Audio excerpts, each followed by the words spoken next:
Bapak Ibu yang kami hormati, kami akan menempati tempat duduk pada akhir punggung karena sesaat lagi akan kita dimulai. Terima kasih.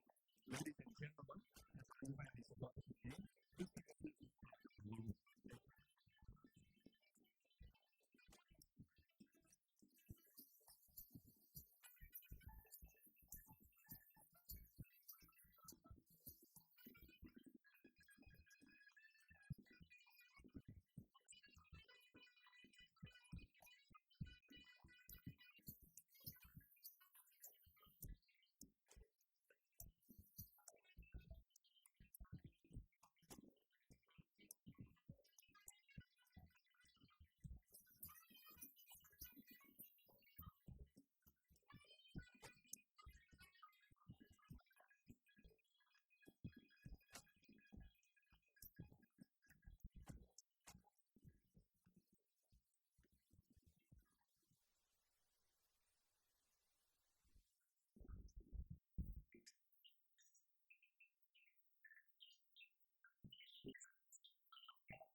ragam juga berbeda-beda, namun juga kita bisa lihat dari lagu. Lagunya itu lintas generasi. Jadi pertama mulai dari musik ditutupnya dengan sekali lagi kita berikan tepuk tangan buat kita semua. Selamat datang dan diucapkan kepada Bapak Ibu, para peserta dan tamu undangan yang telah hadir di acara Manual Indonesia DEI Summit 2023. Bring DEI to life. Perkenalkan, saya Jadi Teta Kusuma yang akan memandu rangkaian acara hari ini. Sebelum memulai acara, saya mau menyapa Bapak Ibu dan hadirin sekalian. Pertama-tama izinkan saya menyatakan selamat pagi dan selamat datang kepada Ketua Dewan Pengurus Asosiasi Asuransi Jiwa Indonesia, Bapak Budi Takubolon. Selamat pagi Pak Budi. Direktur Eksekutif Asosiasi Asuransi Jiwa Indonesia, Bapak Tunggal Pasaribu. Selamat pagi Pak Tunggal. Presiden Director and CEO PT Asuransi Jiwa Manulife Indonesia, Bapak Ryan Saban. Good morning, Ryan. Wakil Rektor Bidang Riset Inovasi Kerjasama dan Bisnis Universitas Terbuka, Bapak Ahmad Budiman. Selamat pagi, Pak Ahmad Budiman. Head of Diversity, Equity, Inclusion and Asia, Mr. Sudesh Terwasanabati. Sudesh, good morning. Group Head of Inclusion, Equity, Diversity, Glen Sources, Ibu Putri Relina yang berjoin secara online dari South Africa. Selamat pagi, Ibu Putri. DEI Chairwoman Compliance Director PT Asuransi Jiwa Manulife Indonesia, Ibu Apriliani Siregar. Selamat pagi, Ibu April. Seluruh jajaran eksekutif komite dan manajemen Manulife Indonesia, dan tentu saja seluruh partisipan tamu undangan rekan-rekan Manulife yang telah hadir baik secara langsung maupun virtual. Sekali lagi kita berikan tepuk tangan buat kita semua untuk komitmen membawa DEI ke Indonesia. Hadirin sekalian, Indonesia DEI Summit 2023 merupakan acara yang diselenggarakan oleh Manulife Indonesia untuk pertama kalinya di Indonesia.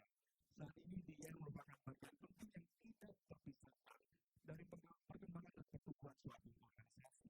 Namun demikian, setiap organisasi memiliki caranya sendiri mengenai penerapan konsep DEI, serta bagaimana mengoptimalisasikannya sehingga membawa perubahan positif bagi organisasi maupun individu. Melalui berbagai sesi hari ini, kita akan mendengar berbagai insight informasi mengenai penerapan DEI, diversity, equity, and inclusion, bersama para pembicara dan narasumber yang merupakan ahli DEI, praktisi dan suatu pelaku industri. Bring DEI to life, itulah tema kita untuk hari ini. Manulife Indonesia didukung oleh berbagai pihak. Terima kasih kami ucapkan kepada AJI, terima kasih juga kami ucapkan kepada INC Hospital, Meridian Industry, JP Morgan Indonesia, Universitas Terbuka, PT Bank DBS Indonesia, Grand Core, Kopi Suji, Kita One House, dan Le Meridian yang menjadi venue acara hari ini. Serta tak lupa juga kita sampaikan terima kasih kepada IDS Times dan Fortune Indonesia sebagai bagian partner Indonesia DEI Summit 2023. Mengawali acara hari ini, mari kita sama-sama bangkit berdiri dan mengambil sikap sempurna karena kita akan menyanyikan National Anthem of Indonesia. Ladies and gentlemen, I'd like to invite all of us here to stand up and then sing the National Anthem of Indonesia, Indonesia Raya.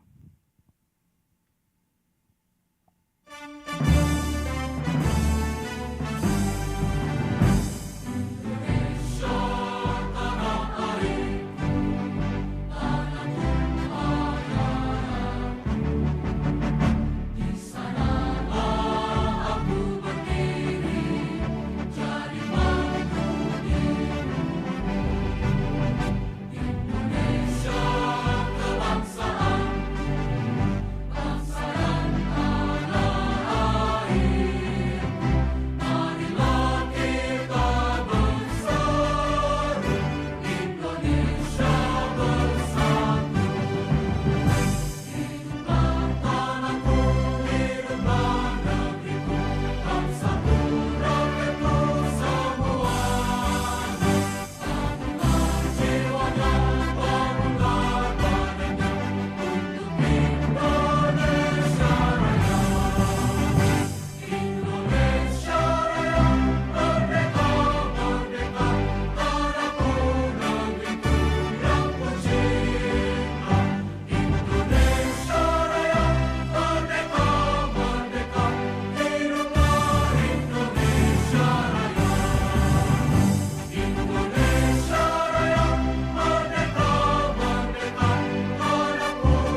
Hadirin dipersilakan duduk kembali.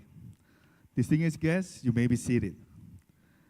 Ladies and gentlemen, we will begin the first welcome remarks. It's coming from President Director and CEO PT Asuransi Jiwa Manulife Indonesia. Please welcome Bapak Ryan Charlan.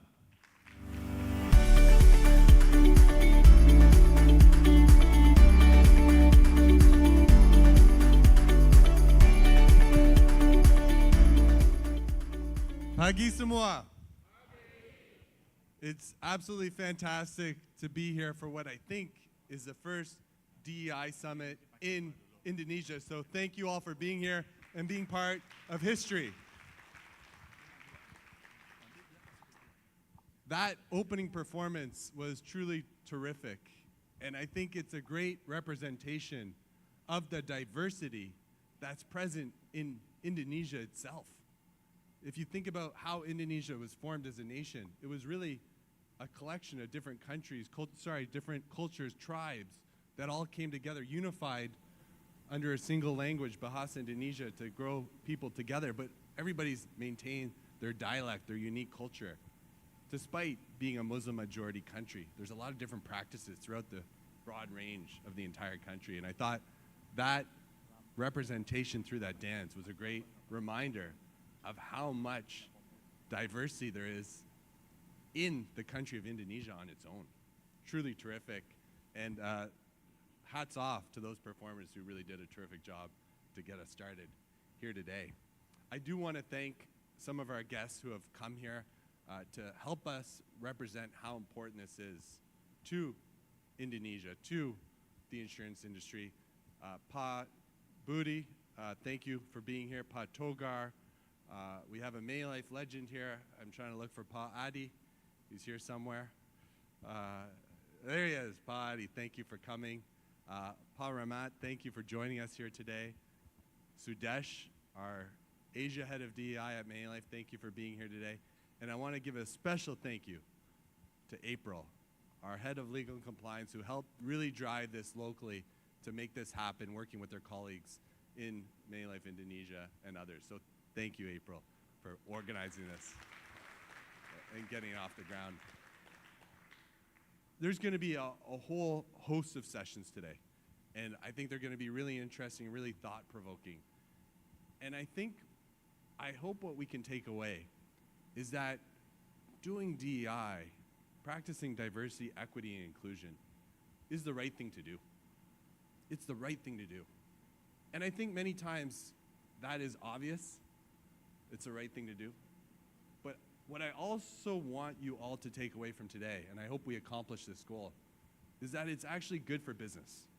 It's good for business and it's good for the country. So it's not just the right thing to do. It's not charity. It's actually better for business and gets better business results if you can truly embrace DEI. It's better for business results. I am very proud of some of the work that my colleagues have done in Manulife Indonesia recently. Just to give you an example of DEI programs specifically. One is offering the ability to have life insurance coverage for people who already have HIV. That's a segment of the population who before weren't able to get life insurance, and we've gone and made that a benefit, that people can avail of life insurance from Manulife Indonesia. And I don't want to be the leader in this space. I want all our competitors to do the same thing, again, because it's the right thing to do for those people, and it's the right thing to do for business and to grow the country. Another example of something that was done recently, which really touched my heart, was we've started a program where we were sponsoring a number of deaf university students. And we took it a step farther. A very healthy challenge from Sudesh is, it's not enough to give money.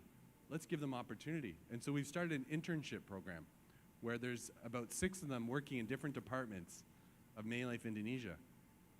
And I guarantee you that they will come and bring a completely different perspective. If you're deaf, of course you're going to be much more observant with your eyes.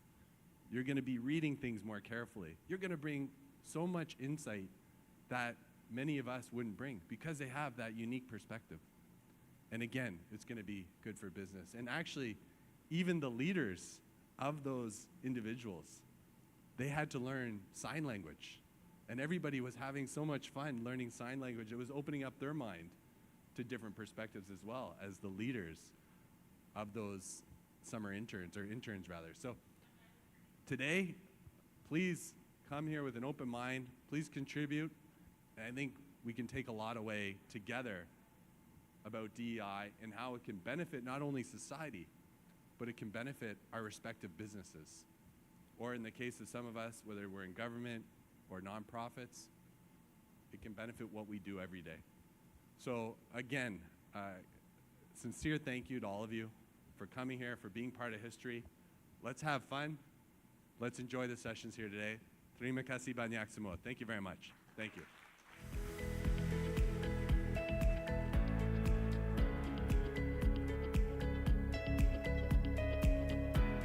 Just like what Ryan said, it is the right thing to do and it correlates well with the business. The next welcome remarks saya akan dengarkan dari Global Chief DEI Officer Manulife, Michelle Taylor-Jones. She apologized that she cannot be here, so she sent a video message. Let's watch the following video from Michelle.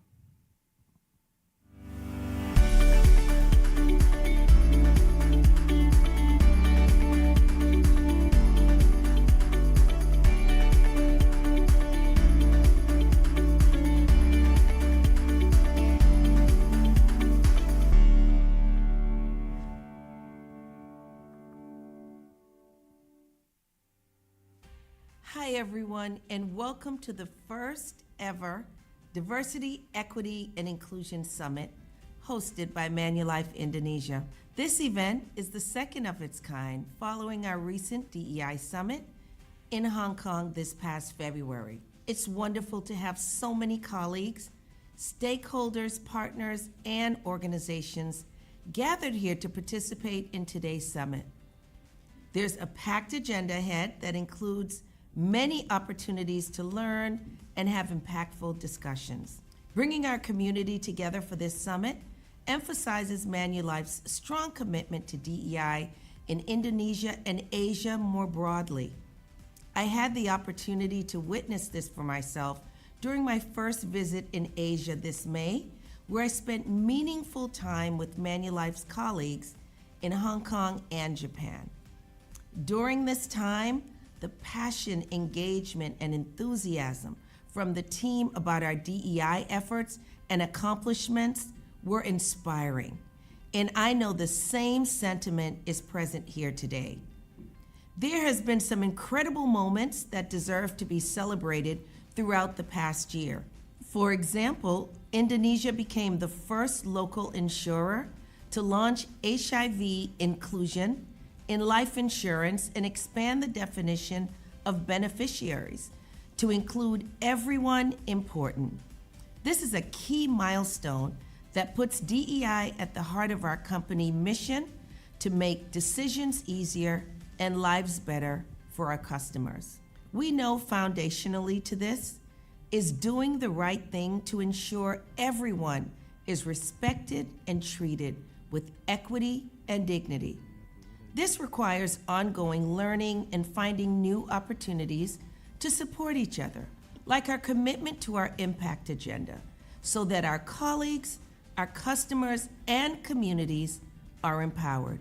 At Manulife, we focus on 4 pillars that drive our global DEI strategy forward by unlocking the power of diversity in our workforce, fostering an inclusive environment in our workplace, making a positive impact in our community, and delivering inclusive solutions for our business. I am proud of what we've accomplished together so far to propel our strategy. While we've made progress through these efforts, there's still much to be done. This summit is one of the ways we can come together, learn, and continue to build towards a culture of inclusion. Congratulations to the Manulife Indonesia team for all your hard work organizing this event. I look forward to the continuation of events like these across Asia in the future. Together, let's keep finding ways to bring DEI to life. Sekali lagi berikan tepuk tangan buat Michelle. Bapak Ibu yang kami hormati, selanjutnya kita akan mendengarkan sambutan yang akan disampaikan oleh Ketua Dewan Pengurus Asosiasi Asuransi Jiwa Indonesia, Bapak Budi Tampu Bolon. Kepada Pak Budi, waktu dan tempat kami persilahkan.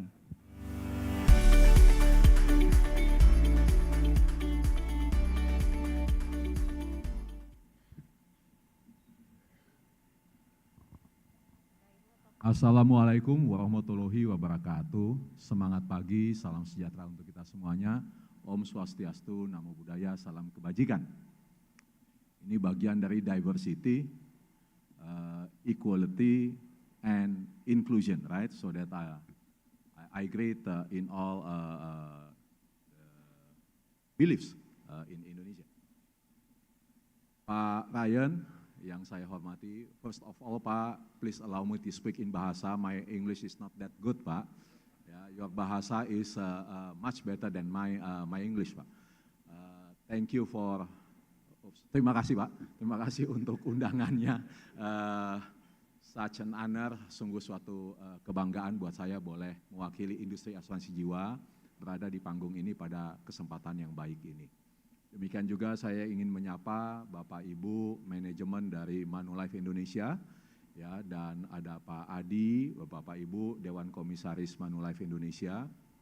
Selamat Pak untuk penyelenggaraan acara hari ini, DEI Summit, yang sungguh adalah memiliki tujuan yang amat sangat mulia.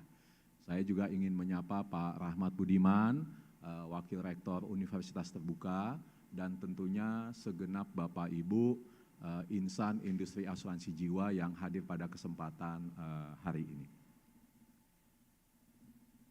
Tema DEI ini ketika saya menerima undangan untuk boleh menyampaikan sepatah dua patah kata, saya terus berpikir kalau saya harus terjemahkan ke dalam bahasa Indonesia apa ya? Is it something new to us? Pikir punya pikir, rasanya Bhinneka Tunggal Ika. Why? Because diversity simply means keberagaman, perbedaan. Kemudian itu kan keberagamannya Pak. Bagaimana dengan equality-nya? Bapak Ibu, tidak mungkin Bhinneka menjadi Tunggal Ika kalau tidak sama.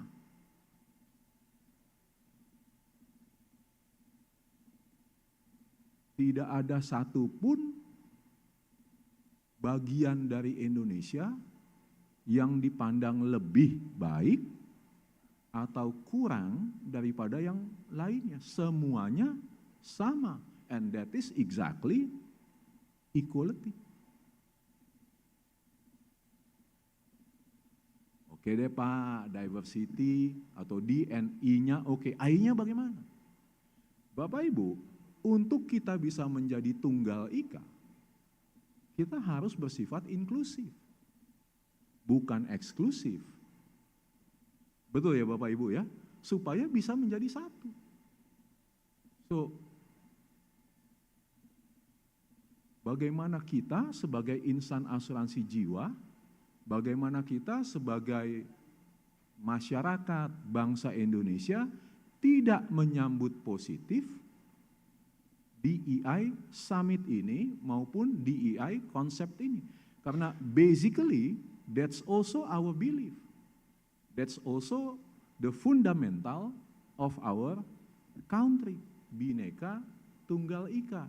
So Pak Ryan, trust us Pak, ya.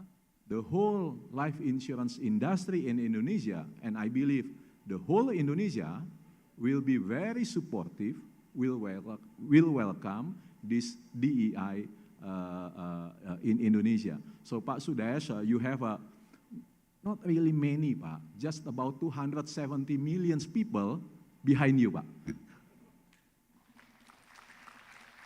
Kalau kita lihat sama-sama, Bapak Ibu, kalau kita lihat sama-sama industri asuransi jiwa yang kita cintai ini, keberagaman itu jelas sangat terlihat. Ya.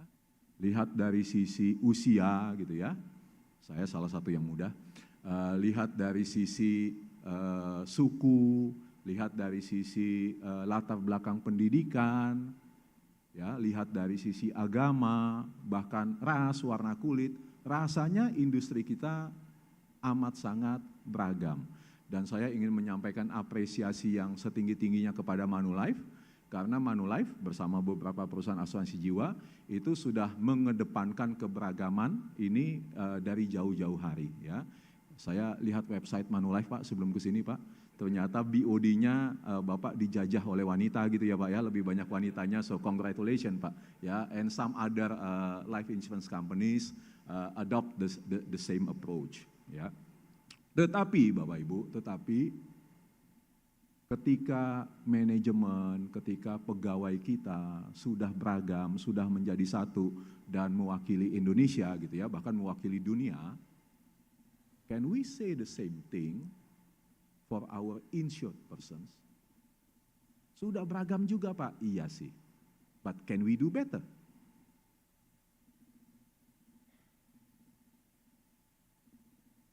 Sejujurnya mari kita lihat di mana sih pusat-pusat distribusi, pusat-pusat pemasaran industri asuransi jiwa.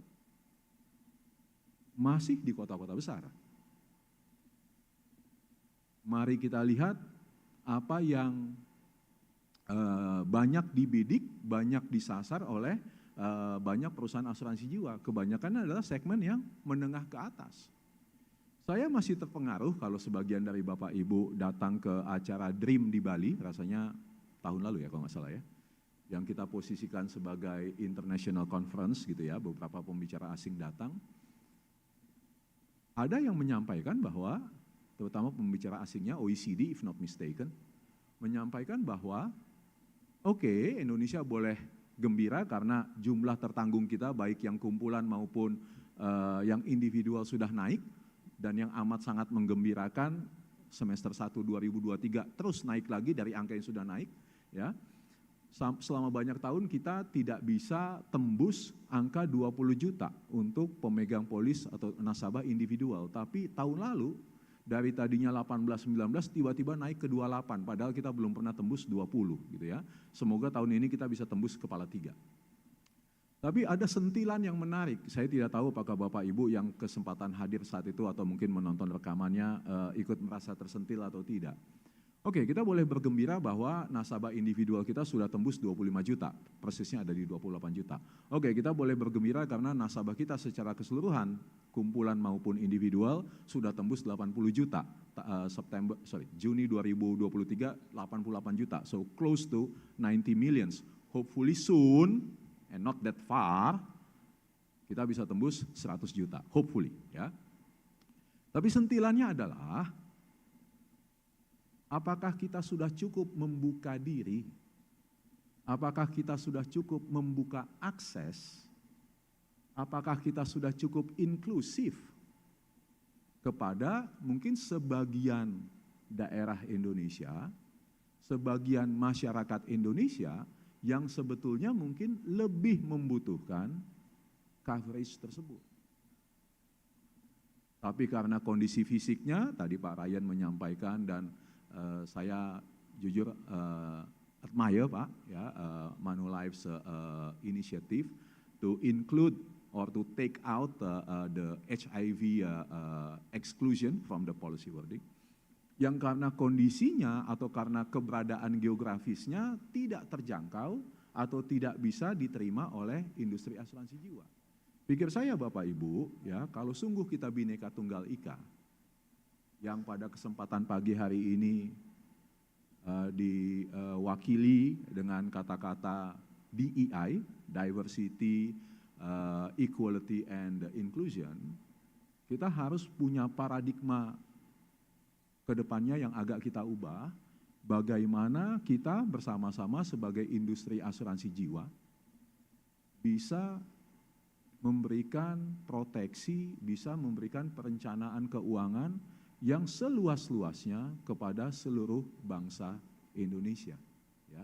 Jangan hanya fokus pada kota tertentu, jangan hanya fokus pada pulau-pulau tertentu, dan saya mengakui company saya pun masih di situ gitu ya. Tapi saya sekembali dari sini Pak Ryan sebagai buah tangan, sebagai oleh-oleh, I will talk to my colleagues at the office.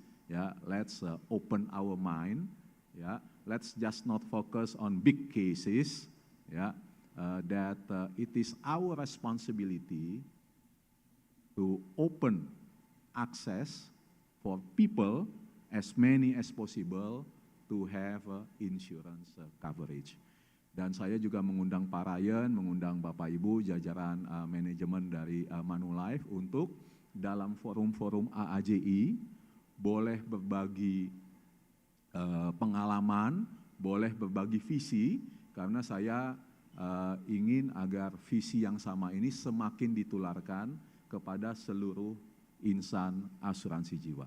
Demikian dari saya Pak Ryan, selamat Bu April, selamat juga menjadi the first chairwoman ya, of DEI Manulife in Indonesia, and hopefully dari DEI di Manulife bisa ditularkan kepada DEI di industri asuransi jiwa, and hopefully bisa ditularkan ke seluruh Indonesia. Thank you and all the best for this event Pak. Terima kasih Pak Budi, tolong stay di panggung sebentar Pak Budi. I would like to invite Pak Ryan Charlan to come on the stage to present a token appreciation to Pak Budi. Seperti yang tadi dibilang oleh Pak Budi, DEI itu sudah menjadi fundamental Indonesia. Karena fundamental Indonesia kita sudah memiliki Bhinneka Tunggal Ika, diversity in unity.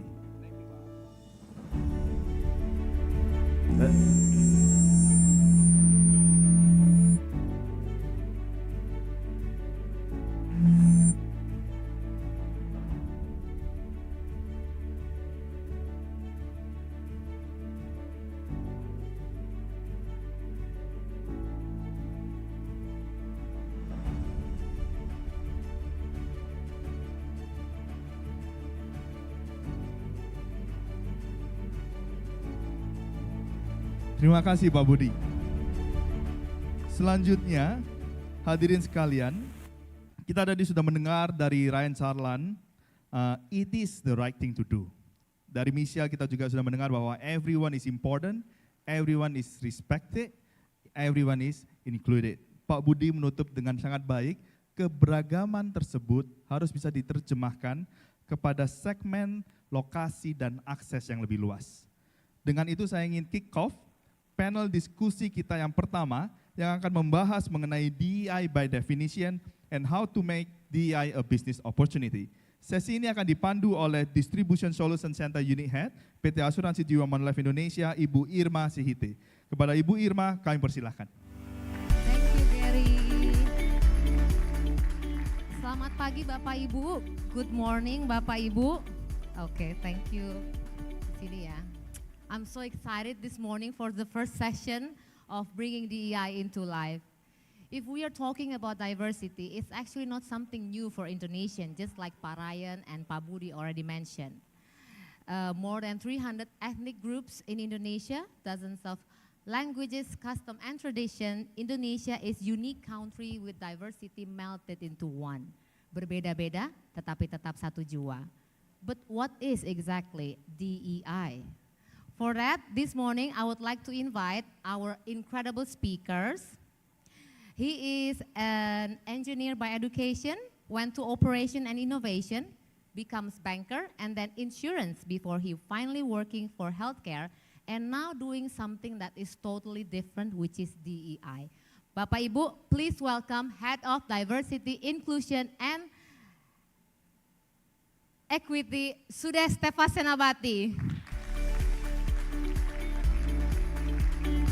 Good morning, Sudes. Okay. And our second guest speaker is an experienced educator for more than 25 years. We've been working with this man with several projects, and one of them we will see today. Please welcome here to share Bapak Rahmat Budiman, Wakil Rektor Bidang Riset Inovasi Kerjasama Bisnis Universitas Terbuka. Silakan Pak. Selamat pagi Pak, silakan. Okay. So Sudes, we are excited to know more about what is DEI and how is it DEI sometimes misunderstood with CSR. Can you share? So I think, firstly, you know what? It was yesterday around 1 o'clock in the morning and 2 o'clock in the morning that we came downstairs to the ballroom, and we were seeing the setup. I was almost in tears. Why? Because this is actually happening in Indonesia for the very first time. This is just, it was a mind-blown moment. I remember when I came in January, we were having a leadership meeting with Pak Vandi, Pak Ryan, and I threw the challenge. Okay. Can we bring this to Indonesia? Okay. Can we be the first insurance company to change the language Yes. in Indonesia? Yes. They all said yes. Okay. And that was in we are the Jan, first. and now we are in August, and we did it. And here we are right now, We Bapak did Ibu. it. This is wonderful. So thank you Yes. so much. And it's a full room, so I'm quite happy. So let's talk about Yes. inclusion. So Yes.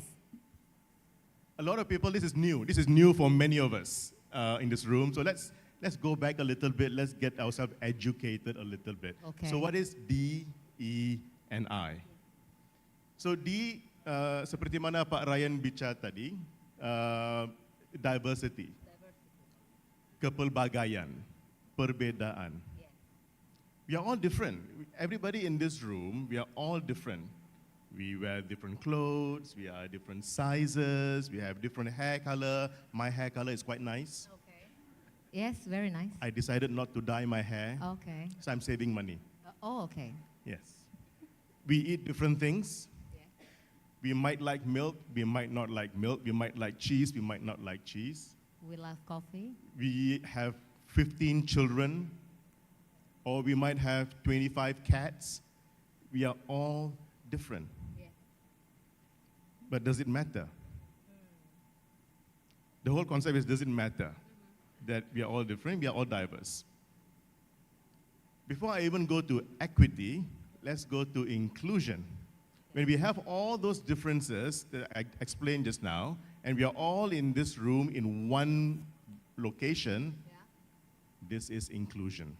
That we have included everybody who is different. So in a very simple Malay term, serumpun. Serumpun. We are one family.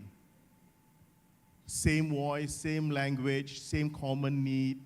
Whilst we are different, we have a common goal, a common direction, and that is a purpose. We are all inclusive.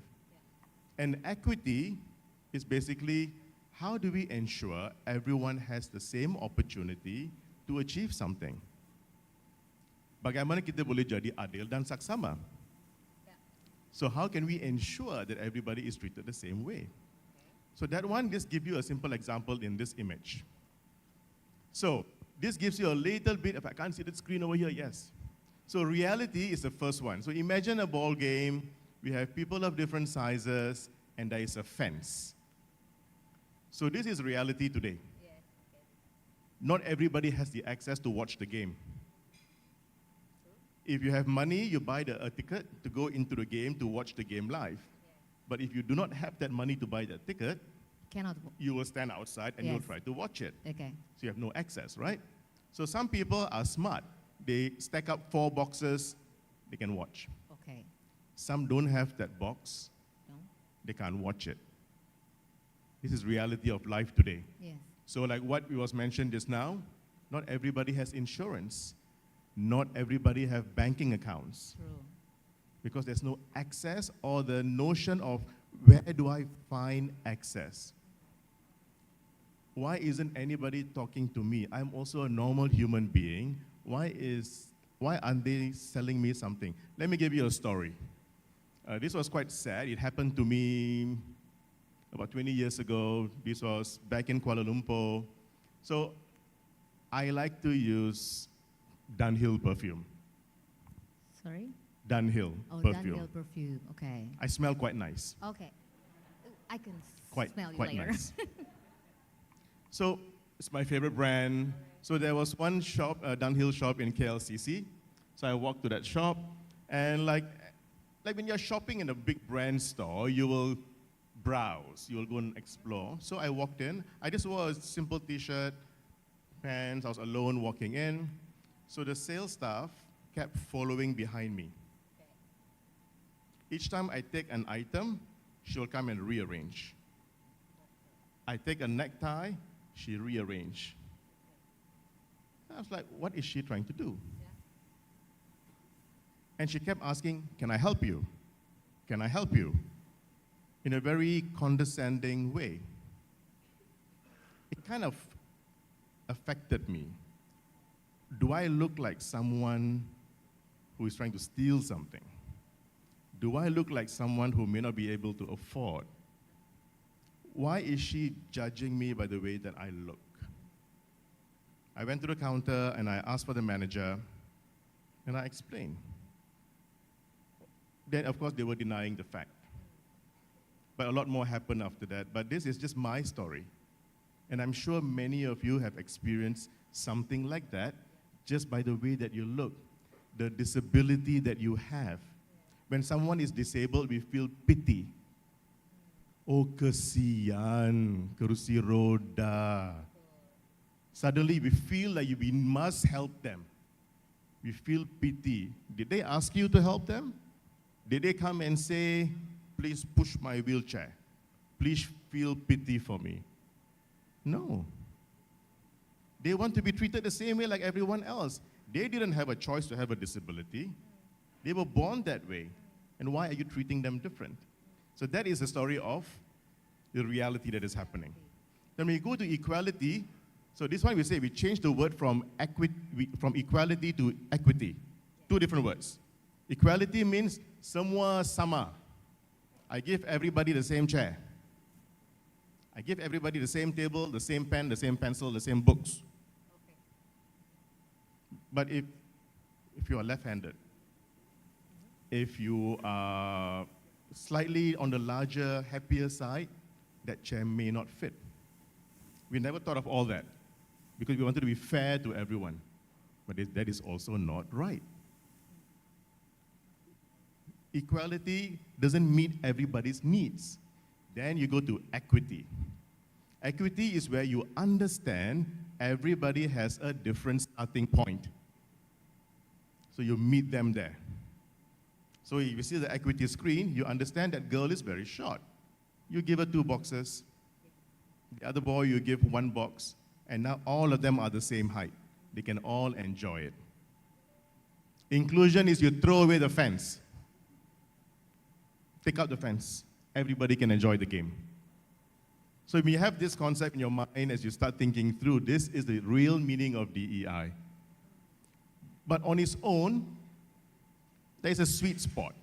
It's a sweet spot where all 3, diversity, equity, and inclusion, meets hand in hand, and it will provide a great place to work if you're thinking about from a workspace standpoint. So it is not just about D&I, just diversity and inclusion. It is about equity. So in your workspace, you might have programs supporting women in leadership. You might have sponsorship programs, like internships for people with diverse backgrounds who may not have access to your organization. Give them access. Why must employees in your companies all look the same, talk the same? Which means the product that you release will be the same. It won't be a diverse product. Yeah. So this is just in a nutshell, what is DEI? I hope it was clear from an explanation standpoint. And from a difference, DEI and CSR, that was a question that you asked. DEI. So many of us, we have a CSR arm within marketing. So CSR, corporate social responsibility, is basically more often a one-time effort. We will go to an NGO, we will give a one-time donation, we bring all our employees in a bus to go and paint a house, plant some trees, do some things, take a photo, put in a newspaper, wonderful. Tick box, it goes into our ESG report, it goes into our impact agenda report. That is CSR. It is usually not long-term. It is not sustainable. The outcome for CSR is very often one-sided. It is the corporate giving back to society. DEI, on the other hand, it is a two-way street. The corporate is doing something to get something back in return. And what is the return? Talent. New talent coming into the organization that you have never seen before. Brand awareness, where people say, oh wow, this brand is doing for my community. I would like to purchase. Third is you are reaching customers that you have not reached before, like the HIV product. HIV today, with the medicines and technology, they are living the same life as you, maybe even live longer than you. After 2 or 3 years, it becomes undetectable and untransmissible. Anybody can get HIV. So why are we neglecting them? But by now reaching this population, they are able to have life insurance. Not only that, their friends and families are watching. Oh, wow. And now this is where you get brand awareness, that other people are looking. So if you think CSR is usually one-sided, but why not we marry both CSR and DEI together to get something back in return to create a better Indonesia? Okay, thank you very much, Sudesh. So the difference between CSR and DEI is CSR is just one time or 2 times with a different purpose, yeah. Okay, thank you very much. Okay, we have heard about DEI by definition at workplace and the difference between DEI and inclusion. But what about bringing DEI into education, Pak Rahmat? Can you share us more about how Universitas Terbuka view about DEI? Okay, thank you. Good morning, and I hope that my presentation will complete what Sudesh just mentioned just now, that I'm from Universitas Terbuka or Indonesia Open University. Before I move to the next slide, I would like to inform you, to emphasize that DEI is DNA of Universitas Terbuka. Jadi DEI adalah DNA-nya Universitas Terbuka. Why? And I will explain later. This is the background that high school in 1980s. In 1980s, if you remember the President Suharto's program, Pelita Pembangunan 5 Tahun or 5 years development programs, at the end of 1980s, the number of high school graduates is double. At the time, there were 1.7 million. And as we know that at the time, limited capacity of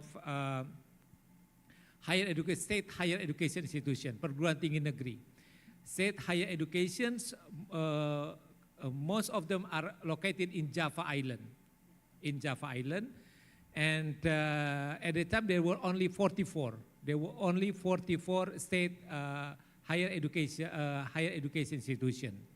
And the other one, at that time, the government believed that education will perform well unless we have qualified teachers. So the government at the time needed to increase the competency and the qualification of teachers. And the huge number of teachers of elementary and high school who cannot afford to continue in face-to-face university. And in addition, as we know that there are many, at the time there were many employees who wants to increase their reskill and upskill. But at the time, because they were working, they did not have time to continue their study into university. These are 2 big problems that the government faced at the time.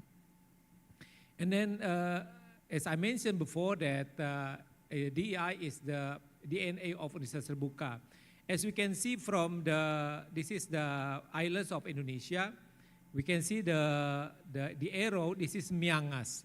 Miangas is the outermost island in Indonesia. It is close to Davao City in Manila. Let's say if our people who were living in Miangas wants to continue their study in university, they must move to Manado. By ferry, it takes 24 hours at a time, 24 hours. At the time, only few people in Myanmar who are afford to study in university. So that's why the government must provide access to whole people of Indonesia living everywhere to set higher education institution. At the time, there are two major problems that the government have. The first one is budget.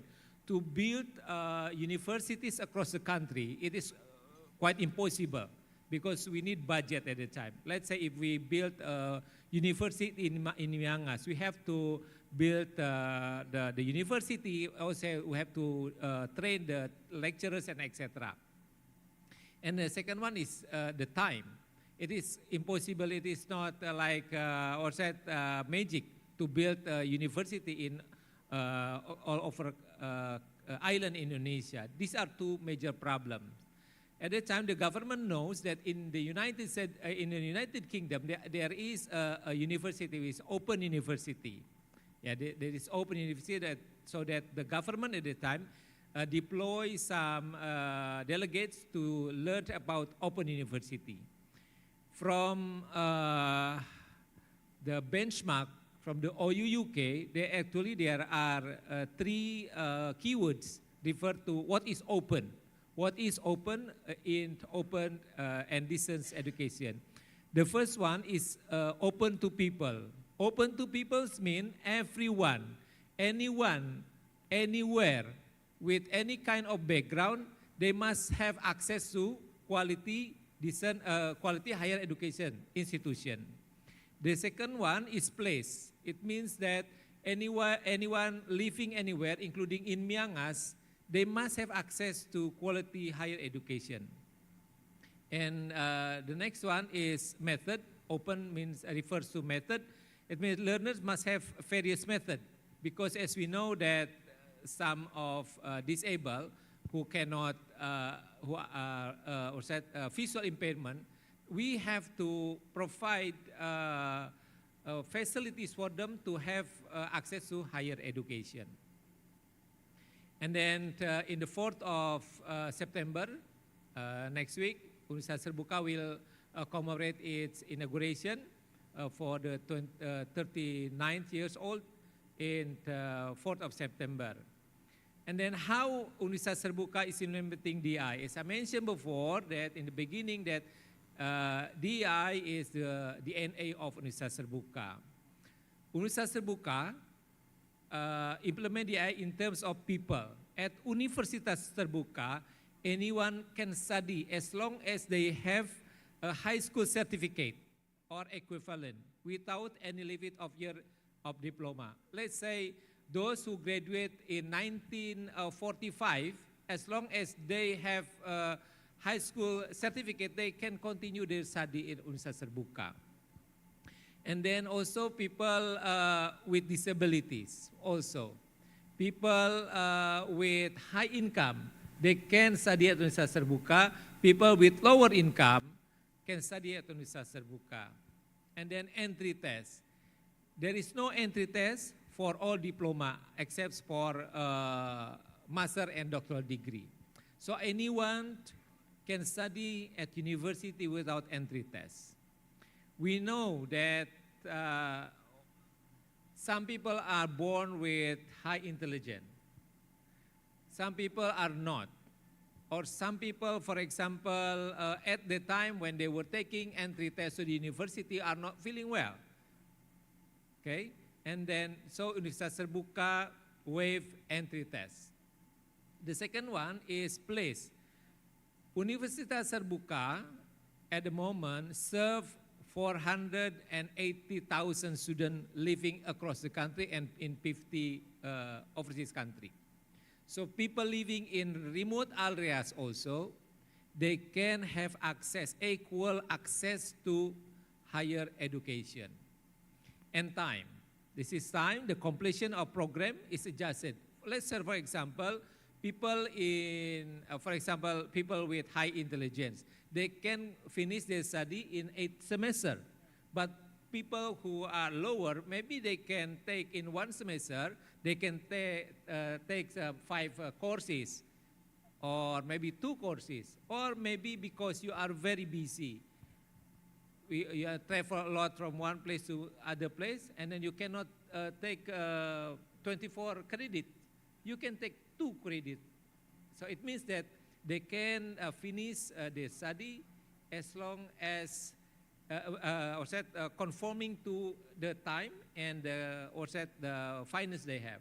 Let's say at the time in this semester they have quite enough money to pay for 24 credits, and in the next semester, because they don't have enough money, maybe they can register for 2 or 3 credits. And then school fees, because everyone must have equal access to higher education. So at Universitas Terbuka, the school fees is very, very affordable. Yeah. This morning I talked to Mbak Irma. 1 credit at Universitas Terbuka is cheaper compared to a cup of coffee.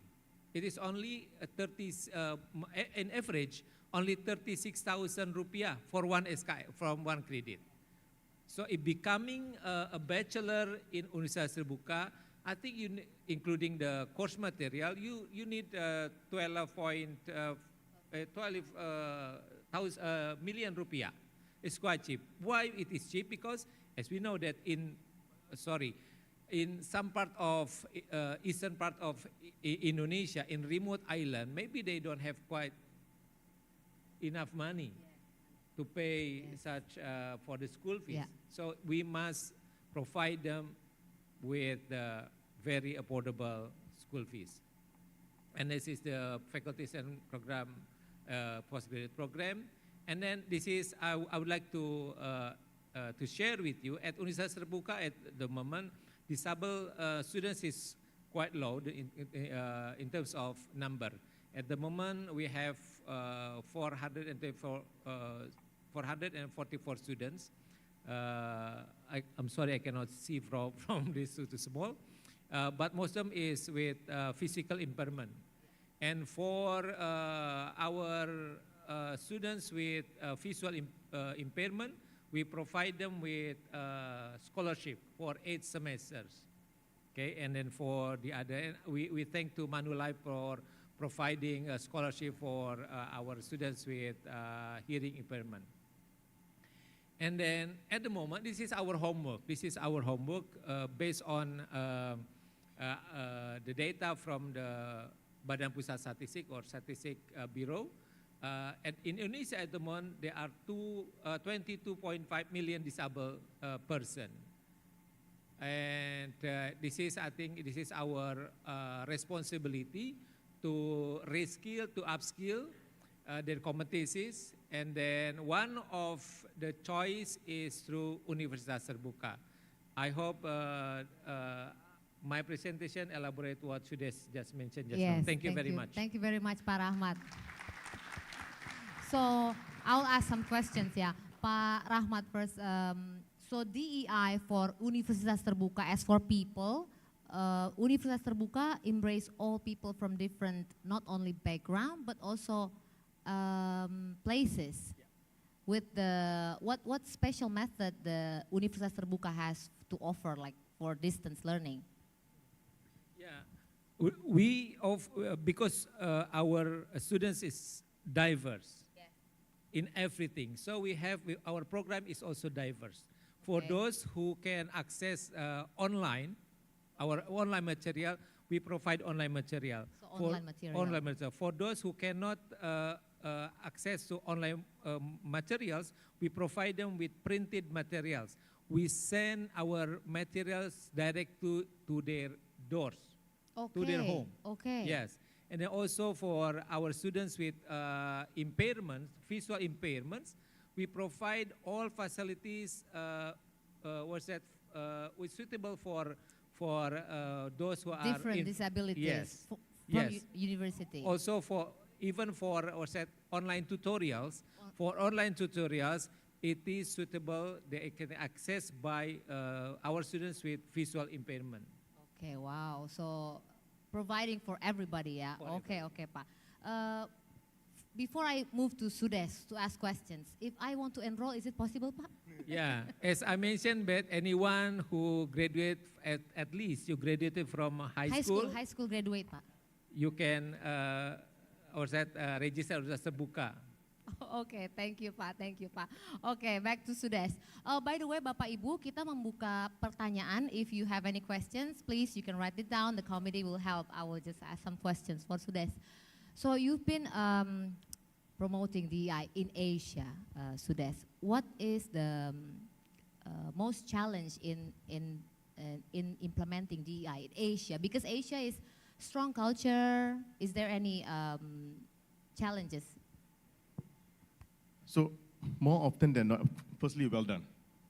You know what, I mean, please give a big round of applause. I mean, to provide education to everyone is a huge feat, so I really applaud you for that. So inclusion is often a very difficult topic because people don't understand it. Okay. DEI is often seen as a Western thing. Yes. It is something from North America. They have come to colonize us Yeah. with their beliefs, Do and they? they are shoving it down our throat. Okay. The common thing. It is not us. We are Asians, we are different. We don't have to follow that. But we are also different. See, the problem is, I know I'll be quoted and I'll be like slapped after that, you know, but as regular humans, we all have friends. We have family members Yes. and friends with different beliefs and different upbringing, different challenges. We accept them, right? Yes. We accept them totally because they're family, they're friends. So we do that already today. But why is it so divisive still? Yes. So there's two groups of people who are often driving it this way for personal gains. It's the politicians and religious leaders. As family, we accept everyone. You go to anybody's house, you eat anybody's food, everybody loves each other. But sometimes for popularity reasons, this topic is often made into something very taboo, it's negative. It is not. So, who are you to judge someone who was born with no choice? That's true. If I couldn't choose my parents when I was born, I couldn't choose my parents, I couldn't choose how I look like, I couldn't choose the color of my skin, Yes. I couldn't choose my gender, Yes. I couldn't choose my disability, so Yes. I had no choice. Who are you to judge me? Yeah. I think that's a very simple construct that we all have to understand. I had no choice. Yeah. I had no choice to be this color brown, to walk into Dunhill to buy a perfume. For you to think that my color is dirty. So I think this is a new awakening for many of us because we're all born different. Yes. So that is why in Asia is because of culturally, we always blame, it's very easy to blame culture. Oh, culturally we will not accept. Yeah. That's true. That's true. Take away that blame. It doesn't matter. For example, Pak Rahmat is building the workforce of the future. Yes. He's developing and building the workforce of the future who are diverse and who are different. We need the workforce and talent of the future to join the workforce. Yes. We should partner with people like Pak Rahmat to get all this wonderful talent to join our companies. Because you know, a lot of us corporates here, it's very hard to find good talent. Yes. We often go to the same place to find the same talent who look like you, talk like you, act like you. Yeah. But then you're missing out on the whole population who are smart, who are able, who are eager, Yes. that Pak Rahmat is creating. Yes. That's true. So why not we go and talk to Pak Rahmat and get talents from him to join the workforce? Yeah. Then it becomes a cyclical. We want the workforce of the future. Yes. He's producing the workforce of the future. Yes. Once this workforce comes and joins us, we develop a strong culture. We go back to the education sector to provide more knowledge and more information so that he can continue building that workforce of the future. Yes. Yes. Yes. Yes. That's true. So, I agree. Because if Pak Rahmat mentioned at the beginning, DEI is DNA in Universitas Terbuka, and it's already started since 1980s, ya Pak ya. It's not something new. It's not something new.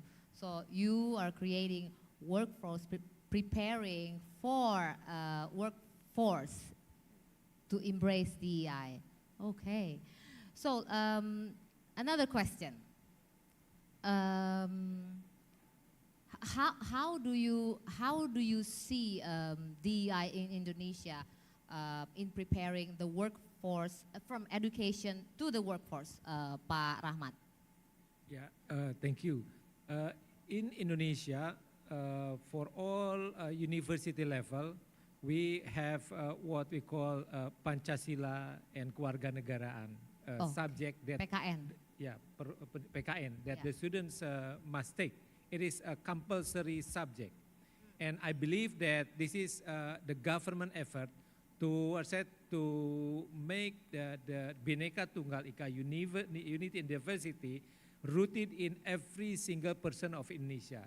So Pak Sudesh mentioned that anyone is equal. We do not want to be born as like this. Yes. We cannot choose.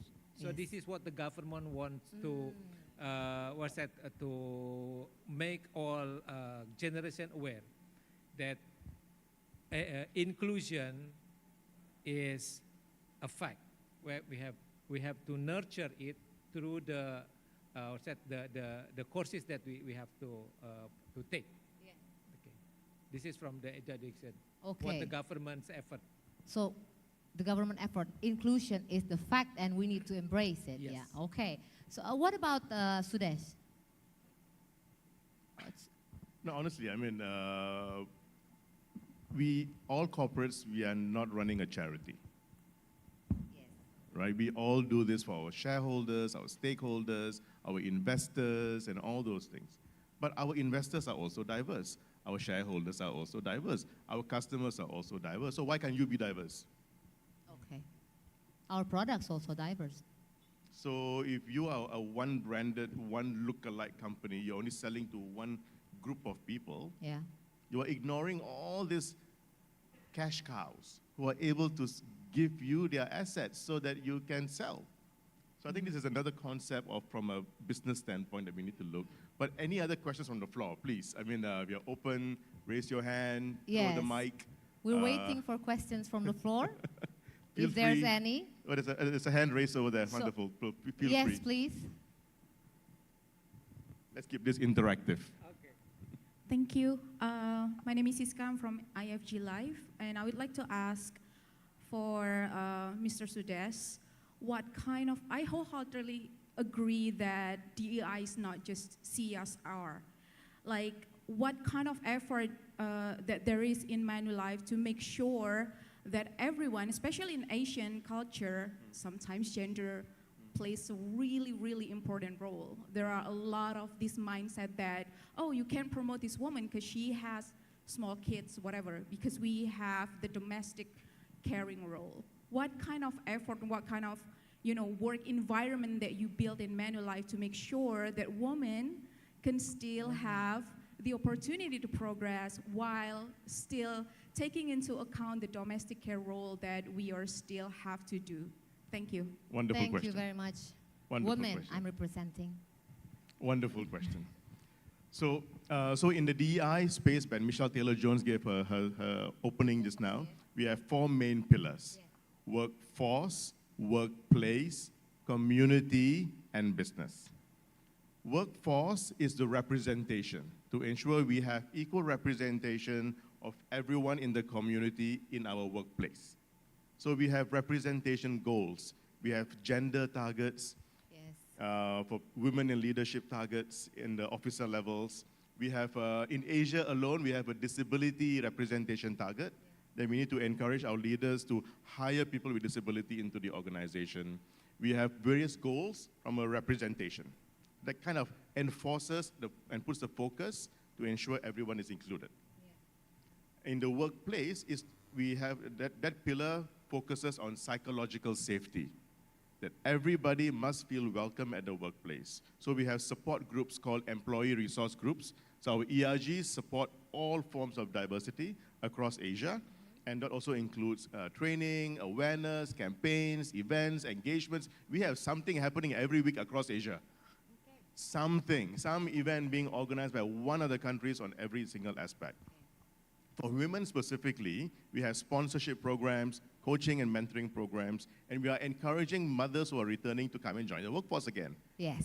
So, and in fact, because of the work-life policy now that we allow working from home, Yes. at least up to 3 days a week, it has helped a lot of parents can send their kids to school, come back, do a lot of things, at the same time work productively across the company. And that's really helped to build the DI narrative within Manulife. It is across Asia, globally as well.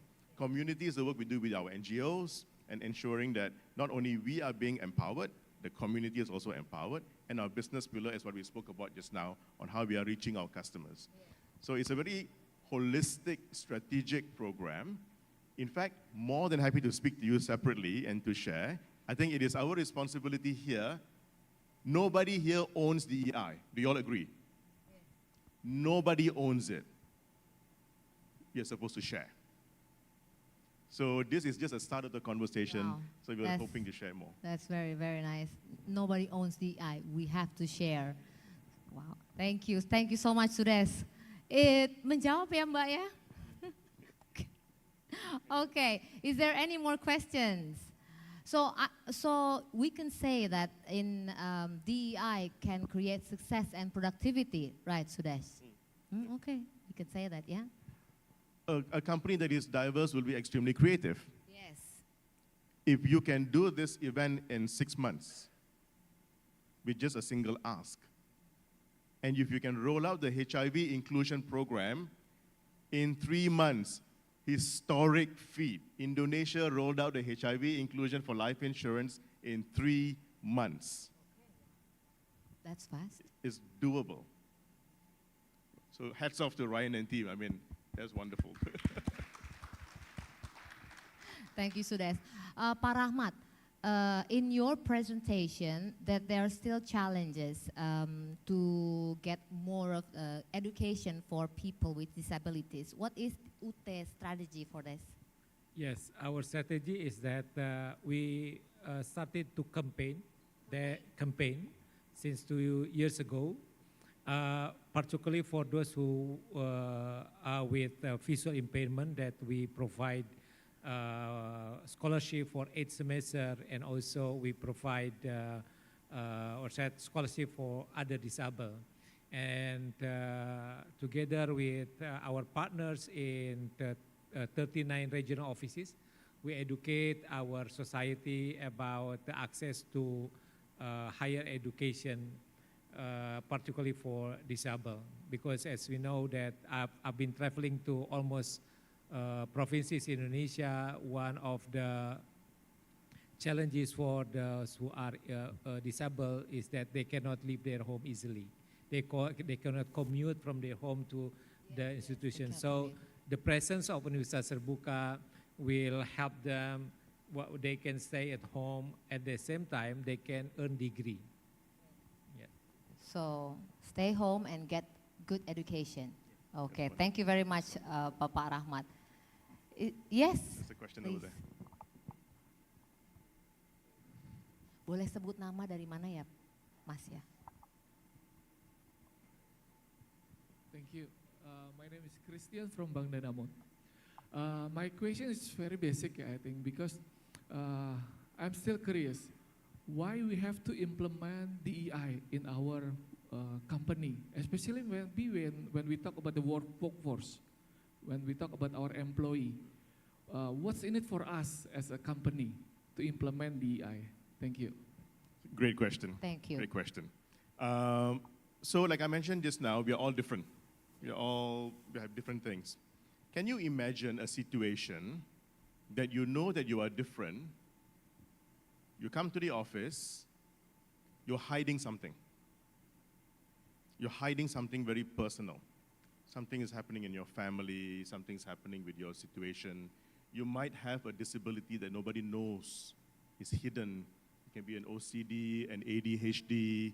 you might have bipolar, you might have a mental condition that you just don't say, and you are unable to perform, you are hiding it. It is very painful. It is very painful, it's very hurtful, and your managers who are looking at you think that you are a bad employee. They will mark you down on your performance appraisal, you are not performing, you are not being the right employee, and at the end, you lose your job. Nobody understood you because you never told anybody. So think about it. When you don't talk about it, nobody knows you exist.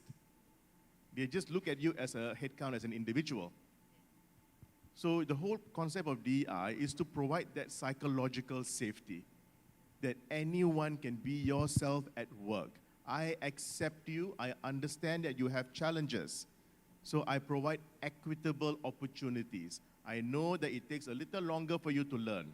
I know it takes a little longer for you to see the words. I can provide you a bigger screen so you can see the words a little bigger. I provide you access to wheel your wheelchair around the offices so that you can perform better. So if someone is given the accommodation to be themselves, they will perform better. They will be the lifeline of your organization. They will be loyal. They will stay with you. They will be the best employee. That is why DEI is important. It is not because it is a nice thing to do, because every other company is doing it. I want to win awards to show on the wall that I'm very DEI. No. There's a human value behind it. And that is why I implore all organizations to do that. Thanks for that question. Can I add to the answer? Just add a little perspective. I don't know if anybody here has heard of this challenge where you are given, let's just say every table here today was given a challenge where each table had about 20 pieces of spaghetti. 20 pieces of spaghetti, 1 meter of string, some tape, and a marshmallow. And the challenge for every table would be, who can build the highest tower that doesn't fall over with the marshmallow at the top? Whoever does that wins. And they've done this experiment in many different groups with many different people. They've done it with senior executives. They've done it with master students. They've done it with management consultants like McKinsey, BCG. And then they've done it with children. And they mapped the results over thousands of different teams. And the teams that did the best were actually the children. So children beat all the adults at this challenge. And the reason why is because they listened to each other's different perspectives. And they were willing to try things. And there wasn't necessarily one leader in that group who was saying, we got to do it this way, and not listening to the other people. So because they didn't have those norms, they were able to just be creative, try different things, and they consistently beat all the adults, right? So I think being able to embrace different perspectives, and then each person with different perspective will also bring different strategies to go and solve a problem. And I'll talk about that a little bit more in the afternoon if you're still here, about making that real and a little bit more concrete. But I think the more perspectives that you bring to the table and actually listen to, you're going to get better outcomes when you try to solve problems at your business. It's a wonderful example, Ryan. Thank you so much, Honestly, Pak Ryan. our kids know better than us. Our kids do it better. I totally agree. Correct. My 2 kids are smarter than me, that's for sure. But I think at the same time, if you have the opportunity later at break, we have 3 of our partners outside. So we have Cafe Sunyi, we have EMC, and we have JP Morgan. Go and find out what they do. JP Morgan has a wide range of programs and ERG support in driving DEI within the organization. They are a great partner organization, and thank you to all of them for supporting us in doing this. So please go and talk to them. For speaking about the women programs, JPM has a wonderful Women on the Move program, and they have a return to work policy for women who are coming back from childbirth. So please go and find out their programs as well. Thank you, Sudes. Thank you, Pak Ryan, for the additional. If there's any more questions from the floor? Oh, wow, okay. Ada 2, silakan.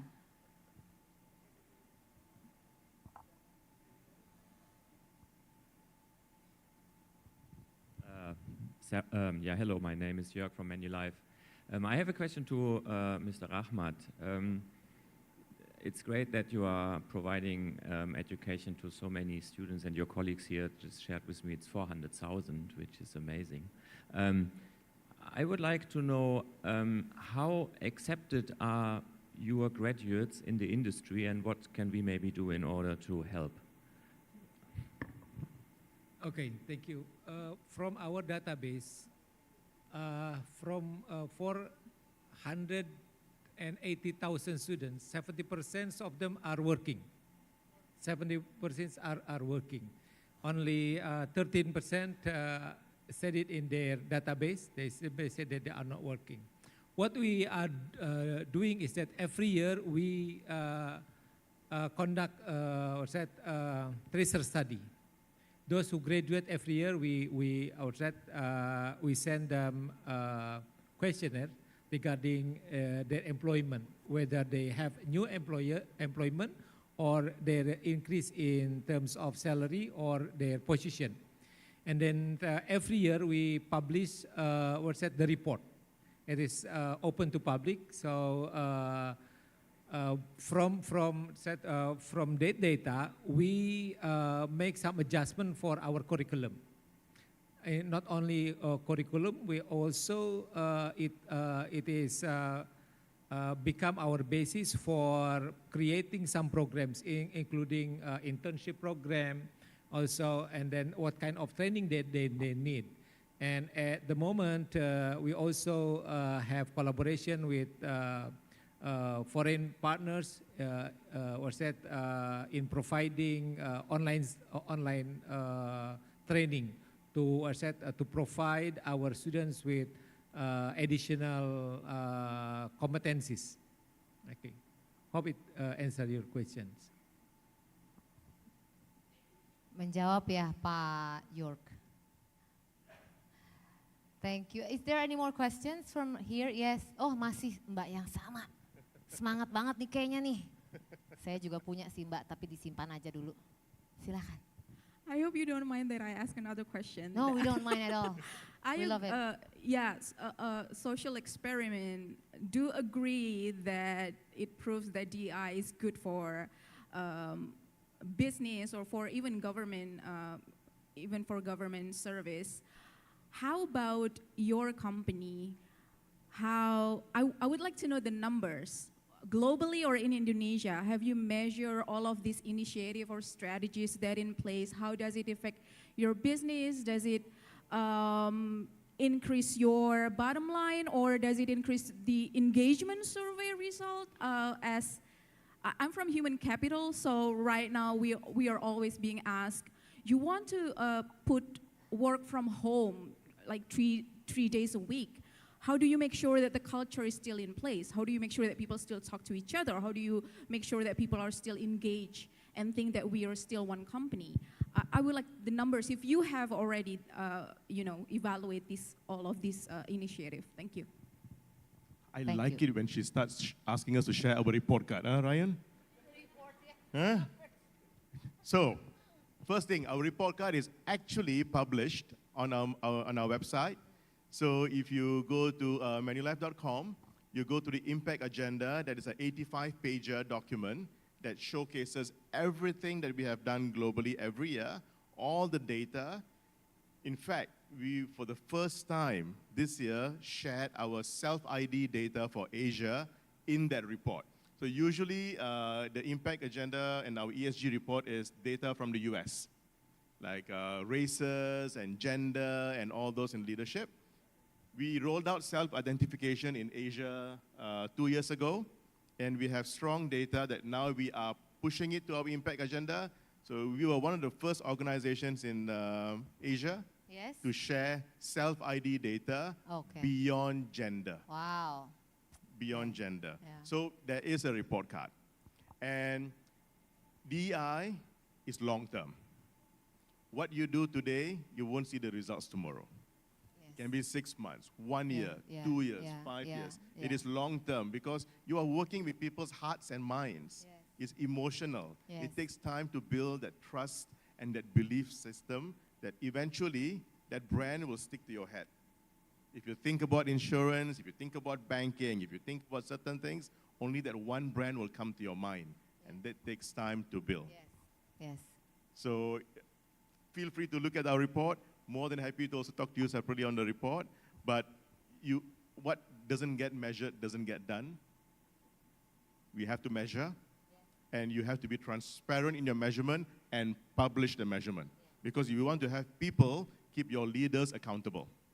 Don't just share the results with only your leaders. Let all employees see the data so they can keep the leaders honest and accountable. Yes. Thank you very much, Sudes. So we have the numbers, we have the report cards, and we have the report cards. Yes, thank you very much. So, Pak Rahmat, Bapak Ibu, jadi dari Universitas Terbuka menyiapkan embracing the differences, not only perbedaan culture, tapi juga secara geografis ya, dengan cara belajar juga in methods ya. And as for Manulife, we have all our programs to embrace the differences that we have. So I'm very interested about the inclusion that you are explaining before, Sudes. Thank you very much. Is there any more? Okay, there's questions. Time's up.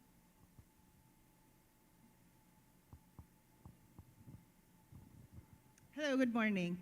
Morning. More on added insights, if I may. I'm Jace Robles. I'm from IBM, and I head Marketplace Diversity. To add to what Sudesh has already mentioned, I think it's also important to understand the external benefits when it comes to added clients, which is something that we also measure where I'm from. So doing marketplace diversity in the region, it really focuses more on our client interactions, the new deals, for example, that we are able to bring in because of the value of diversity and inclusion that we are working on. So I guess depending on the industry, for example, Manulife, hearing about HIV being excluded in the policy is actually a market thought leading practice. So for example, in one's industry, whatever your products are, if you cater to a diverse population and you value diversity and inclusion, you're also able to increase the bottom line. And like Manulife, IBM also has that in the impact report. Happy to talk to you later. But I actually, thank you. Thank you. I actually have a question. Thank you so much for the sharing today.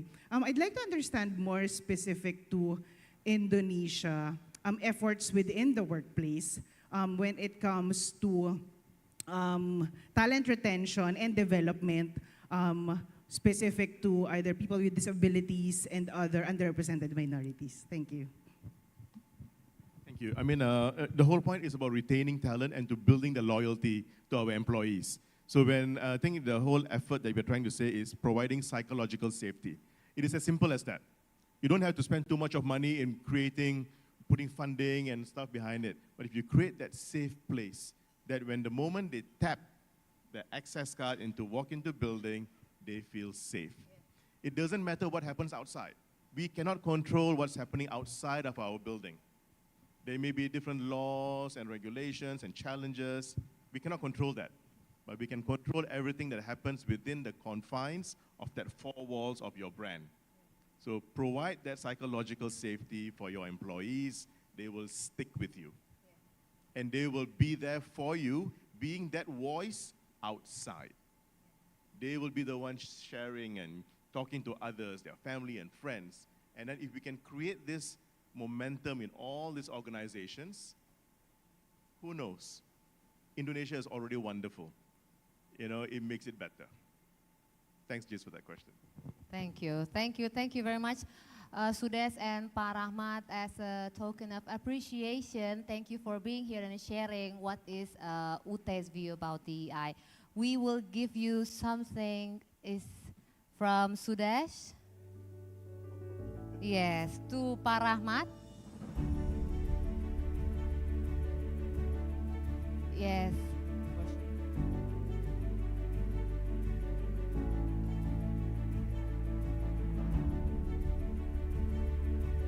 So Sudes is giving I said thank you Pak Rahmat Budiman for sharing with us with Manulife and internship.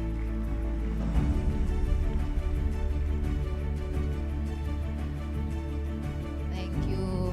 Bapak Ibu, sebagai informasi, sebagian-bagian dari upaya berkelanjutan PT Asuransi Jiwa Manulife. Ya, oke, thank you. Oke, saya foto dulu.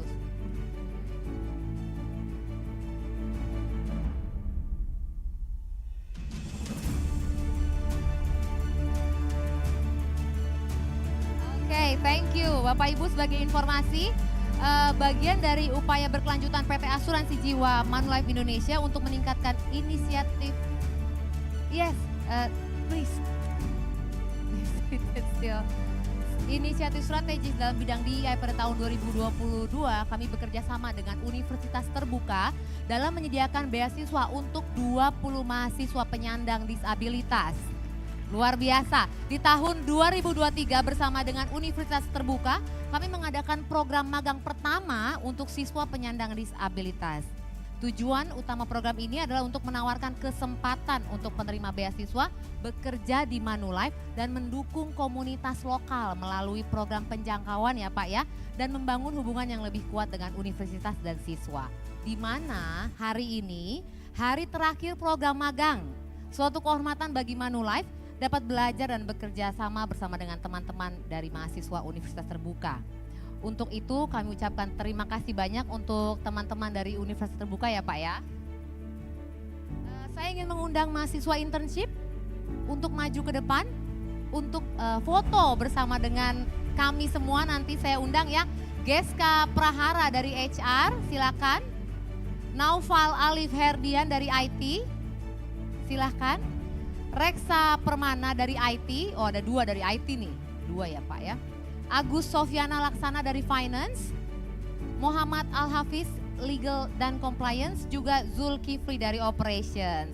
Sekaligus saya mengundang Bapak Ryan Charlan selaku Presiden Director CEO PT Asuransi Jiwa Manulife. Silakan Pak, kita berfoto bersama Pak. Ibu Apriliani Siregar, Ibu DEI Chairwoman, Compliance Director PT Asuransi Jiwa Manulife Indonesia. Bapak Fandi, Pak Fandi Garseta Maki, Chief Human Resource Officer PT Asuransi Jiwa Manulife, dan Pak Aman Kapur, silakan Pak, Chief Marketing Officer PT Asuransi Jiwa Manulife Indonesia. Silakan kita melakukan foto bersama. Iya. Bapak silakan Pak. Iya Pak, silakan Pak.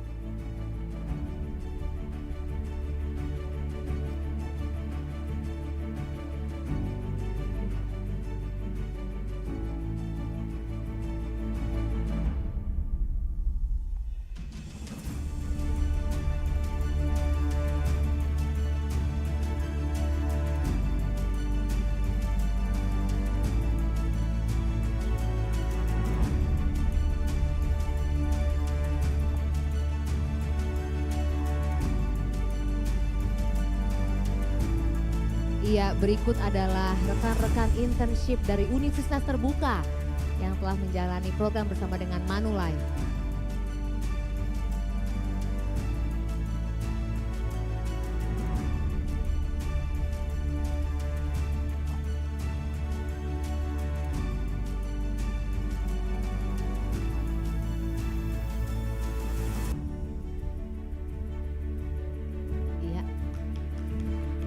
Terima kasih, selamat ya teman-teman, rekan-rekan. Terima kasih banyak Pak Rahmat.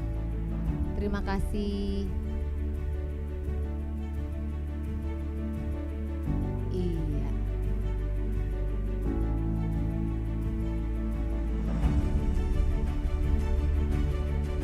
Terima kasih. Baik, dengan berakhirnya sesi ini di DEI by Definition, saya kembalikan ke rekan saya Gary, silakan. Terima kasih Bu Irma, luar biasa, sekali lagi tepuk tangan buat kita semua. Ya, banyak hal yang kita bisa pelajari tadi. Pak Rahmat mention ada 22,5 juta orang disabled person. Jadi kalau tadi Pak Budi mention ada 270 juta ya Pak, berarti paling tidak ada 8% nih untapped segment.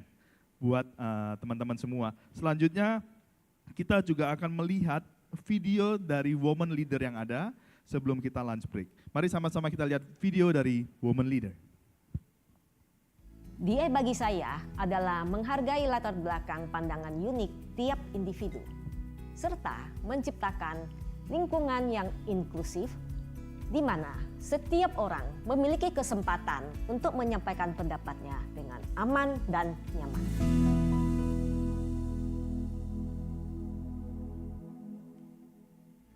Bagi saya, DEI mewakili kekuatan persatuan dalam keberagaman. Bhinneka Tunggal Ika.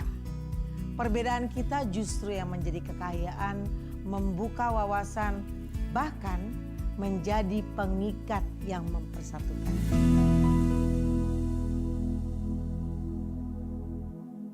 DEI to me means recognizing, embracing a wide range of backgrounds, experiences, and perspectives to create an inclusive and empowering environment.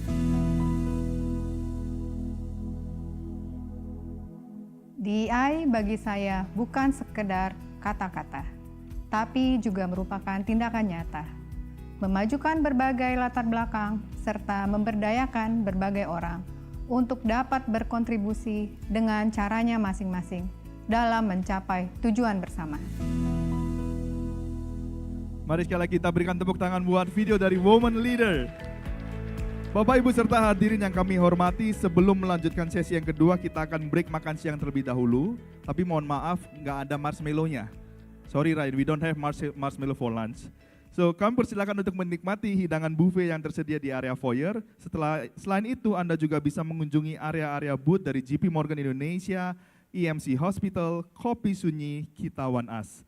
Acara ini juga didukung oleh IDN Times dan Fortune Indonesia sebagai media partner. Kami juga informasikan untuk lokasi musola berada di lantai 2 dan dimohon kepada Bapak Ibu untuk kembali lagi ke ballroom pada pukul 13.05 WIB. Selamat menikmati makan siang Anda dan sampai jumpa di sesi berikutnya. Terima kasih. Bring DEI to life.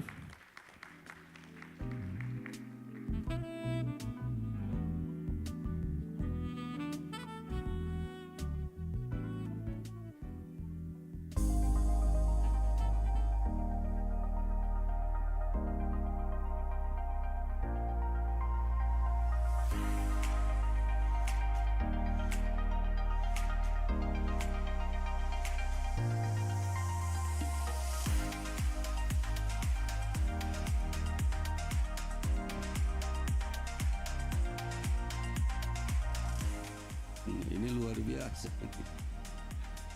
Target 120 ini sangat luar biasa. Kegiatan-kegiatan seperti ini yang tentunya ini sudah pasti membantu masyarakat Banten dan wabil khusus masyarakat Kota Serang.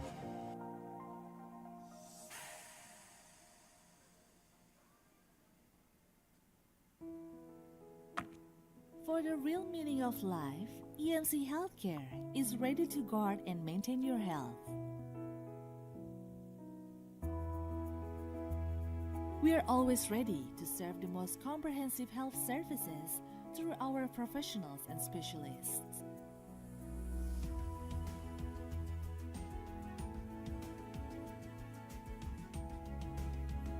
EMC Healthcare are committed to serve with the best services by prioritizing empathy and integrity.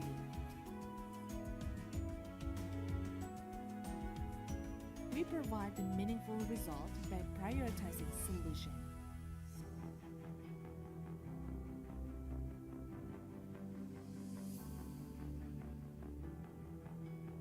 And we're always innovating through our best health experts and paramedics. The digital transformation era has driven us to a better future. EMC Healthcare are developing the digital hospitalization experience, which contains the better healthcare solution and comfortable access for our valued customers.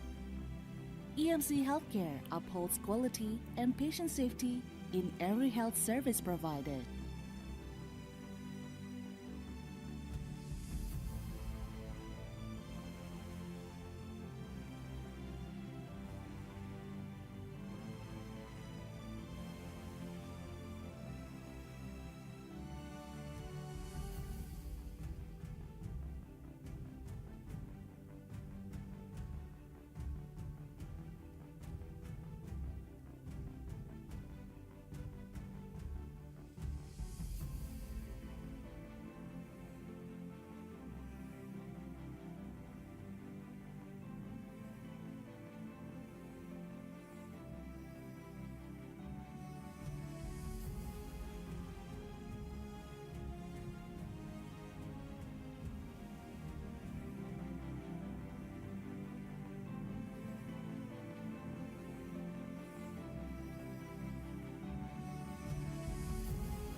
with more than 1,400 bed capacities and 644 specialists. You don't have to go to other countries in order to get international standard medical care.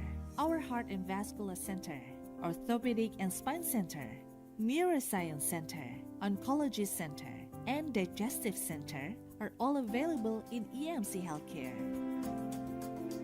Our vision is to provide the most trusted and accessible healthcare for the advancement of the nation's healthcare quality. And our missions are to put the patient's needs and safety as our utmost priority. We are highly committed to always prioritizing quality and patient safety in every aspect of the services we provide. We are also promoting culture of continuous learning and innovation to build the centers of excellence with international standard quality.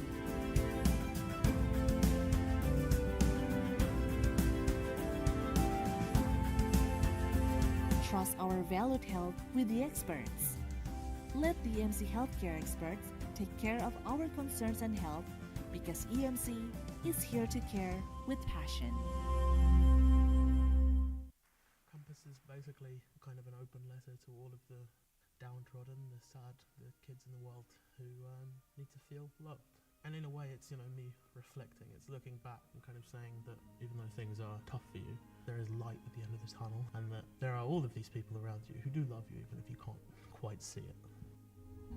When night is falling so hard upon you, the world is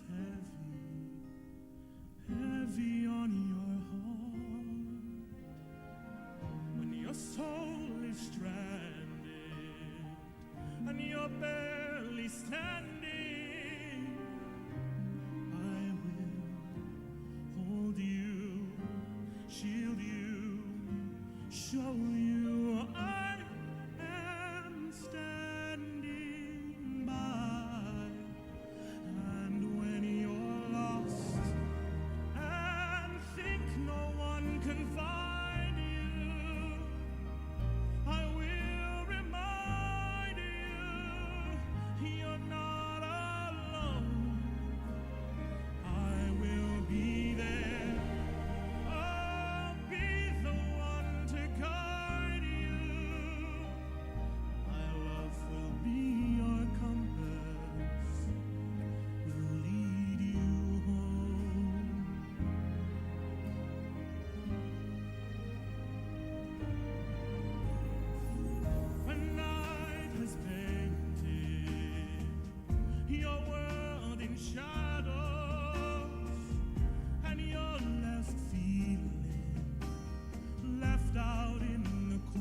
Sebenarnya ini ada satu basic yang sering dilupakan semua entrepreneur. Padahal di kelas manapun, kelas online, kelas kuliah itu selalu disebut. Ada yang disebut sebagai triple bottom line, 3P, people, profit, planet. Tapi kenapa zaman sekarang menjadi 3C, cuan, cuan, cuan.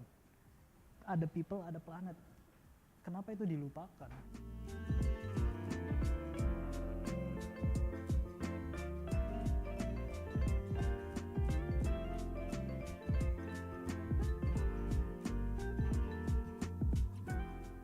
Halo, perkenalkan saya Mario Gultom selaku founder dari Sunyi, Rumah Kopi dan Harapan.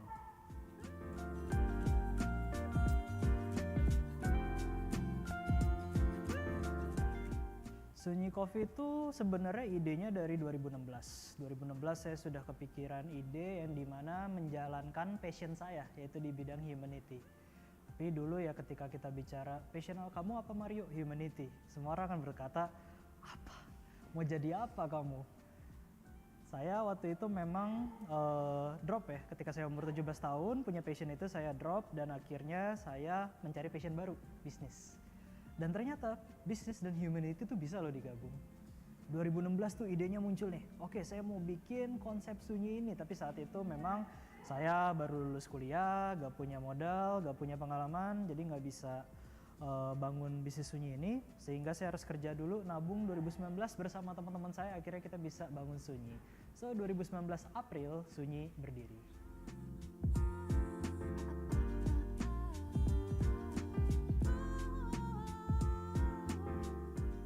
Awalnya kita bootstrapping, bener-bener mulai dari nol, kita cari ruko yang paling murah, kita jualan dengan alat seadanya, dan dari situ kita nabung nih. Namanya bisnis kan kita akan dapat pendapatan, kita akan taruh yang mana yang jadi spending, mana yang akan jadi saving, sampai akhirnya kita bisa buka beberapa cabang lainnya. Dan di beberapa cabang sekarang sudah ada investor, sudah ada orang-orang yang memiliki hati yang sama untuk bisa mempercayakan uang mereka untuk diinvestasikan di perusahaan kita, dan tentunya itu membuat kita bisa berkembang sampai sekarang.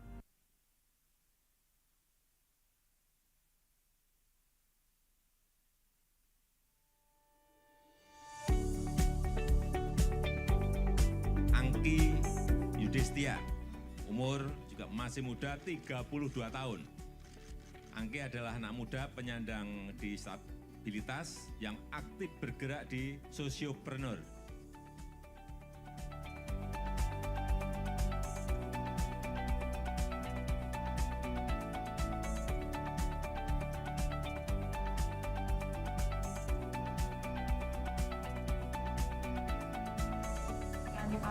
Ini UMKM pengrajin batik yang benar-benar menembus batas. Kenapa menembus batas? Karena pengrajin itu menggandeng teman disabilitas.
Ini luar biasa.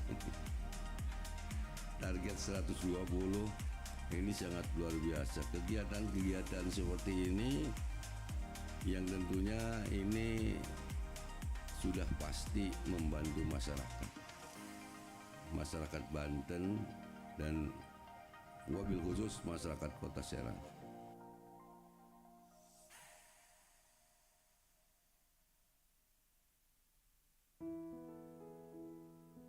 real meaning of life, EMC Healthcare is ready to guard and maintain your health. We are always ready to serve the most comprehensive health services through our professionals and specialists.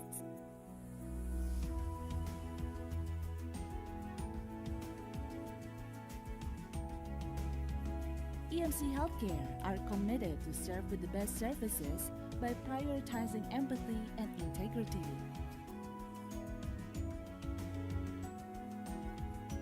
We provide the meaningful result by prioritizing solution.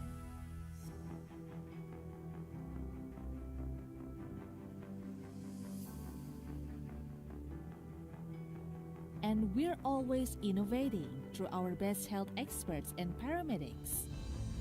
The digital transformation era has driven us to a better future.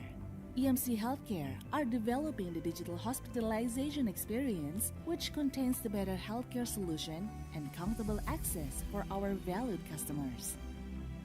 EMC Healthcare upholds quality and patient safety in every health service provided.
With more than 1,400 bed capacities and 644 specialists, you don't have to go to other countries in order to get international standard medical care.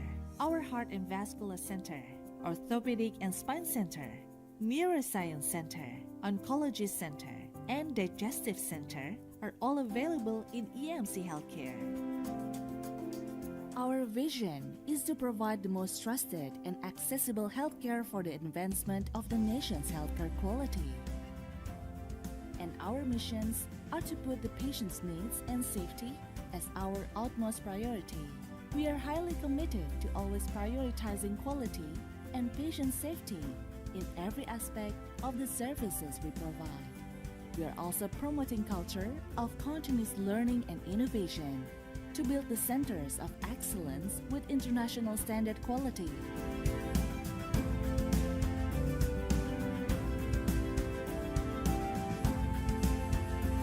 Trust our valued health with the experts. Let the EMC Healthcare experts take care of our concerns and health because EMC is here to care with passion. Compass is basically kind of an open letter to all of the downtrodden, the sad, the kids in the world who need to feel loved. And in a way, it's, me reflecting. It's looking back and kind of saying that even though things are tough for you, there is light at the end of the tunnel, and that there are all of these people around you who do love you, even if you can't quite see it. When night is falling so hard upon you, the world is heavy on your heart. When your soul is stranded and you're barely standing,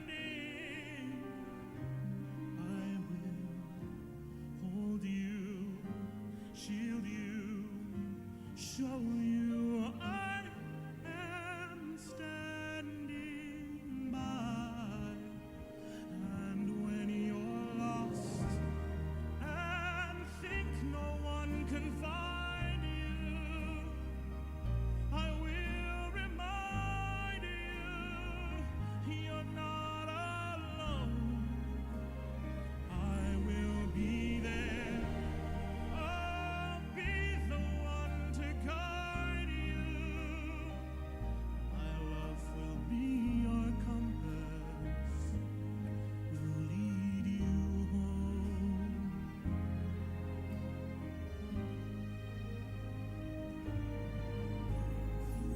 When night has painted your world in shadows, and you're left feeling left out in the cold. When you're in the darkness and this world feels heartless, I will.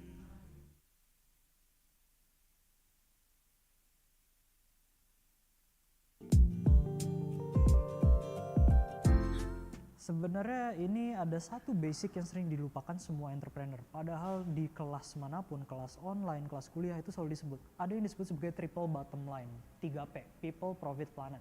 Tapi kenapa zaman sekarang menjadi 3C, cuan, cuan, cuan. Ada people, ada planet. Kenapa itu dilupakan?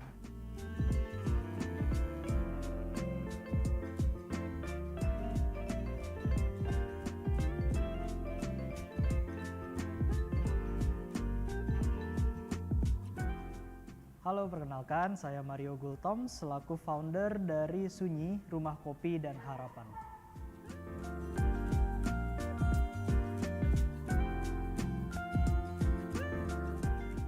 Sunyi Coffee itu sebenarnya idenya dari 2016. 2016 saya sudah kepikiran ide yang dimana menjalankan passion saya, yaitu di bidang humanity. Tapi dulu ya ketika kita bicara, passion kamu apa Mario? Humanity. Semua orang akan berkata, apa? Mau jadi apa kamu? Saya waktu itu memang drop ya, ketika saya umur 17 tahun punya passion itu saya drop dan akhirnya saya mencari passion baru, bisnis. Dan ternyata bisnis dan humanity itu bisa loh digabung. 2016 tuh idenya muncul nih, oke saya mau bikin konsep Sunyi ini, tapi saat itu memang saya baru lulus kuliah, gak punya modal, gak punya pengalaman, jadi gak bisa bangun bisnis Sunyi ini, sehingga saya harus kerja dulu, nabung 2019 bersama teman-teman saya, akhirnya kita bisa bangun Sunyi. So 2019 April Sunyi berdiri.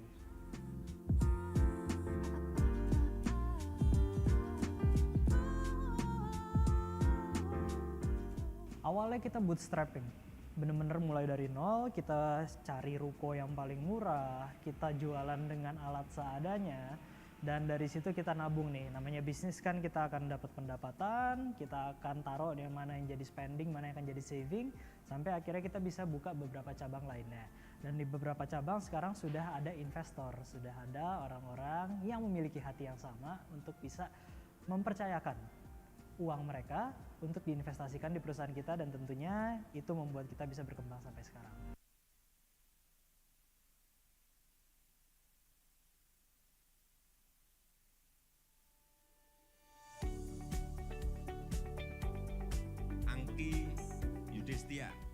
Umur juga masih muda, 32 tahun. Angki adalah anak muda penyandang disabilitas yang aktif bergerak di sosiopreneur.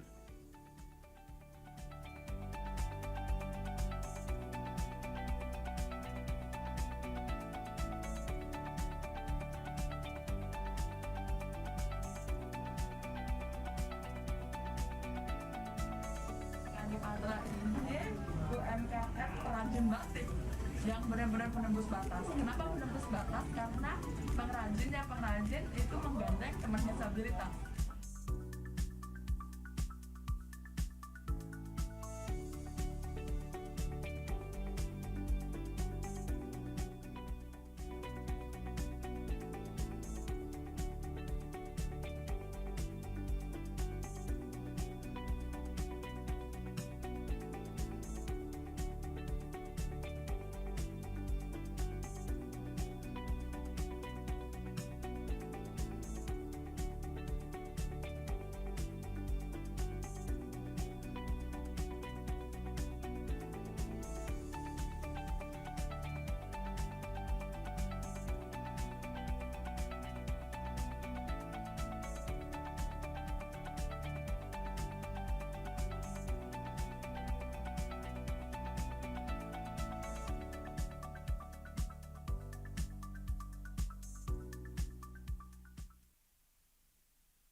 Memilih ribuan kesempatan yang harus dipilih setiap hari tentu tidaklah mudah.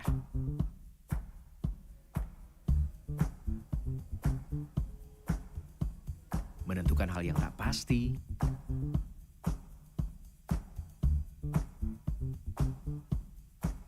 mengejar tuntutan ambisi,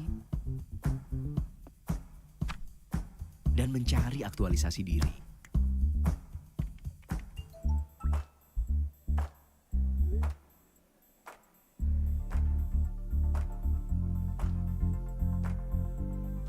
Untuk yang memiliki sejuta keyakinan dan berani melangkah, mungkin benar.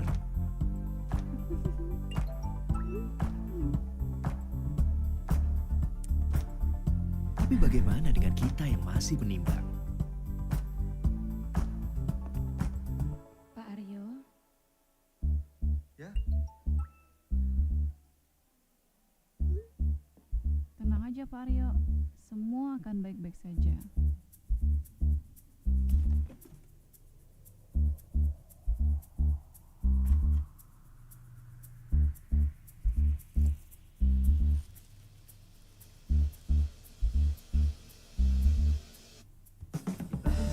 Tak usah khawatir, ini bukan tentang menang atau kalah. Tapi tentang kita yang siap melihat setiap kesempatan menghadapi arus kehidupan dan perubahan zaman.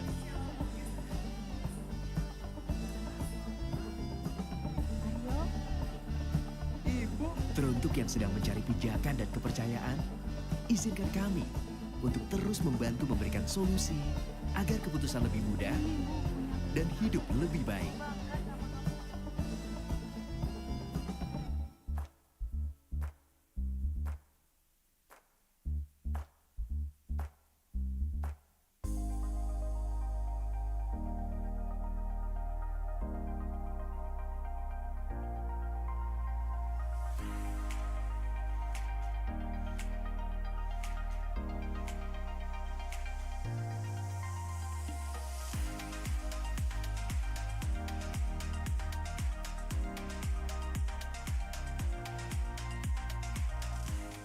Ini luar biasa.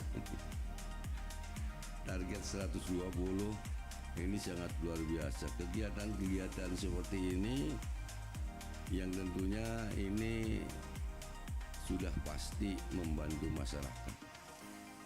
masyarakat Banten dan wabil khusus masyarakat Kota Serang.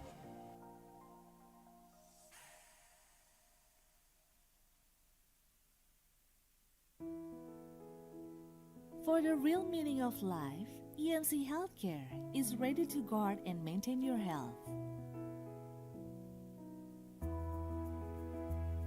We are always ready to serve the most comprehensive health services through our professionals and specialists.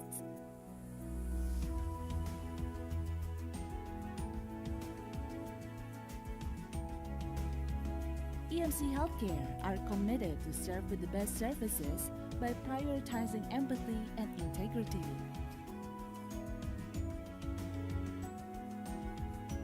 We provide the meaningful result by prioritizing solution.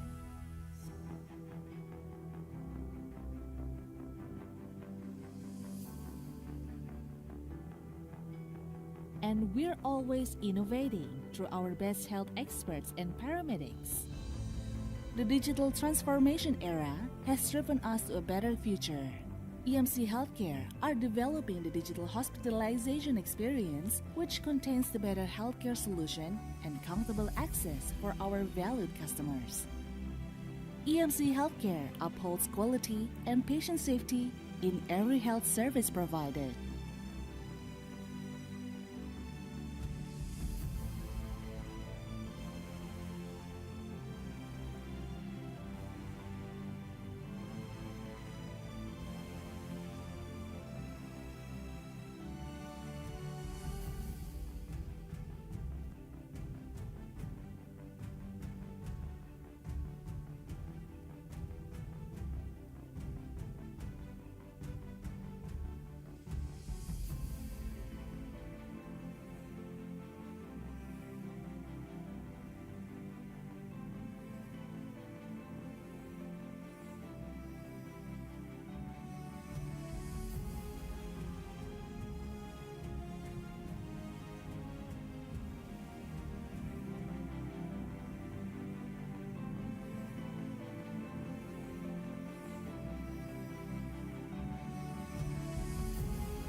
with more than 1,400 bed capacities and 644 specialists.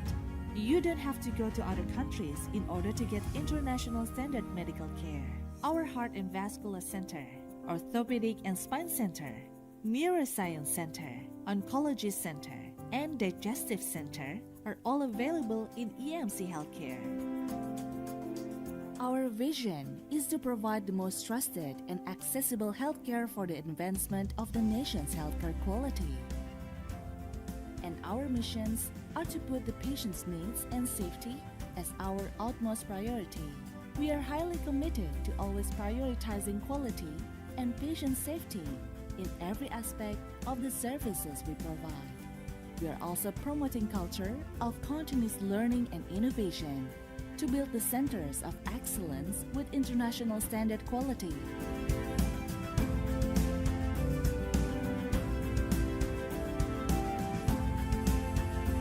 Trust our valued health with the experts. Let the EMC Healthcare experts take care of our concerns and health because EMC is here to care with passion.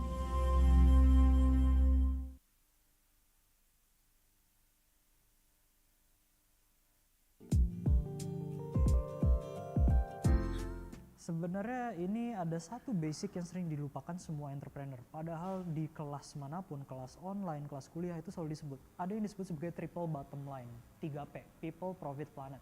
Tapi kenapa zaman sekarang menjadi 3C, cuan, cuan, cuan. Ada people, ada planet. Kenapa itu dilupakan?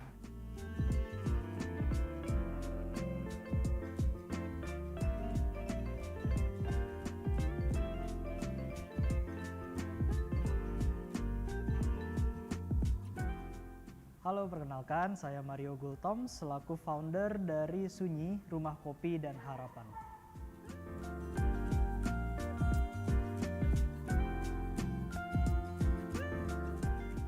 Sunyi Coffee itu sebenarnya idenya dari 2016. 2016 saya sudah kepikiran ide yang dimana menjalankan passion saya, yaitu di bidang humanity. Tapi dulu ya ketika kita bicara, passion kamu apa Mario? Humanity. Semua orang akan berkata, apa? Mau jadi apa kamu? Saya waktu itu memang drop ya, ketika saya umur 17 tahun punya passion itu saya drop dan akhirnya saya mencari passion baru, bisnis. Dan ternyata bisnis dan humanity itu bisa loh digabung. 2016 tuh idenya muncul nih, oke saya mau bikin konsep Sunyi ini, tapi saat itu memang saya baru lulus kuliah, gak punya modal, gak punya pengalaman, jadi gak bisa bangun bisnis Sunyi ini, sehingga saya harus kerja dulu, nabung 2019 bersama teman-teman saya, akhirnya kita bisa bangun Sunyi. So 2019 April Sunyi berdiri.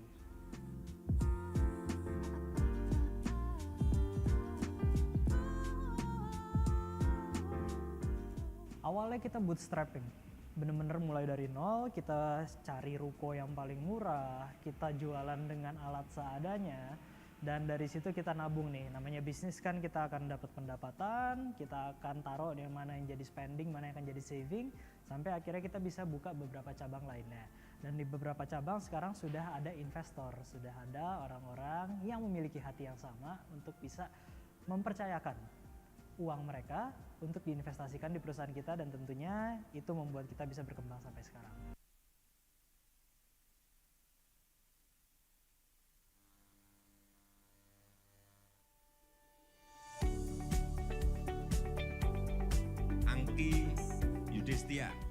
Umur juga masih muda, 32 tahun. Angki adalah anak muda penyandang disabilitas yang aktif bergerak di sosiopreneur.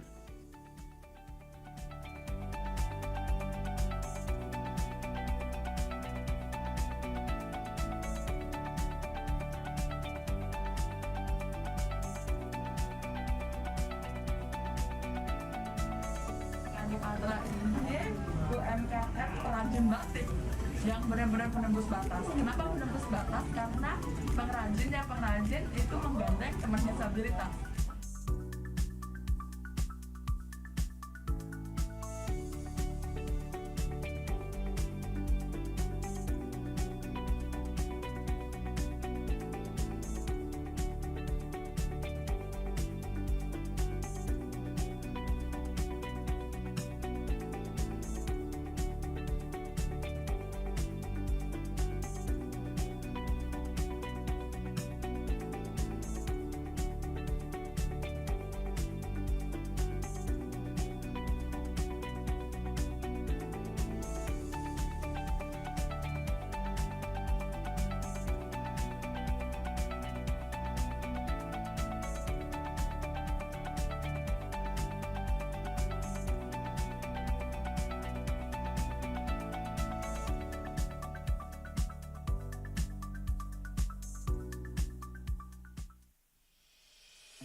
Suster buruan.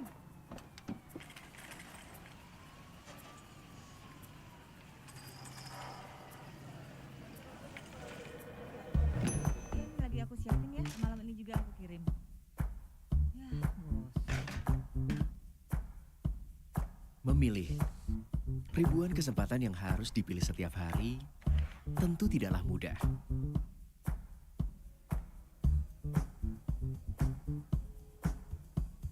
Menentukan hal yang tak pasti,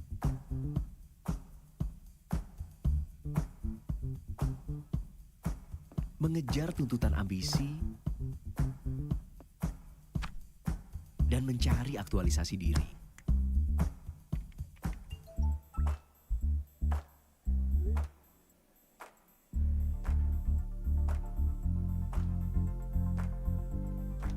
Untuk yang memiliki sejuta keyakinan dan berani melangkah, mungkin benar.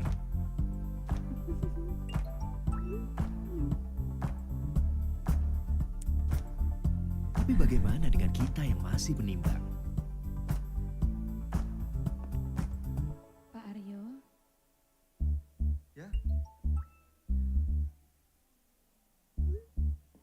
Tenang aja Pak Aryo, semua akan baik-baik saja.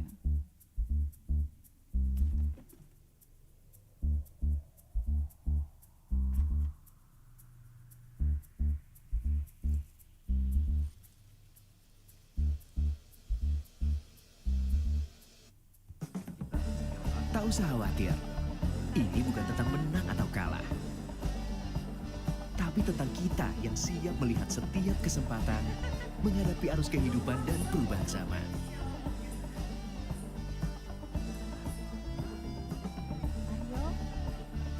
Ibu. Teruntuk yang sedang mencari pijakan dan kepercayaan, izinkan kami untuk terus membantu memberikan solusi agar keputusan lebih mudah dan hidup lebih baik.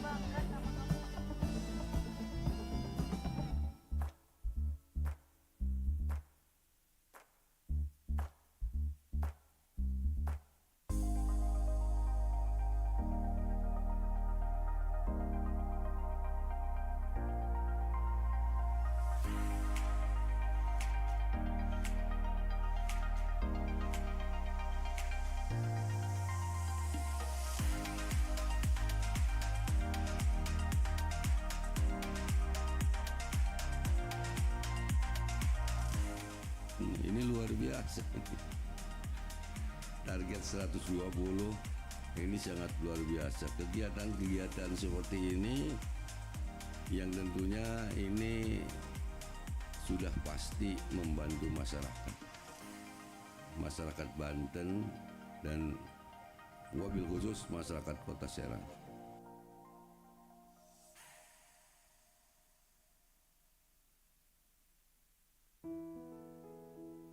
For the real meaning of life, EMC Healthcare is ready to guard and maintain your health.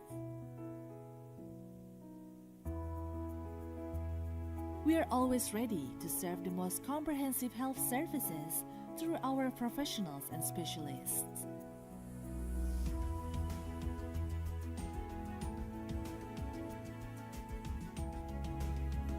EMC Healthcare are committed to serve with the best services by prioritizing empathy and integrity.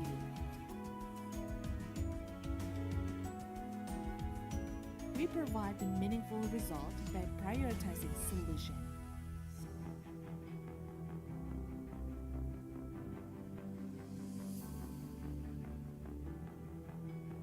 And we're always innovating through our best health experts and paramedics. The digital transformation era has driven us to a better future. EMC Healthcare are developing the digital hospitalization experience, which contains the better healthcare solution and comfortable access for our valued customers. EMC Healthcare upholds quality and patient safety in every health service provided.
with more than 1,400 bed capacities and 644 specialists. You don't have to go to other countries in order to get international standard medical care. Our Heart and Vascular Center, Orthopedic and Spine Center, Neuroscience Center, Oncology Center, and Digestive Center are all available in EMC Healthcare. Our vision is to provide the most trusted and accessible healthcare for the advancement of the nation's healthcare quality. And our missions are to put the patient's needs and safety as our utmost priority. We are highly committed to always prioritizing quality and patient safety in every aspect of the services we provide. We are also promoting culture of continuous learning and innovation to build the centers of excellence with international standard quality.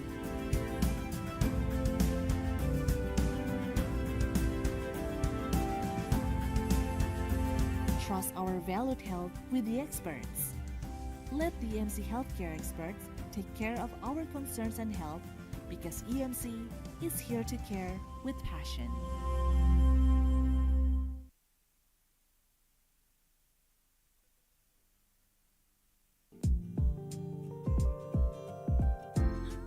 Sebenarnya ini ada satu basic yang sering dilupakan semua entrepreneur. Padahal di kelas manapun, kelas online, kelas kuliah itu selalu disebut. Ada yang disebut sebagai triple bottom line, 3P, people, profit, planet. Tapi kenapa zaman sekarang menjadi 3C, cuan, cuan, cuan. Ada people, ada planet. Kenapa itu dilupakan?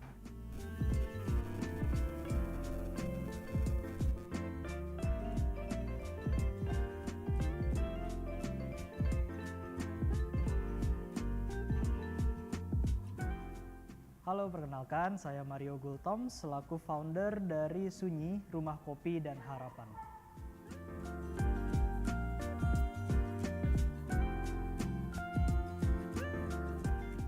Sunyi Coffee itu sebenarnya idenya dari 2016. 2016 saya sudah kepikiran ide yang dimana menjalankan passion saya, yaitu di bidang humanity.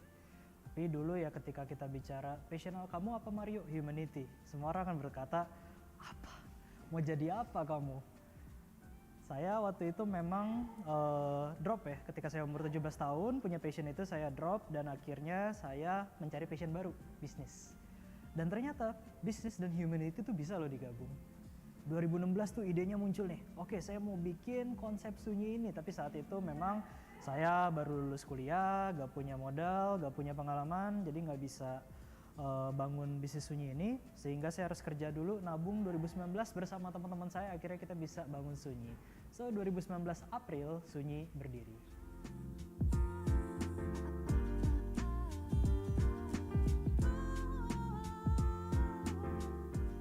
Awalnya kita bootstrapping, bener-bener mulai dari nol, kita cari ruko yang paling murah, kita jualan dengan alat seadanya. Dan dari situ kita nabung nih, namanya bisnis kan kita akan dapat pendapatan, kita akan taruh yang mana yang jadi spending, mana yang akan jadi saving, sampai akhirnya kita bisa buka beberapa cabang lainnya. Dan di beberapa cabang sekarang sudah ada investor, sudah ada orang-orang yang memiliki hati yang sama untuk bisa mempercayakan uang mereka untuk diinvestasikan di perusahaan kita, dan tentunya itu membuat kita bisa berkembang sampai sekarang.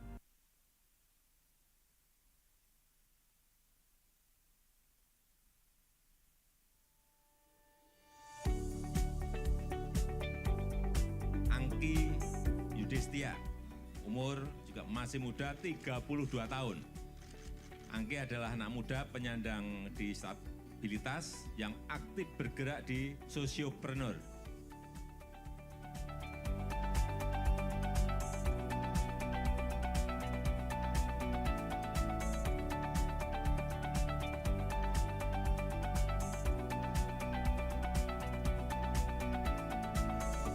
Antara ini UMKM perajin batik yang benar-benar menembus batas. Kenapa menembus batas? Karena pengrajin itu menggandeng teman disabilitas.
Suster buruan.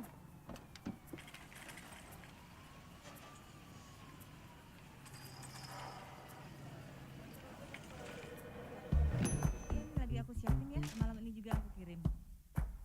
Ya, bos. Memilih ribuan kesempatan yang harus dipilih setiap hari tentu tidaklah mudah.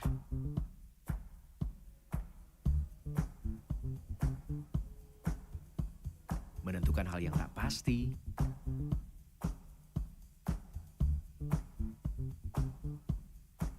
mengejar tuntutan ambisi, dan mencari aktualisasi diri.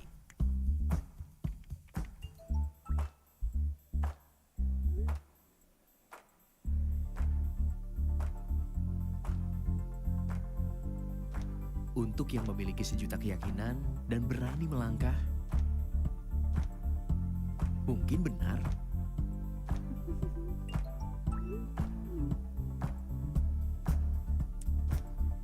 Tapi bagaimana dengan kita yang masih menimbang? Pak Aryo. Ya. Tenang aja Pak Aryo, semua akan baik-baik saja.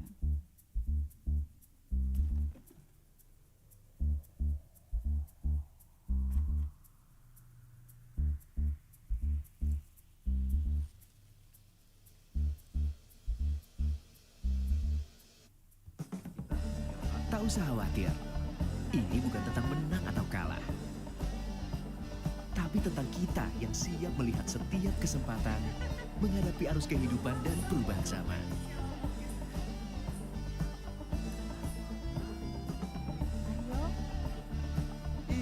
Teruntuk yang sedang mencari pijakan dan kepercayaan, izinkan kami untuk terus membantu memberikan solusi agar keputusan lebih mudah dan hidup lebih baik.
Bapak Ibu yang kami hormati, kami persilakan untuk kembali ke dalam area ballroom karena sesi berikutnya akan segera dimulai. Sekali lagi, Bapak Ibu yang kami hormati, kami persilakan untuk kembali ke dalam area ballroom karena sesi berikutnya akan segera dimulai.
Bapak Ibu yang kami hormati, kami persilakan untuk kembali ke dalam area ballroom karena sesi berikutnya akan segera dimulai. Sekali lagi, Bapak Ibu yang kami hormati, kami persilakan untuk kembali ke dalam area ballroom karena sesi berikutnya akan segera dimulai.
Bapak Ibu yang kami hormati, kami persilakan untuk kembali ke dalam area ballroom karena sesi berikutnya akan segera dimulai.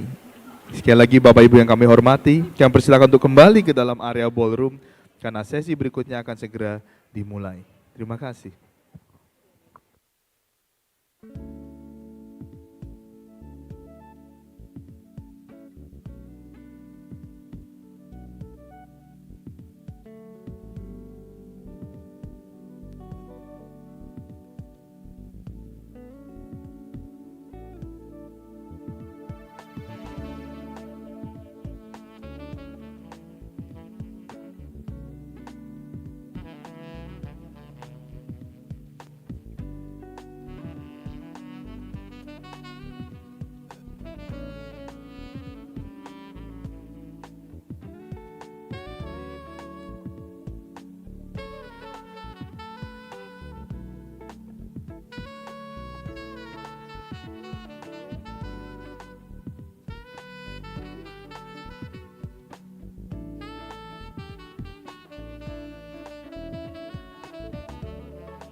Bapak Ibu yang kami hormati, kami persilakan untuk kembali ke dalam area ballroom dan menempati tempat duduknya masing-masing karena sesi berikutnya akan segera dimulai. Sekali lagi, Bapak Ibu yang kami hormati, kami persilakan untuk kembali ke dalam area ballroom dan menempati tempat duduknya masing-masing karena sesi berikutnya akan segera dimulai. Terima kasih.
Ladies and gentlemen, please welcome a performance from Santi Rama Special School, Nada Ashley.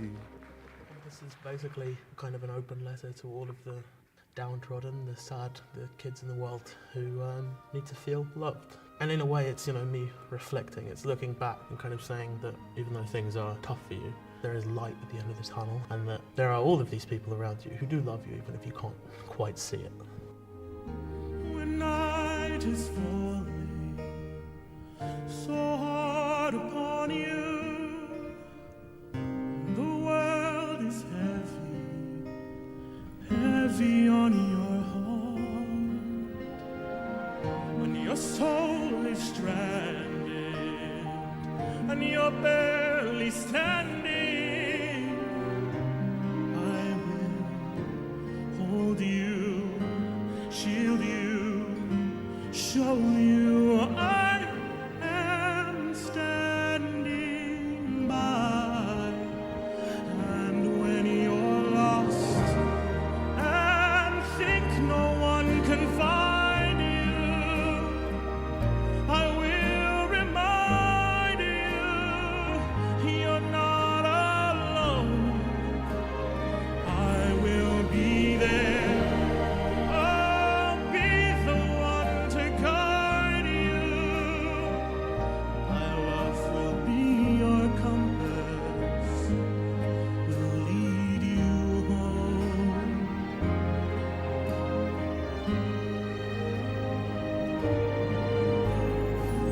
When night has painted your world in shadows, and you're left feeling left out in the cold, when you're in the darkness and this world feels heartless, I will know you, heal you, hold you. I am standing by. And when you're lost and think no one can find you, I will remind you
Sekali lagi berikan tepuk tangan yang meriah buat Nada Ashley.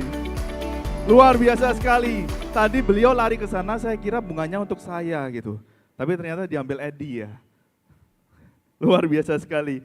Selamat siang Bapak dan Ibu. Sekali lagi kami ingin berterima kasih kepada berbagai pihak yang mendukung acara ini. Terima kasih kepada AAJI, EMC Hospital, Canadian Embassy, JP Morgan Indonesia, Universitas Terbuka, PT Bank DBS Indonesia, Glencore, Kopi Sunyi, Kita One Us, dan Le Meridian yang menjadi venue acara kita hari ini. Serta kepada IDN Times and Fortune Indonesia sebagai media partner dari DEI Summit Indonesia 2023. Tadi di sesi pertama Pak Ryan sudah mention, it is the right thing to do. Pak Budi juga mention keberagaman tersebut seharusnya kita bisa terjemahkan menjadi akses lokasi segmen yang lebih luas. Pak Rahmat juga mention ada PR 22,5 juta disabled person di Indonesia. Itu PR buat kita. Selanjutnya Sudes juga mention new untapped segment and DEI is not owned by someone, DEI is shared. Berikutnya untuk sesi kedua, kita akan melanjutkan kembali sesi di siang hari ini dengan talk show tema DEI Opportunity in Indonesia. Untuk membahas lebih detail bagaimana kita bisa mengembangkan opportunity mengenai DEI di Indonesia dan juga mendengarkan sharing dari para pembicara kita dari perspektif mereka masing-masing. Langsung saja, saya ingin mengundang para pembicara di sesi ini.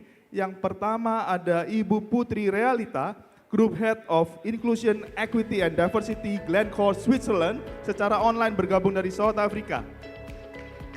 Selamat siang Bu Putri. Selanjutnya saya ingin mengundang juga ke atas panggung Ibu Angki Yudhistia, Sociopreneur and Author, Staf Khusus Presiden Republik Indonesia. Silakan Bu.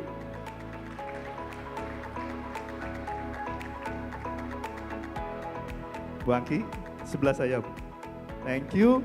Berikutnya ada Ibu Mona Monica, Executive Director Head of Group Strategic Marketing and Communication PT Bank DBS Indonesia. Please welcome to the stage Bu Mona. Last but not least ada Ibu Apriliadi Siregar sebagai DEI Chairwoman Compliance Director PT Asuransi Jiwa Manulife Indonesia. Bergabung bersama saya di atas panggung di sebelah sana. Luar biasa sekali. Ibu Putri sudah terhubung ya?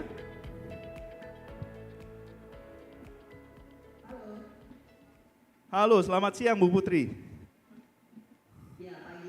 Pagi di situ. Gimana Bu tadi habis BRICS event ya kayaknya di South Africa?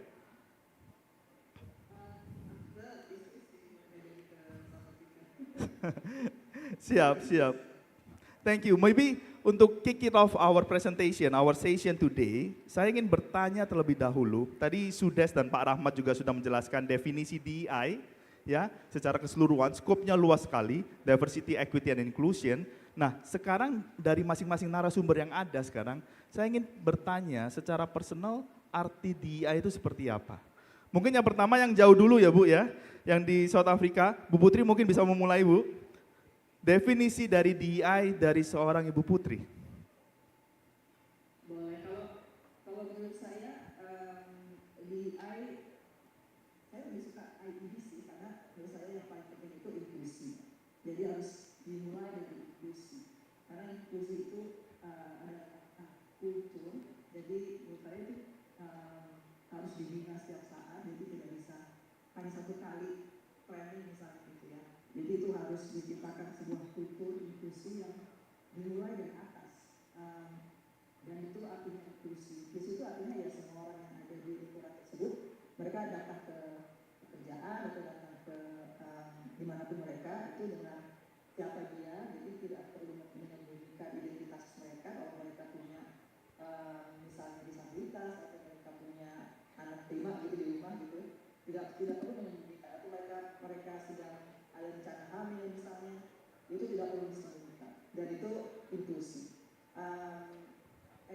Equity mungkin kalau dalam bahasa Indonesia itu kita mungkin bisa kesetaraan, tapi misalnya itu lebih keadilan sih, karena equity itu bukan equality, berbeda ya equality. Karena kalau equity kita tuh kayak misalnya kita kasih equalitas itu artinya kita kasih sepeda yang sama untuk orang-orang yang berbeda. Misalnya untuk anak kecil, untuk orang tua, untuk orang dengan disabilitas, sepedanya sama gitu jenisnya. Tapi kalau ekuitas atau keadilan itu,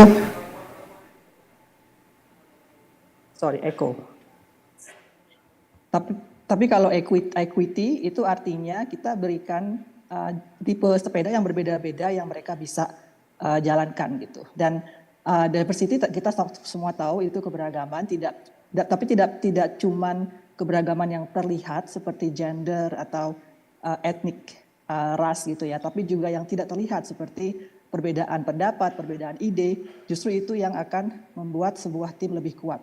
Dan kalau menurut saya sih ada personal definition yang lebih mudah itu kalau diversity itu kayak kita mengundang banyak orang berbeda ke sebuah pesta, kita ulang tahun gitu ya, kita undang mereka semua orang-orang yang berbeda-beda. Kalau inclusion itu bagaimana membuat mereka semua yang berbeda-beda ini bisa berdansa bersama-sama.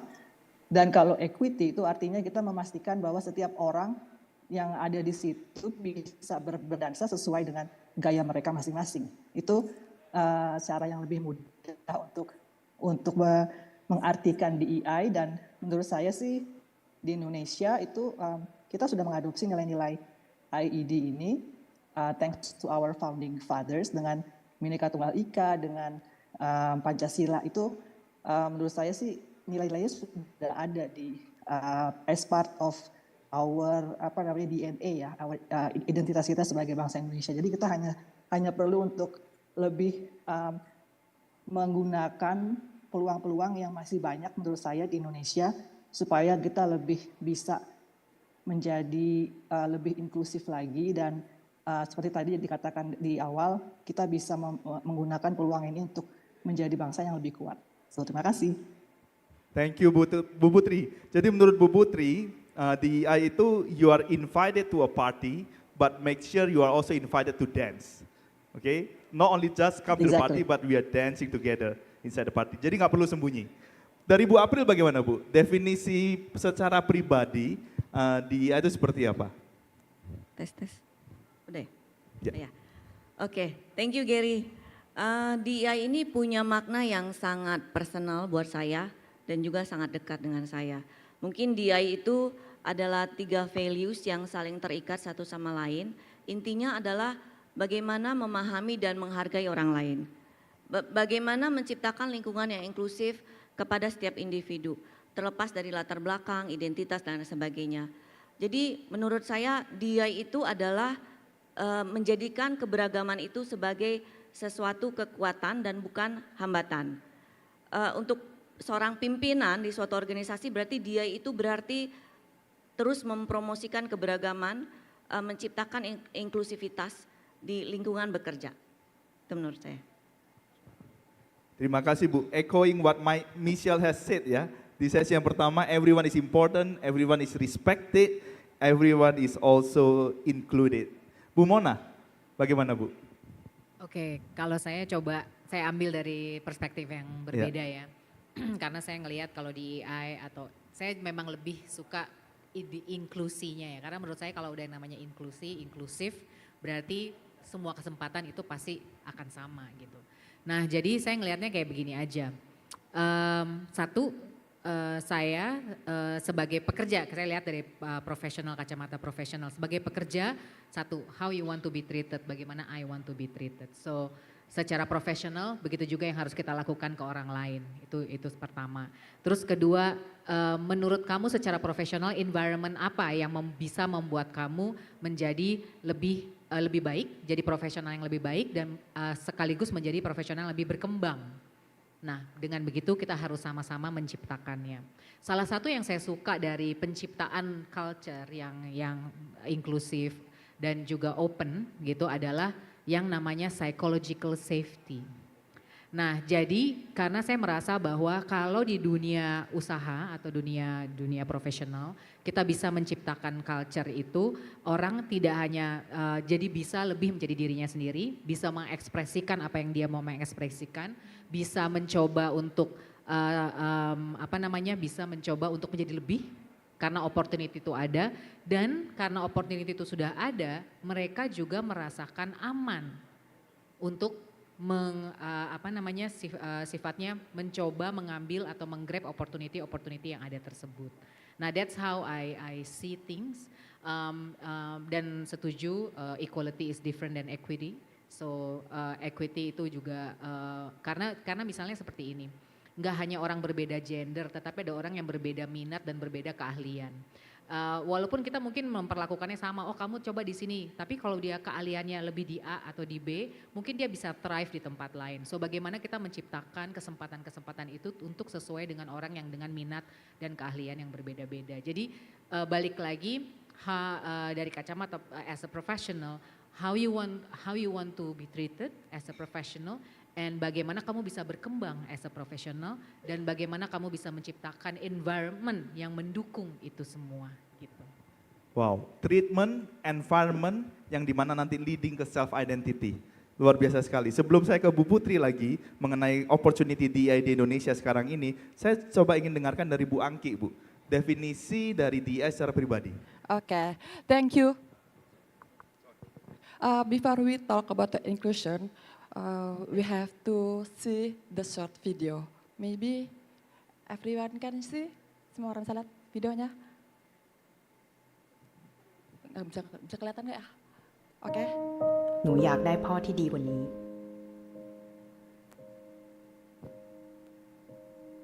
พ่อที่ไม่เป็นใบ้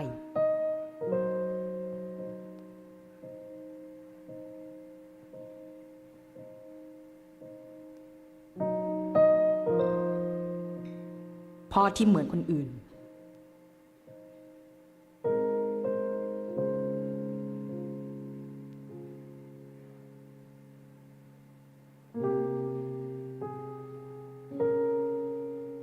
พ่อที่ได้ยินในสิ่งที่หนูอยากบอก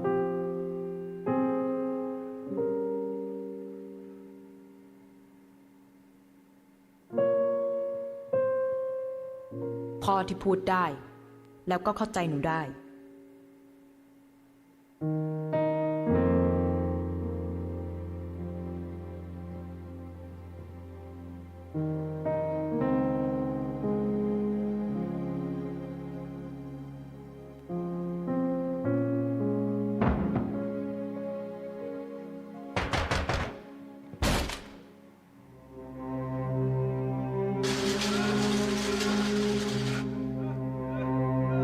อยากให้ลูกเป็นอะไรนะคะหมอ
Nah, jadi itu video ini kita bisa bilang inclusivity itu dari rumah masing-masing.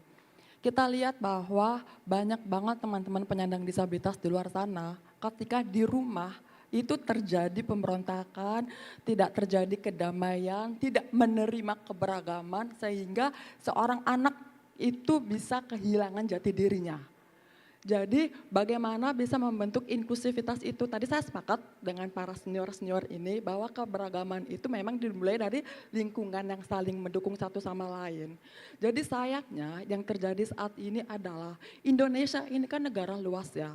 Luas banget dengan 38 provinsi, banyak banget kelompok-kelompok teman-teman kita penyandang disabilitas itu masih berada di ketidakpercayaan diri karena tidak diterimanya oleh keluarganya masing-masing.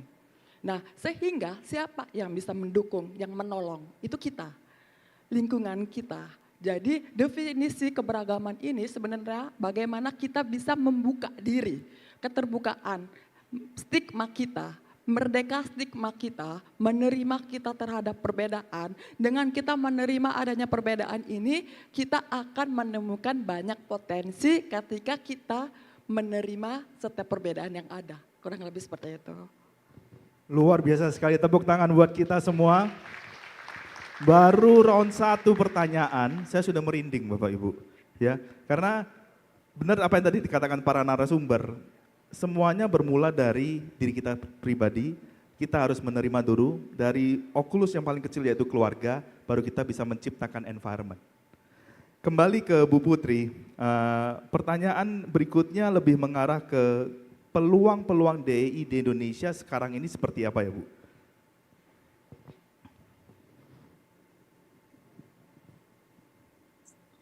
Ya, menurut saya kalau kita bicara tentang peluang, kita harus melihat business case ya untuk DEI di Indonesia. Jadi misalnya kalau untuk perusahaan seperti Glencore misalnya, business case kita adalah mining sektor itu di dunia, di banyak negara itu sudah kita menghadapi krisis talenta. Jadi kita harus sudah mulai diversifikasi talent pool kita dari sekarang karena banyak sekali mining schools yang closing down di beberapa negara dan orang generasi muda sekarang sudah tidak mau lagi join mining company misalnya. Dan itu business case kita clear untuk diversifikasi talenta. Kemudian kalau kita lihat Indonesia, menurut saya business case DEI di Indonesia adalah bagaimana kita bisa memberdayakan talenta-talenta terbaik kita untuk mendukung pertumbuhan ekonomi di Indonesia. Yang menurut prediksi PwC, tahun 2050 Indonesia itu akan menjadi ekonomi terbesar keempat di dunia. Dan menurut saya banyak sekali berdasarkan business case ini, peluang-peluang di DEI yang kita bisa manfaatkan. Misalnya yang pertama tadi mengenai inklusi, karena saya selalu harus mulai dengan inklusi. Dan saya setuju sekali dengan yang komentar terakhir bahwa kita harus memastikan di tingkat keluarga itu inklusi terjadi. Dan itu melalui edukasi. Edukasi ini harus masuk ke sekolah-sekolah. Kita edukasi calon-calon orang tua bagaimana kita bisa menerapkan nilai-nilai inklusi di kehidupan kita sehari-hari. Itu yang pertama. Yang kedua, kita lihat penduduk kita banyak sekali ya, 274 juta jiwa dan sekitar 50% itu perempuan. Tapi menurut data terakhir BPS, tingkat partisipasi angkatan kerja perempuan itu masih 56%, sedangkan laki-laki 84%. Dan kebanyakan dari perempuan ini, 56% bekerja paruh waktu, jadi bukan full time. Jadi kita lihat di sini masih ada peluang untuk meningkatkan partisipasi perempuan di tempat kerja. Terus kemudian kalau kita melihat partisipasi perempuan, itu sangat penting sekali untuk bisa dilihat dalam hal perempuan di politik. Karena bagaimana kita bisa menciptakan sebuah kebijakan untuk yang berdampak terhadap 274 juta jiwa kalau 50% dari populasi kita tidak terlibat dalam pembuatan kebijakan tersebut. Jadi kita harus terus berupaya untuk meningkatkan persentase perempuan di parlemen, di DPR. Kemudian kalau kita lihat dari kita bandingkan dengan negara tetangga kita, misalnya di Thailand itu 60% perempuan di parlemen, kemudian Vietnam itu 73%, itu maksudnya negara-negara tetangga kita tentang partisipasi perempuan di tempat kerja. Nah, kalau kita lihat di parlemen sendiri itu di Vietnam 27%, Filipina 30%, dan kita masih 20% saat ini. Kemudian belum lagi kita bicara gender pay gap. Jadi bagaimana kita bisa memastikan bahwa tidak ada perbedaan gaji antara perempuan dan laki-laki kalau dia mengerjakan pekerjaan yang sama. Kemudian kalau belum kita membicarakan tentang penyandang disabilitas, karena tadi sudah disebutkan ada sekitar 23 juta orang, 8,5% menurut data BPS terakhir, dan hanya sekitar 0,5% dari total jumlah pekerja di Indonesia itu penyandang disabilitas. Jadi sangat-sangat kecil dan kebanyakan adalah laki-laki. Jadi lagi-lagi perempuan harus kita usahakan untuk bisa lebih mendapat partisipasi.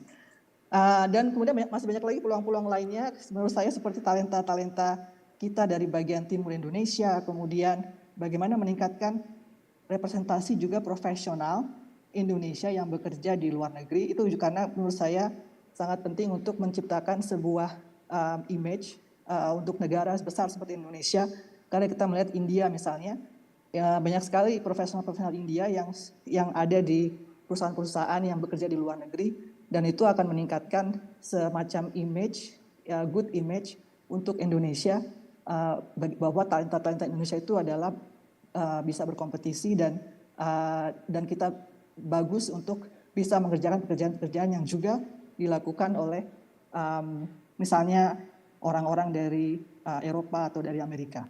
Dan menurut saya sih kalau kita bersama-sama bisa think about this more and then just like find just some ways bagaimana kita bisa memanfaatkan setiap peluang ini yang ada di Indonesia. I think this really can be a good opportunity for us to be able to be ready for the 2050 year of 2050. Thank you.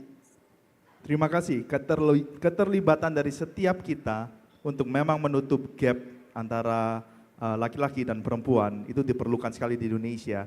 Tadi Bu Putri mention gap-gap tersebut, ada keterlibatan, gap yang masih besar, lalu juga ada perbedaan gaji yang masih besar, lalu juga dari sisi produktivitas dan juga knowledge yang masih besar antara pria dan wanita. Dan itu memang semua harus dimulai dengan edukasi mengenai inklusi di sisi home atau di sisi keluarga. Bu April, bagaimana Bu April, menurut pendapat Bu April mengenai peluang DEI di Indonesia? Thank you Gary. Bicara mengenai Indonesia ya, kita patut berbangga karena kan Indonesia itu sudah kaya akan keberagaman etnis, budaya, bahasa dan lain sebagainya. Itu merupakan fondasi yang kuat untuk mendukung DEI. Bahkan kita tahu Indonesia sendiri, pemerintah sudah mengeluarkan kebijakan-kebijakan yang mendukung kesetaraan menurut pendapat saya. Ya karena saya legal compliance ya, saya ambil contohnya misalnya Undang-Undang Sistem Pendidikan Nasional. Pemerintah sudah mewajibkan setiap warga negara Indonesia untuk mendapatkan akses yang setara terhadap pendidikan. Terus Undang-Undang Penyandang Disabilitas. Pemerintah sudah memberikan perlindungan kepada penyandang disabilitas agar mereka mendapatkan akses yang sama terhadap pendidikan dan pekerjaan. Bahkan OJK sudah mewajibkan perusahaan agar memberikan akses yang setara terhadap penyandang disabilitas. Jadi sudah bagus menurut saya, tapi tentu saja ada hal-hal yang bisa dikembangkan lebih lanjut. Misalnya contoh tadi Ibu sudah jelaskan mengenai pendidikan. Menurut saya juga setuju. Pendidikan sejak dini menurut saya penting banget. Kenapa Gary? Karena otak muda kita waktu kita masih kecil, kita itu dipengaruhi oleh banyak hal. Salah satunya adalah media. Jadi visual information itu adalah sesuatu yang sangat mudah direkam oleh memori kita. Jadi ketika kita kecil lihat media-media yang stereotyping, yang bias, misalnya seseorang warna kulit tertentu dianggap penjahat gitu ya. Nah, pendidikan sejak dini itu penting supaya untuk menghilangkan bias.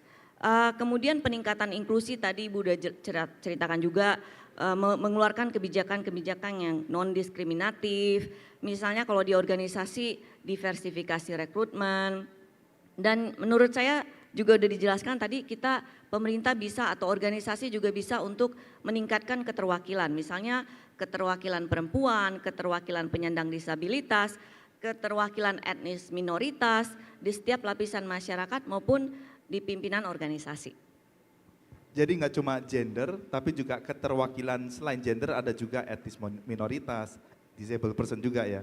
Tapi paling tidak keterwakilan itu sudah kelihatan di sesi 2 kali ini, karena dari 5 orang, saya sendiri yang laki-laki. Tepuk tangan dulu untuk kita semua. Bu Mona, bagaimana Bu peluang DEI di Indonesia di situasi yang sekarang ya? Oke, tadi saya setuju ya apa yang sudah diutarakan, sudah ada kebijakan, memang sudah ada policy-policy. Tetapi kalau saya ngelihatnya juga seperti ini, it's good to have wacana, but it shouldn't stay wacana. Dan kalau kita lihat, tujuan kita kan di sini adalah untuk mengembangkan kultur kan, kultur yang inklusif, dengan equity gitu kan ya. Nah, kultur itu terbangun kenapa? Obviously top bottom. Nah, jadi kalau wacana itu ada, kebijakan itu ada, policy itu ada, seluruh pemimpin karena itu top bottom, budaya itu dibangun udah pasti top bottom, nggak mungkin bottom up. Jadi pemimpinnya dari yang paling tinggi hingga pemimpin subpemimpin lain, hingga pemimpin keluarga itu harus bisa secara konsisten melaksanakan everything yang sudah diput as wacana. Nah, kalau konsistensi dan continuity itu tidak ada, obviously kita akan membicarakan ini hingga 10 tahun ke depan. Gitu. Jadi menurut saya yang kita mesti as masyarakat dan juga sebagai anggota keluarga, kita harus kritis dalam melihat implementasi dan continuity atas implementasi of all wacana yang sudah ada. Nah, kalau kita semakin kritis sebagai bagian dari masyarakat, saya yakin perubahan secara progresif itu akan terjadi. Gitu. Oke, selain edukasi berarti perlu ada eksekusinya Ibu ya, yang konsisten juga. Konsisten dan kontinu. Terima kasih. Bu Angki. Yes. Oke. Pertanyaan sama Bu, jadi peluang DEI di Indonesia di situasi yang sekarang seperti apa? Oke, baik. Kita bicara tentang diversity, equity, inclusion-nya berdasar experience ya. Kalau kita bicara tentang kelompok rentan, berarti apa? Youth, woman, disability. Kayak 3 paket ini ada di saya deh semuanya ya, kayaknya ya. Jadi 1, youth, milenial ya. 2, woman. 3, disability. Karena saya ada seorang penyandang tuli, saya harus menggunakan alat bantu dengar, saya pakai alat. Nah, jadi saya berkomunikasi dengan teman-teman tuli pakai bahasa isyarat. Atau teman-teman yang non-disabilitas saya lihat gerakan bibir. Nah, bisa bayangin kan kalau kita bicara tentang representatif, ya saya setuju representatif. Kalau kita bicara tentang bagaimana top down-nya ini bisa konsistensi, kita tahu bahwa isu inklusivitas ini adalah bukan isu mudah. Isu yang harus dikonsisten seterusnya. Nah, berdasarkan experience saya, kenapa sih beberapa komunitas ini juga selalu merasakan sulit banget ya hidup di lingkungan yang belum ramah terhadap penyandang disabilitas. Karena memang kalau kita bicara dari top down, gimana government ini apakah sudah mengakomodir kebutuhannya, kebutuhan. Tadi yang kebijakan-kebijakannya. Nah, kalau kita bicara tentang isu disabilitas, mungkin materinya mungkin bisa, kita punya data. Data kita itu 22,9 juta. Berdasarkan dari BPS yang diolah oleh Bappenas, itu hampir 9% ya, berarti 8,5%. Banyak banget, itu paling banyak itu ada di Jawa.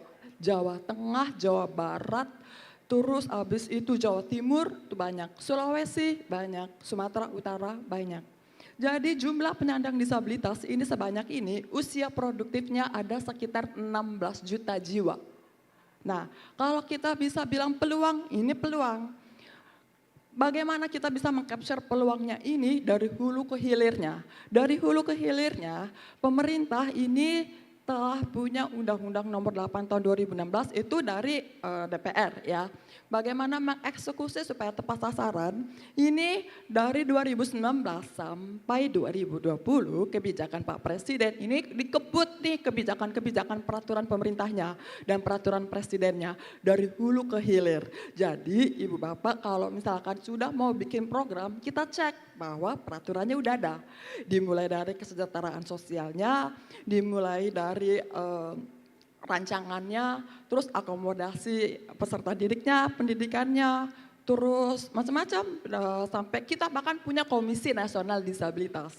Itu dalam sejarah Indonesia akhirnya punya Komnas Disabilitas. Artinya untuk mengakomodir kebutuhan-kebutuhan apakah ini sudah sesuai dengan on track atau belum Nah, jadi inilah sebenarnya pemerintah ini bukan berarti diem aja, tapi pemerintah memang nggak bisa kerja sendirian. Pasti butuh perpanjangan tangan semua multi pihak. Bahwa kita punya peraturannya, setiap perusahaan itu wajib merekrut tenaga kerja sebanyak 2% untuk BUMN dan untuk negeri dan 1% untuk swasta. Ini adalah wajib untuk mengakomodir inklusivitas. Tapi apabila itu belum bisa dijalankan dengan maksimal, Pak Presiden menyarankan untuk mengempower pelaku-pelaku UMKM sehingga mereka ini bisa mandiri secara ekonomi. Jadi tujuannya kita tuh sama, kita itu independen semuanya, living independent. Jadi mereka diberdayakan, mereka bisa menjadi wirausaha, mereka bisa mendapatkan kesempatan. Ini bagaimana semua itu partisipasi aktif. Nah, ini semua ini semua adalah peraturan-peraturan. Nah, setiap tahun pemerintah memberikan penghargaan kepada perusahaan-perusahaan yang telah merekrut penyandang disabilitas. Penilaiannya itu dari mana? Ada dari Dinas Tenaga Kerja. Jadi ini tahun lalu. Jadi ada beberapa perusahaan-perusahaan yang dinilai oleh pemerintah ini adalah mendapatkan penghargaan langsung dari Kementerian Tenaga Kerja. Memberikan apresiasi dari pemerintah untuk perusahaan besar baik perusahaan kecil yang selalu yang merekrut tenaga kerja. Tapi ini kita memang perlu konsisten. Saya berharap tahun ini dan tahun depan ibu-ibu, bapak-bapak yang ada di sini bisa menjadi salah satu yang mendapatkan penghargaan ini. Ini adalah bentuk dari pemerintah untuk mengapresiasi bentuk inklusivitas yang diimplementasikan di perusahaan. Gitu. Luar biasa sekali, komitmennya memang besar ya, dari UMKM, dari pemerintah, dan keterlibatan dari semua entitas yang ada di kebijakan publik. Luar biasa sekali, tadi kita sudah melihat definisi dari DEI, lalu juga kita bisa melihat peluang dari DEI di Indonesia. Sekarang saya ingin kembali ke Bu Putri, coba boleh cerita nggak Bu, pengalaman pribadi Bu Putri, baik itu di Glencore ataupun di Indonesia, mengenai komitmen untuk memajukan DEI dan juga bagaimana perempuan itu bisa memberikan suatu kontribusi yang lebih lagi. Ya, saya waktu itu tidak berkecimpung di bidang ini. Waktu itu saya lebih background profesional saya corporate affairs waktu saya masih di Indonesia. Kemudian ada kesempatan untuk waktu itu perusahaan yang saya sebelumnya Danone itu mereka mencari orang untuk bisa memulai diversity and inclusion role di headquarter mereka di Paris, dan saya sangat tertarik untuk melakukan pekerjaan itu karena menurut saya yang pertama adik saya salah satu penyandang disabilitas, biarpun dia lebih ke learning disability, dan saya menyaksikan sekali bagaimana sulitnya dia untuk bisa mendapatkan penerimaan di lingkungan. Terus juga saya perempuan satu-satunya di keluarga, tapi saya punya tiga saudara laki-laki semua, dan mereka sangat-sangat suportif, dan biasanya kan yang pergi jauh tuh yang laki-laki gitu ya, tapi ini saya tuh dari sekolah, dari bekerja juga saya jarang di Indonesia, dan itu menurut saya sangat menginspirasi karena tidak banyak mungkin keluarga yang seperti itu, dan menurut saya waktu itu take this job karena sangat menarik, dan mungkin secara personal saya bisa berkontribusi untuk bisa lebih memajukan topik ini di perusahaan-perusahaan besar gitu ya di dunia, dan sangat banyak pengalaman yang sudah saya dapat karena saya bisa membandingkan apa yang terjadi di Indonesia dan juga di negara-negara lain gitu ya, seperti di Afrika, di South America yang juga sama seperti Asia, ya lebih developing countries. Terus juga karena menurut saya juga punya pengalaman waktu saya baru lulus dari Australia waktu itu. Saya kembali ke Indonesia dan saya memulai pekerjaan saya yang pertama karena background saya itu teknik, jadi saya masuk ke operations. Dan di operation itu saya wanita pertama di lingkungan operations. Waktu itu saya join sebagai management training. Dan saya waktu itu sangat tidak nyaman karena biarpun saya suka challenge gitu ya, tapi begitu saya masuk ke lingkungan itu ternyata tidak mudah karena semua peers saya semua laki-laki dan semua team leaders di pabrik. Waktu itu saya masuk ke pabrik di Cirebon waktu itu, dan waktu itu waktu itu ada seorang pemimpin yang dia head of operations, dia sangat inklusif menurut saya, dan itu membuat saya, itu pertama kali saya belajar tentang inclusive leadership dari dia, karena menurut saya dia bisa membuat saya merasa tidak selalu dilibatkan dalam pembuatan keputusan. Dia selalu mengundang saya jika ada meeting penting misalnya, dan selalu menanyakan kepada saya misalnya, Putri, what do you think? Dan itu pertanyaan simpel itu membuat saya menambah confidence saya untuk bicara di meeting yang semuanya laki-laki gitu ya, dan juga laki-laki semua di ruangan itu merasa karena mereka sebelumnya belum pernah mendengar dari seorang wanita di ruangan itu, jadi itu juga membiasakan mereka untuk mendengar suara saya di ruangan gitu, dan itu membuat saya sangat menghargai gaya leadership dari operations director tersebut. Terus menurut saya, how can women make their mark? Yang pertama sih kita harus tahu benar-benar siapa kita dan apa potensi kita, dan itu perlu proses memang. Tapi begitu kita tahu, kita harus bisa memanfaatkan semua peluang yang ada untuk bisa show people our potentials. Dan jangan pernah percaya kalau ada orang lain yang bilang bahwa kita tidak bisa melakukan sesuatu, karena they don't know you, we know ourselves, everything is possible. Saya mau cerita untuk waktu saya pindah ke Paris waktu itu, bahkan bos langsung saya waktu itu orang laki-laki, orang Belanda, dia juga bilang, kamu nggak bakalan sukses di Paris karena mereka semua orang Prancis, they all speak French, you will be lost. Tapi menurut saya, what do I have to lose gitu ya. Jadi dan banyak sekali orang-orang yang akan mengatakan sesuatu yang membuat kita lacking confidence, dan we should not take that into account. We should just believe in ourselves and we should know our potentials, dan kita harus nothing to lose gitu ya, dan kita harus bisa take risk untuk bisa memanfaatkan potensi kita yang terbaik. Thank you.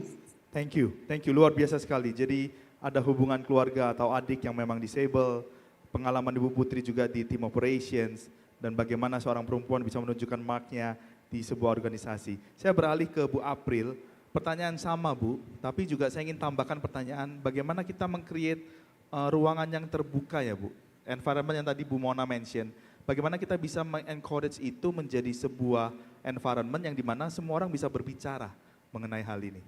Bu April. Thank you.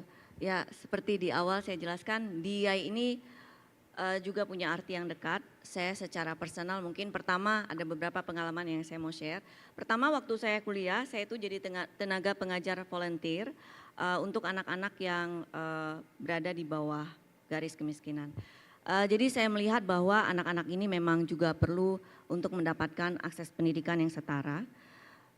Kemudian pengalaman pribadi lainnya juga sangat dekat dengan saya, yaitu adik perempuan saya.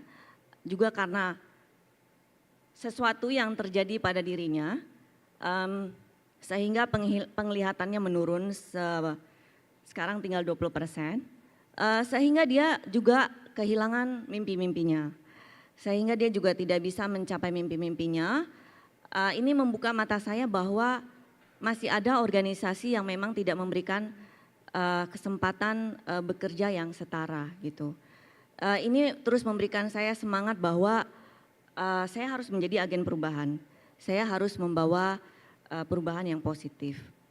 Ya, bicara mengenai bagaimana menciptakan komunikasi yang terbuka gitu ya.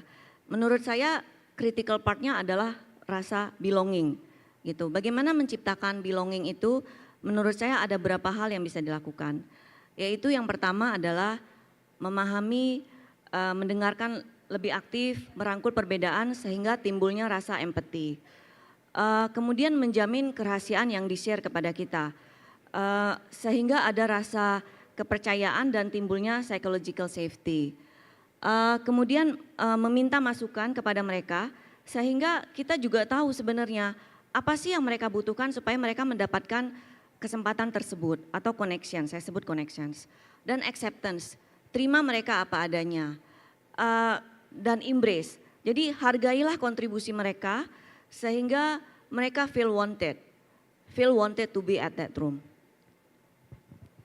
Belonging, kerahasiaan dan juga acceptance.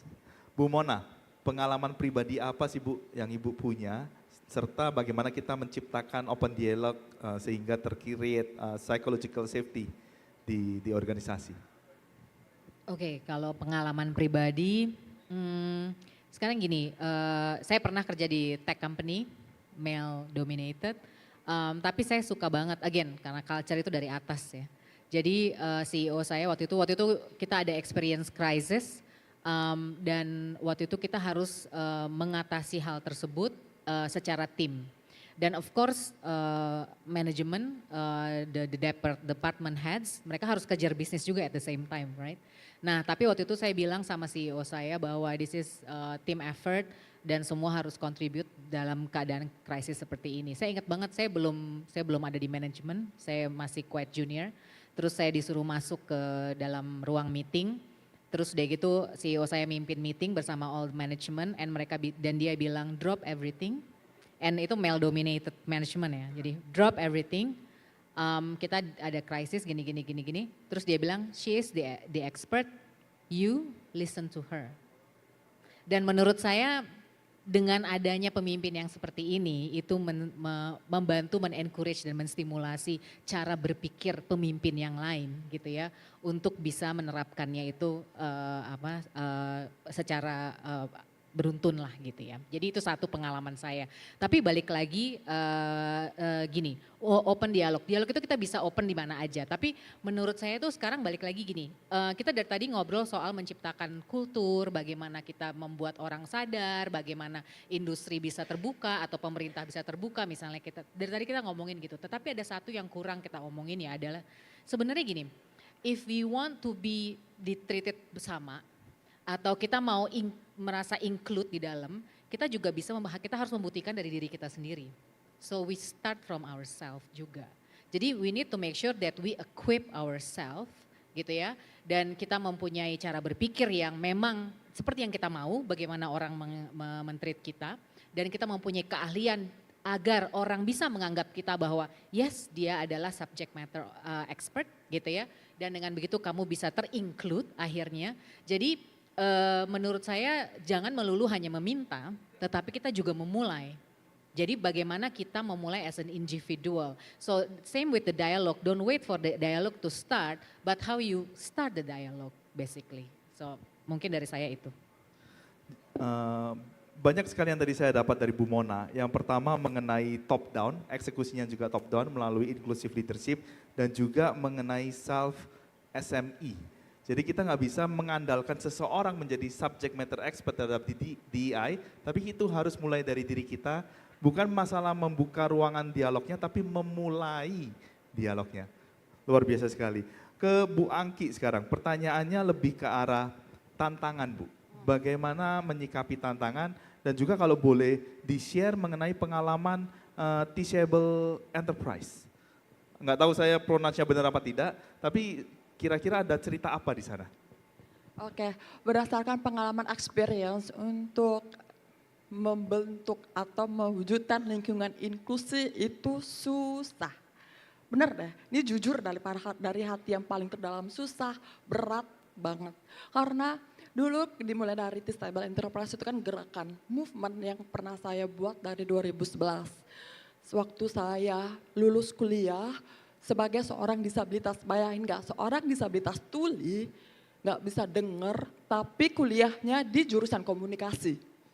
Agak kontradiktif ya memang ya, udah tahu nggak bisa denger terus ngambil komunikasi pula gitu. Tapi nothing is impossible.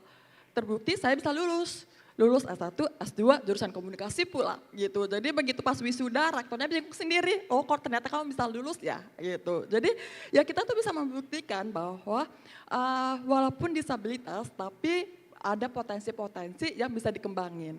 Nah itu kan kalau kita bicara pribadi, kalau kita bicara lingkungan terdekat atau lingkungan sekitar, ternyata masih banyak banget lingkungan yang belum ramah atau terhadap inklusivitas gitu. Banyak stigma orang yang gimana bisa kerja nanti ya gitu, apa gimana dia bisa adaptif gitu sama lingkungannya gitu. Tapi movement itu yang saya buat itu dengan waktu itu buku pertama, judulnya Perempuan Tunarungu Menembus Batas pada waktu itu. Saya buat dan menjadi gerakan dan booming akhirnya. Banyak banget pihak-pihak yang ngikut gerakan untuk awareness disabilitas itu mulai berubah, gimana caranya. Karena disabilitas itu kan nggak cuman yang nggak bisa dengar atau nggak bisa lihat. Tapi kan disabilitas itu luas, ada yang motorik atau tangan atau kaki, terus abis itu intelektual, mental, sensorik, ganda. Disabilitas paling terbanyak di Indonesia itu karena kecelakaan lalu lintas. Nah, banyak banget insurance lalu lintas itu selalu bilang banyak banget sih kecelakaan lalu lintas. Iya, banyak anak motor nggak pakai helm. Jadi terjadilah, atau lawan arus, terjadilah banyak kecelakaan. Banyak juga yang mengalami kecelakaan kerja. Itu banyak banget. Jadi dia tiba-tiba tangannya kena mesin lah atau pendengarannya juga mulai berkurang, itu banyak banget. Nah, jadi movement itu terus menerus. Nah, sehingga pada akhirnya tantangan yang paling terbesar itu adalah ketika saya ditarik sama Pak Presiden menjadi staf khusus beliau untuk ngeberesin urusan disabilitas. Itu jauh lebih susah dan jauh lebih berat karena it's not only talk about our environment, tapi ngomongin negara. Bisa bayangin negara, jadi lingkungan sekitar aja masih sulit gimana ngomongin negara. Hingga pada akhirnya kebijakan-kebijakan ini kita bisa, yang paling susah itu adalah memang harus satu stigma antar pemangku kebijakan.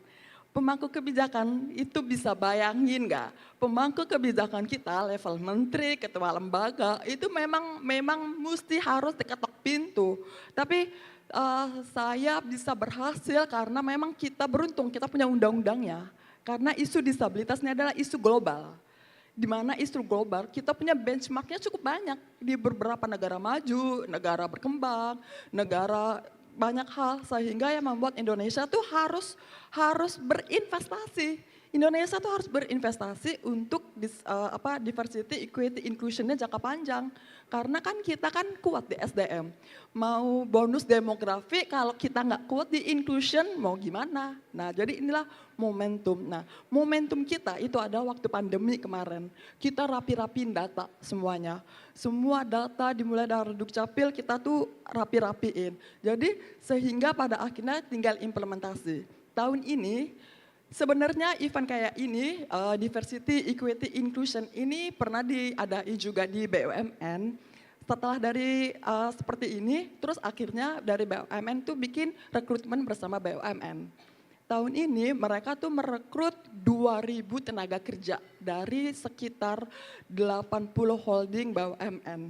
Dan 2%-nya mereka rekrut disabilitas. Jadi sekitar 80 sampai 100 mereka rekrut tahun ini. Jadi artinya itu kita dorong. Oh dari BUMN ini adalah sebagai percontohan bahwa pilot mereka itu sudah mulai.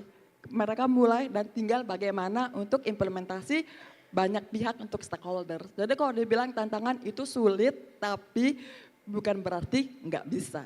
Itu. Terima kasih, luar biasa. Tepuk tangan buat kita semua. Terakhir, singkat saja pesan kepada inspiring atau aspiring women leader yang ada di sini, tapi juga nggak terbatas untuk perempuan, tapi juga untuk kita yang pria-pria, pesannya apa buat supaya DEI inclusion atau DEI spirit ini bisa benar-benar terjewantahkan ke dalam kehidupan kita sehari-hari. Mungkin kita mulai dari Bu Putri dulu, nanti kembali lagi ditutup sama Bu Angki. Bu Putri. Menurut saya kita bisa mulai dari diri sendiri. Kita bisa lihat bias apa yang kita punya, misalnya. Terus kemudian aware of that bias yang kita punya. Terus bagaimana kita bisa mengadres itu dalam kehidupan sehari-hari. Dan kalau kita mempunyai, coba untuk selalu melihat circle terdekat kita dan lihat apakah circle terdekat ini adalah orang-orang yang sama seperti kita. Kalau memang sama, itu artinya kita kurang inklusif. Kita harus bisa memperluas circle terdekat kita untuk bisa membiasakan diri kita dengan melihat sesuatu yang berbeda. Terima kasih. Terima kasih Bu Putri. Bu April. Oke, mungkin yang pertama adalah menghargai diri sendiri ya. Kita harus merayakan pencapaian-pencapaian yang kita dapatkan supaya menginspirasi orang lain juga, menginspirasi mereka yang mungkin kurang terwakili juga. Dan percaya diri bahwa apa yang kita inginkan itu bisa kita capai. Terus belajar tentunya dan edukasi diri sendiri. Menurut saya gini, jadi kita harus memahami apa sebenarnya tantangan-tantangan yang dihadapi oleh orang-orang yang kurang terwakili tersebut. Sehingga itu bisa menghilangkan stereotyping maupun bias. Dan yang paling penting adalah berbagi pengalaman. Karena kalau kita berbagi pengalaman, tantangan yang pernah kita hadapi seperti apa kepada orang-orang lain, itu akan terus menginspirasi. Terima kasih Bu April. Bu Mona. Ya sama ya, jadi mulai dari diri sendiri udah pasti, mengedukasi diri sendiri itu harus menurut saya karena kita bisa menularkan ini pada orang lain kalau kita memberikan contoh. Jadi tidak hanya melakukan bicara-bicara tapi kita harus memberikan contoh. Yang selanjutnya adalah menurut saya tuh begini, cara pandang juga harus dirubah. Cara pandang misalnya coba melihat sesuatu dari journey-nya. Misalnya let's say saya seorang HR gitu ya, saya seorang HRD. Pada saat saya mau merekrut, nah lihat journey-nya. Apakah journey yang saya buat untuk rekrutmen itu sudah mewakili semua lapisan.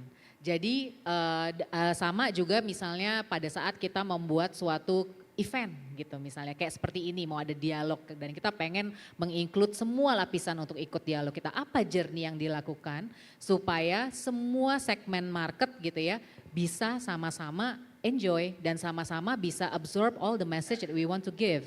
So jadi menurut saya start cara berpikir dengan journey apa yang bisa kita ciptakan gitu dan kita bisa lakukan untuk make sure bahwa semua orang terwakilkan, terrepresentasikan. Ya, terima kasih. Thank you Bu Mona. Bu Angki. Oke, kalau dari saya simple, no one is left behind. Tidak ada satupun yang boleh tertinggal. Jadi kalau ibu bapak di sini buat program sebagus-bagus apapun, tolong untuk dipastikan bahwa inklusivitas pun juga masuk di dalamnya. Itu. Terima kasih. Terima kasih sekali. Izinkan saya merangkum tadi Bu Putri sudah menyuarakan bahwa adanya gap antara wanita dan pria baik itu di partisipasi, kesetaraan gaji dan juga productivity. Bu April juga mention mengenai belajar dan berbagi pengalaman, sharing story. Bu Mona mention soal execution yang top down, dimulai dari leadership dan juga kita harus tahu journey atau event apa yang kita create. Terakhir ditutup oleh Bu Angki, no one is left behind. Sekali lagi tepuk tangan buat para panelis yang ada, buat para narasumber yang ada. Terima kasih. Berikutnya saya akan mengundang Bu April untuk memberikan token appreciation kepada Bu Mona dan juga kepada Bu Angki. Untuk Bu Putri tokennya nanti coba kita kirim ya Bu ke South Africa Bu. Semoga masih sampai Bu. Tolong jangan kirimnya ke Swiss, jangan ke South Africa. Iya. Tolong jangan live dulu Terima Bu. kasih. Karena tolong jangan belum, live dulu Bu karena kita mau foto bersama. Oke.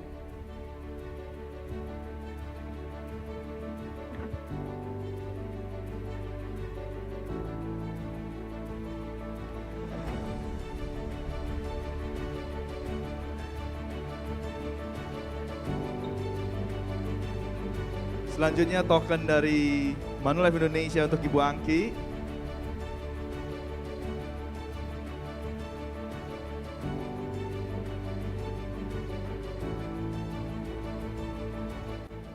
Berikutnya ada token dari Ibu Angki kepada Ibu April, sebuah buku. Tulisan dari Ibu Angki sendiri, menuju Indonesia inklusi. Luar biasa sekali. Saya ingin mengundang Bu Mona ke depan, kita berfoto bersama dengan Bu April, Bu Mona, dan Bu Angki. Ke depan sini Bu, tengah-tengah. Bu Angki plakatnya, ya foto bersama dengan saya, nanti berikutnya dengan Tante.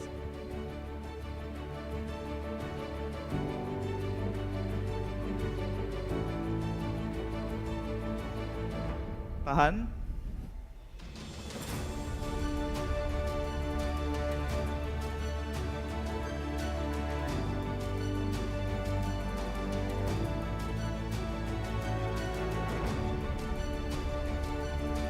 Terima kasih kepada Ibu April, Ibu Mona, Ibu Angki, dan Ibu Putri. Terima kasih Ibu.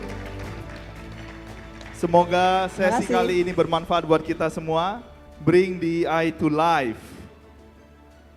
Nah, seperti yang tadi di sesi 2 telah disampaikan berulang kali mengenai pentingnya sebuah environment yang ada di sebuah organisasi. Di sesi berikutnya kita akan berbicara lebih dalam lagi, membahas mengenai psychology safety yang akan dipandu oleh Bapak Rudi Setiawan, Head of Business Government Relation PT Asuransi Jiwa Manulife Indonesia. Kepada Bapak Rudi Setiawan, waktu dan tempat kami persilahkan.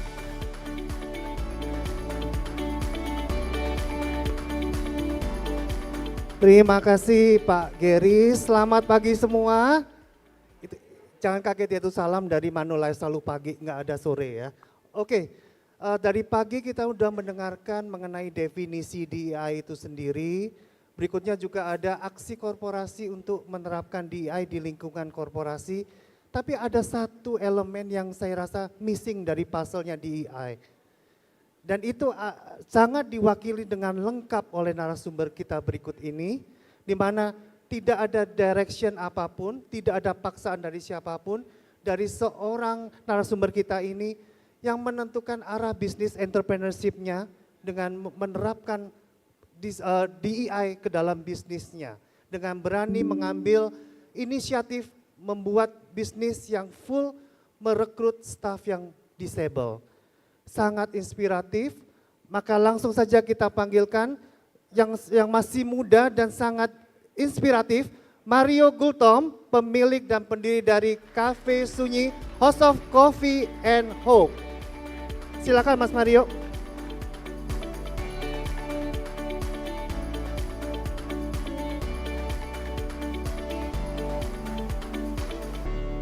Halo Mas Mario.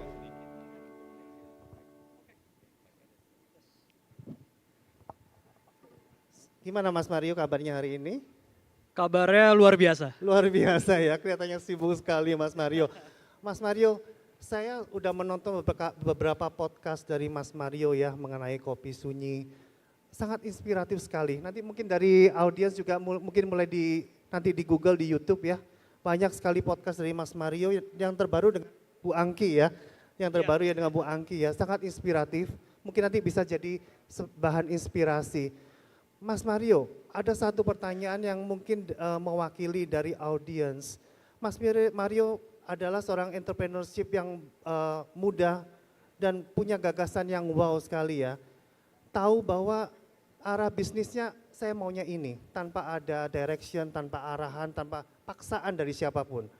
Mas Mario mengambil posisi, oke, saya akan mendirikan suatu bisnis yang sangat spesial, di mana merekrut semua stafnya adalah kaum disabel, kaum disabilitas. Nah, udah tahu pasti itu akan susah dan challenging ya Mas Mario ya. Tapi apa sebenarnya yang menginspire Mas Mario dan apa yang akhirnya membuat Mas Mario komit, oke, ini adalah arah bisnis saya dan ini akan saya lakukan hingga akhirnya sukses. Silakan Mas Mario. Baik, terima kasih Pak Rudi. Sebelumnya saya juga terima kasih banyak karena sudah diundang ke acara yang katanya pertama ya. Pertama, DEI Summit yang pertama. Oh, it's an honor for me. Mungkin kita bisa tepuk tangan dulu. It's always honor also to have you, Mas Mario here. Ya, jadi tahun 2016 saya memiliki ide yang dimana ide tersebut adalah saya mau membuat sebuah coffee shop yang dimana seluruh karyawannya adalah teman-teman disabilitas. Kenapa ide ini muncul? Ide ini muncul sebenarnya balik lagi ke passion. Saya punya passion di kemanusiaan. Tapi ketika kita bicara passion kemanusiaan, apa kata orang-orang? Orang-orang pasti akan bilang, Mario kamu mau jadi apa? Kalau kemanusiaan tuh mau dibawa kemana? Kamu cari duit dari mana dari kemanusiaan? Sampai akhirnya saya belajar dan menemukan sebuah konsep yang bernama social entrepreneurship. Yang dimana profit dan impact itu berjalan dengan seimbang. Jadi dulu ketika saya belajar tentang dunia bisnis, sebenarnya ada satu paham yang banyak banget dilupakan oleh orang lain. Dibuat oleh Mr. Elkington, People, Profit, Planet, 3P atau Triple Bottom Line. Tapi generasi saya sendiri, generasi millennials, kita tuh taunya 3C, cuan, cuan, cuan. Iya kan? Bener banget Duit. ya. Bener. Bener banget. Oh, bener. Iya, kita mikirnya adalah, oh oke, saya gak mau kalah sama dia. Dari segi omset. Saya gak mau kalah dari segi style, dari segi gaya hidup. Lupa kita, generasi saya tuh lupa dengan people, planet, profit. Ada yang bilang, oke, planet, people, profit. It's okay, yang mana aja, yang mana yang lebih dulu. Tapi jangan lupakan people and planet, bukan profit, profit, profit, atau cuan, cuan, cuan. Karena teman-teman disabilitas di Indonesia itu masih banyak banget yang berjuang. Dari tadi mungkin sudah disebutkan kayak angkanya ya, ada banyak banget teman-teman disabilitas yang menganggur, tingkat diskriminasi yang tinggi. Dan yang paling sering kita dengar adalah, oh disabilitas emang bisa kerja? Bisa. Maka dari itu saya bikin sebuah konsep yang sangat menarik untuk generasi saya. Apa? Coffee. Setelah saya melakukan riset, coffee pun akan berkembang. CAGR akan terus meninggi sampai 2027. Coffee bisa menjadi sebuah kendaraan untuk mengedukasi masyarakat. Dan ketika customer datang, mereka harus pesan dengan bahasa isyarat. Lalu ada bangunan ramah disabilitas. Mereka bisa melihat aksesibilitas. Mereka akan berpikir bahwa, oh disabilitas ternyata seperti ini ya. Disabilitas itu mungkin tidak seburuk yang saya pikirkan. Dan ketika mereka bikin kopi dan kopinya enak, yang dimana barista saya disabilitas, tapi menjuarai beberapa lomba barista, mereka akan berubah, oh ternyata saya yang salah. Mereka nggak ada salah apa-apa. Yang salah, saya dan stigma yang saya percaya. Ngedukasi orang melalui cara paling enak, apa? Kopi. Jadi itu ceritanya Kopi Sunyi. Wow, tepuk tangan dong untuk Mas Mario. Saya benar-benar terinspired ya, bagaimana seorang yang muda akan membangun suatu bisnis, tahu bahwa itu ada suatu risiko dan challenges yang di depannya, tapi tetap diambil dan komit hingga sukses. Sekarang udah ada berapa cabang nih Mas Mario? Saat ini kita ada 3 cabang dengan konsep yang sama. Wow, oke. Oke Mas Mario, pada waktu memulainya nih dan sampai akhirnya berjalan, kira-kira apa saja yang menjadi highlights dalam perjalanannya? Yang mana yang sukanya dan dukanya? Dan bagaimana kalau yang untuk dukanya gimana cara mengatasinya Mas Mario? Baik, saya cerita dikit ya. Jadi dulu waktu saya punya konsep ini di 2016, saat itu saya masih baru lulus kuliah, saya tidak punya uang. Dan saya mempelajari bahwa jika kita tidak punya uang dan ingin berbisnis, banyak solusinya. Antara bootstrapping pakai uang sendiri, atau kita mencari kredit, atau kita bisa mencari orang yang menyuntikkan dana. Saya coba 3-tiganya dan namanya saya waktu itu 2016, belum mengerti cara pitching yang baik. Ya saat itu saya ditolak di mana-mana dan orang bilang konsep kamu berbahaya. Nolong disabilitas itu berbahaya. Kenapa? Takut orang pada takut sama disabilitas, stigma. Mikirnya kalau disabilitas itu mereka rendah. Mikirnya kalau disabilitas itu nggak bisa ngapa-ngapain. Jadi orang mau invest pun takut. Ya. Jadi saya coba untuk memulai sendiri dan akhirnya 2019 tabungan saya cukup untuk buka sebuah coffee shop kecil yang berisikan 5 karyawan. Waktu saya buka pendaftaran untuk 5 karyawan, yang kirim email ke saya itu ada sekitar 1.100 disabilitas. Saya cuma terima 5. Apa yang saya lakukan? Nangis. Gak tega Pak, gak tega karena saya harus tolakin satu-satu. Mereka punya pengharapan, saya tolakin. Ya gimana, saya bilang Pak maaf ya saya masih muda, bisnis saya cuma gerobak kecil, cuma bisa hire 5.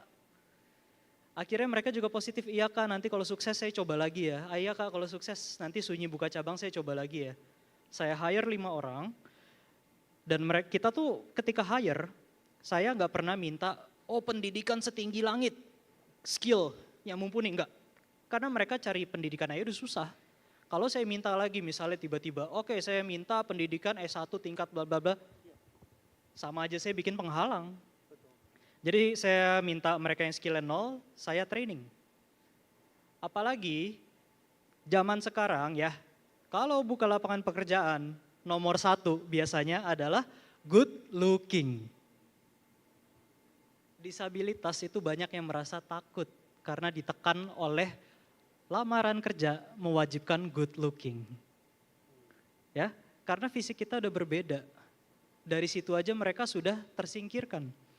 Jadi saya benar-benar oke, siapapun yang mau kerja semangatnya tinggi, ayo masuk. Setelah interview saya training 5 orang ini, trainingnya itu harusnya jam 8 sampai jam 5 sore. Tapi sampai jam 9 malam saya datang, mereka masih training. Saya waktu itu kerja di sebuah tempat dan saya banyak ngeluh lah, biasa namanya orang kerja kan, masih muda, macet ngeluh. Sampai sana jam 9 mereka masih training. Kamu kenapa masih training? Udah saatnya kamu pulang. Mereka jawab yang memukul saya banget sih. Akhirnya Tuhan kasih saya pekerjaan, jangan suruh saya berhenti. Besokannya saya nggak pernah ngeluh lagi. Jadi struggle saya itu lebih karena diri sendiri. Saya melihat diri saya banyak kurang. Ternyata mereka yang disabilitas jauh lebih baik daripada saya yang fisiknya lengkap, Pak Rudi. Mereka lebih semangat ya dan tidak mudah menyerah. Lebih semangat, tantangan mereka lebih banyak tapi lebih semangat. Sedangkan saya yang inderanya lengkap, saya bisa mendengar, saya bisa bergerak. Saya ngeluh. Jadi struggling saya itu. Dan struggling kedua saya adalah takut masyarakat itu menerima secara negatif. Ternyata masyarakat tidak pernah menganggap disabilitas secara negatif. Mereka semua punya hati asal diketuk pintu hatinya. Mereka mungkin negatif karena adanya stigma, tapi ketika diedukasi stigmanya hilang, mereka akan menjadi orang yang baik. Jadinya struggle saya di awal adalah bagaimana cara mengedukasi masyarakat, ternyata itu adalah struggle yang mudah. Masyarakat bisa diedukasi, seperti itu. Struggle yang susah apa Mas? Struggle yang susah, oke coba bayangin kita masuk ke dunia yang sudah dirancang untuk saya yang inderanya lengkap. Mesin kopi harus dioperasikan dengan 2 tangan. Bagaimana dengan karyawan saya yang hanya memiliki 1 tangan? Apa yang harus saya lakukan? Mesin kopinya diubah. Ya, saya gak bisa maksa dia dengan kekurangan dia, tapi saya bisa maksa sebuah mesin untuk bisa beroperasi, beradaptasi dengan karyawan saya. Aksesibilitas. Jadi kita di awal tuh bikin aksesibilitas. Oke, teman-teman yang tuli atau tunarungu, mereka membutuhkan subtitle di video pelatihan. Oke, yuk kita cari jasa subtitle. Teman-teman yang tunadaksa, kursi roda, mereka membutuhkan tinggi meja khusus untuk bisa mengerjakan kopi. Saya bikin custom build meja sendiri. Ya, gak pernah kita beli meja yang udah jadi karena gak pernah sesuai ukurannya. Lalu teman-teman tunanetra kerja sama kita, daripada bikin video pelatihan, daripada kita kasih buku untuk mencatat, kita berikan rekaman audio. Oh jadi lama dong Mas Mario, lama. Tapi itu adalah hal yang wajib kita lakukan untuk DEI, beradaptasi. Untuk memberikan aksesibilitas kepada mereka. Ya memang saya menghabiskan waktu sekitar 4-6 bulan untuk beradaptasi, mengubah kafe supaya ramah disabilitas, tapi nggak apa-apa. Itu adalah struggle yang wajib kita lakukan sebagai perusahaan. Jadi semuanya paid off ya Mas ya, akhirnya pada akhirnya dengan memberikan opportunity dan accessibility kepada karyawan, akhirnya paid off ya, di bagian akhirnya bisnis jalan, kita juga memberikan kesempatan di mana misi Mas Mario yang humanity-nya juga tercapai ya Mas ya. Oke Mas, sekarang pada waktu sudah mulai jalan di operational, bagaimana Mas, tadi disebutkan ya accessibility mulai dilaksanakan ya di coffee shop dari Mas Mario, dari segi mesinnya, dari accessibility buat kaum disabilitas yang mungkin range-nya berbeda-beda. Nah, kalau dari psychology safety sesuai dengan judul dari sesi ini, kira-kira Mas Mario dan shareholder dari Kopi Sunyi, bagaimana di satu sisi oke, accessibility dikasih ya, tapi bagaimana memberikan rasa keamanan secara psikologi kepada staff-staffnya bahwa you are okay, maksudnya semua orang di sini adalah punya kesempatan yang sama untuk maju dan merasa diterima. Itu bagaimana Mas Mario? Bagaimana menciptakannya itu? Jadi simpelnya adalah psychological safety ya. Jadi untuk menciptakan lapangan pekerjaan yang aman dan nyaman untuk disabilitas dimulai dari kitanya dulu yang meng-hiring. Kita yang meng-hiring ini harus belajar yang namanya budaya disabilitas. Dengan kita mempelajari budaya disabilitas, kita itu akan menciptakan empati, bukan simpati ya. Empati itu adalah tindakan, bentuk nyata tindakan, simpati adalah rasa. Ya. Dengan adanya empati, kita bisa mengerti nih kebutuhan disabilitas, kita bisa mengerti apa yang harus kita lakukan untuk bisa membuat mereka tuh mengeluarkan output terbaiknya. Karena banyak banget orang yang sampai sekarang mungkin meng-hire disabilitas tapi tidak mengerti budaya disabilitas. Contoh, saya pernah membantu sebuah perusahaan yang semangat banget untuk meng-hire teman-teman kursi roda. Tapi kantornya di lantai 3 tanpa lift. Gak bisa kan? Gak bisa. Ternyata mereka semangat nih dalam hiring, tapi mereka tidak mempelajari budayanya. Lalu mereka mencoba meng-hire teman-teman yang tunarungu atau tuli. Setiap pagi mereka ada motivational meeting. Anak itu datang ke saya, Kak aku nggak ngerti motivational meetingnya tentang apa. Karena tidak ada juru bahasa isyarat ataupun bantuan teks yang membantu mereka untuk memahami. Nah, untuk menciptakan psychological safety adalah kita empati dulu, kita coba menerima mereka, kita coba pelajari budaya mereka, dan tidak menekan mereka karena kekurangan mereka. Karena kalau kita menekan mereka karena kekurangan mereka, jatuhnya adalah diskriminasi, dan kalau kita memanfaatkan kekurangan mereka, itu namanya eksploitasi. Jika kita melakukan kedua hal tersebut, mereka akan tertekan. Mereka akan tertekan dan mereka akan merasa, wah saya nggak nyaman di sini, mungkin saya nggak layak. Mereka bisa pindah. Gitu. Tapi sebenarnya meng-hire teman-teman disabilitas itu memberikan keuntungan.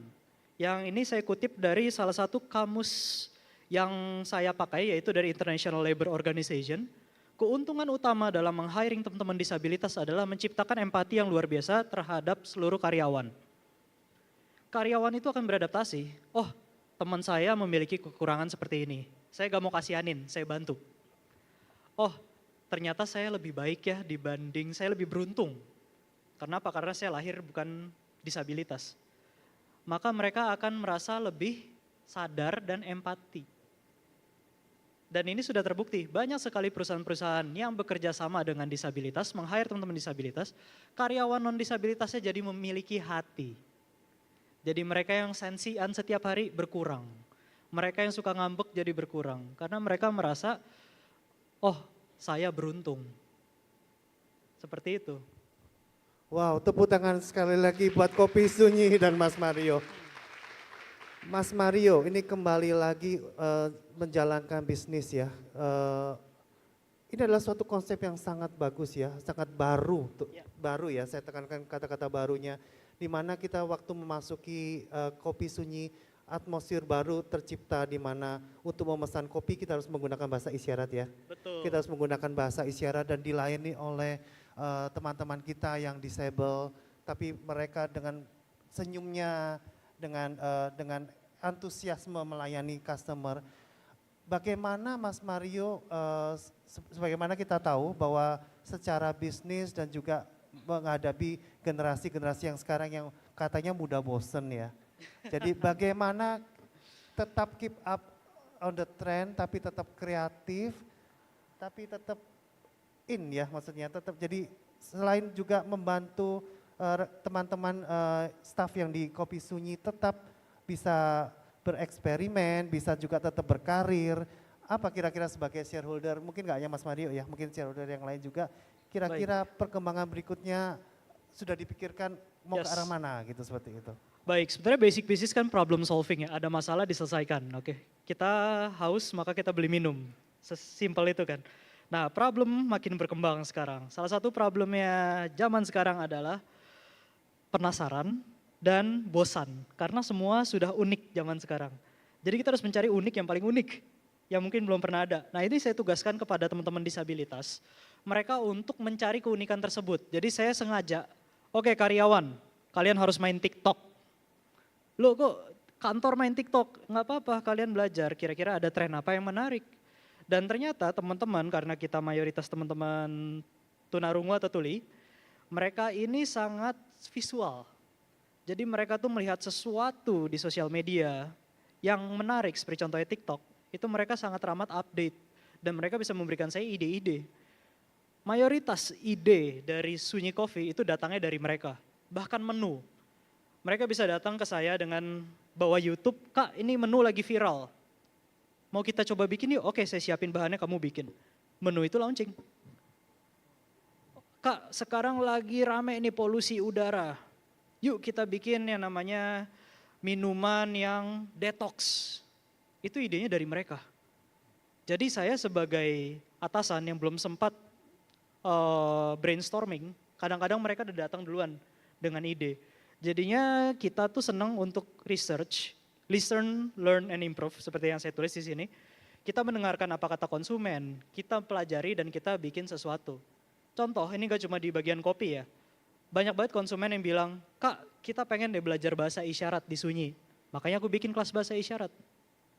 Kak coba dong karya seni buatan teman-teman disabilitas dijual di Sunyi. Akhirnya Sunyi gak cuma coffee shop, ada jualan merchandise. Jadi kita coba untuk solving the problem that the customer want dengan riset dan mostly datangnya dari mereka sendiri karena mereka juga aktif banget dekat sama customer.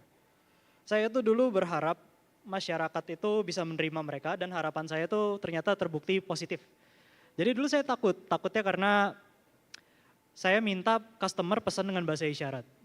Saya takutnya mereka takut. Tapi tiba-tiba salah satu karyawan saya yang ada di sebelah situ tuh lagi duduk, nanti akan ngobrol juga di sini. Kak, aku selesai shift, mau nongkrong ya. Sama siapa? Itu customer ngajak nongkrong. Saya ngelihat customer saya, ada yang push rank Mobile Legend bersama disabilitas. Saya lihat customer saya ada yang ngajak nonton baristanya. Jadi saya merasanya senang gitu kayak, oh ini sebuah ruangan disabilitas non-disabilitas duduk bersama. Tidak ada perbedaan. Benar sekali, tepuk tangan sekali lagi buat Mas Mario. Mas Mario sebelum kita panggil stafnya Mas Mario, satu pertanyaan, ini mungkin pertanyaan mewakili dari hadirin di sini semua. Bagaimana tips dan cara untuk meng-hire dari komunitas disabilitas? Mungkin Mas Mario bisa membagikan cara-caranya mungkin berdasarkan pengalaman. Oke, ini saya ambil dari kamus yang sama dari International Labour Organization berjudulkan Need to Modify Work Standard. Jadi ketika kita meng-hire disabilitas, kita harus memang ada memodifikasi SOP, memodifikasi standar dalam kantor kita. Simpelnya aksesibilitas. Aksesibilitas setiap disabilitas itu beda, tapi kita coba berikan supaya mereka bisa bekerja dengan baik. Pendengaran, aksesibilitasnya harus ada juru bahasa isyarat. Oke, kalau misalnya tidak ada juru bahasa isyarat, at least dibantu dengan subtitle. Ya kita punya banyak banget Google dari sound to text, coba kita aplikasikan di Zoom meeting kita, di morning meeting kita, supaya teman-teman disabilitas bisa memahami arti meeting kita. Terus gunakan juga relay video, headset untuk teman-teman disabilitas yang mungkin low hearing atau yang hard of hearing. Ya. Terus banyak juga kayak contohnya ada perangkat komunikasi augmentatif yang dimana dari visual menjadi tulisan, itu juga bisa. Untuk yang visual tunanetra, simpelnya adalah layanan yang membaca tulisan sehingga mereka itu tidak perlu melihat secara visual tapi mereka mendengar. Huruf braille, mungkin ada yang tahu huruf braille yang titik-titik biasanya ada di lift. Itu juga bermanfaat banget buat mereka. Seperti contohnya, oke toilet ada huruf braille. Karena mereka mana tahu yang mana yang laki-laki, yang mana yang perempuan. Kalau ada braille, mungkin mereka bisa paham. Atau gunakan simbol yang menonjol sehingga mereka bisa tahu. Pesan suara, program terjemahan braille. Dan yang terpenting kalau teman-teman tunanetra, yang jadi masalah adalah jam pulang. Kenapa? Karena ketika mereka lembur, mereka tuh sangat rentan dengan namanya jam kendaraan umum. Ya, sulit banget untuk mereka pulang di atas jam 8, jam 9 di mana mungkin kendaraan umum sudah sedikit. Kita harus modify dikit nih. Oke, kita batasin jam lemburnya mereka. Teman-temannya tunanetra. Untuk yang fisik, lift, ramp, pegangan di WC, railing di WC. Parkir khusus itu wajib banget. Kita jangan yang tadi, di lantai 3 gak ada liftnya, tapi ternyata hiring teman-teman di kursi roda, itu gak bisa. Nah, dan yang terpenting berikutnya adalah ketika bekerja dengan disabilitas, kita perlu banget yang namanya pendekatan personal. Yang dimana teman-teman disabilitas ini cenderung menutup diri. Kenapa? Karena mereka memiliki mungkin sebuah stigma yang udah terus-menerus menekan mereka, jadi mereka takut. Penting sekali untuk kita, halo gimana, sudah kerja di sini, apa perasaanmu? Apa yang bisa dibantu? Kita akan kaget, mereka akan mengeluarkan ide-ide yang banyak. Karena selama ini idenya tuh disimpan karena mereka takut. Takut dianggap, ini teman disabilitas, nanti saya kalau banyak omong, nanti saya dibilang sok tahu. Coba pendekatan personal, coba tanyakan ke mereka kondisi mereka, ya mungkin ini akan jatuhnya mungkin nambah waktu kerjaan ya, tapi menurut saya ini hal yang penting, seperti itu sih. Oke Mas Mario, kita mungkin panggilkan stafnya ya, kita ingin dengar secara langsung dari karyawan Mas Mario sendiri yang bekerja di Kopi Sunyi, pengalamannya bekerja, kesan-kesannya mungkin ya, selama bekerja di Kopi Sunyi.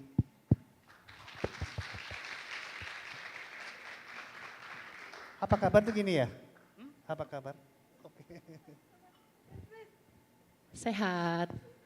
Oke, pertanyaannya, bagaimana kesan-kesan bekerja di Kopi Sunyi? Apa positif dan negatifnya? Nyaman untuk kerja di Sunyi dan menyenangkan sekali. Ada sedihnya nggak? Karena di sana juga aku bertemu dengan teman-teman tuli.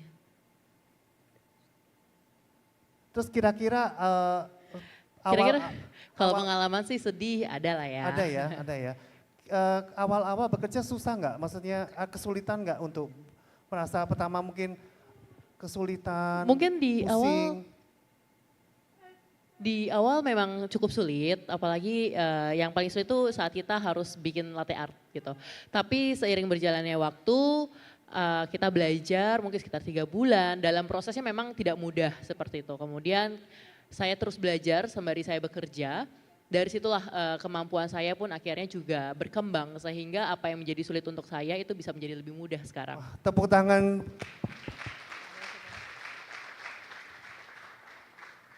Oh halo, perkenalkan nama saya M-O-N-I-C,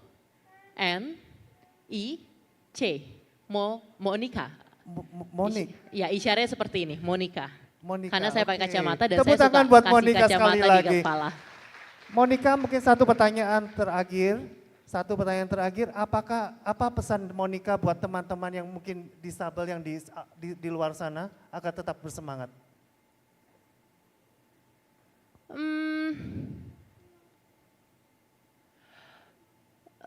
Untuk teman-teman tuli yang ada di luar sana, kesetaraan itu adalah sebuah yang harus.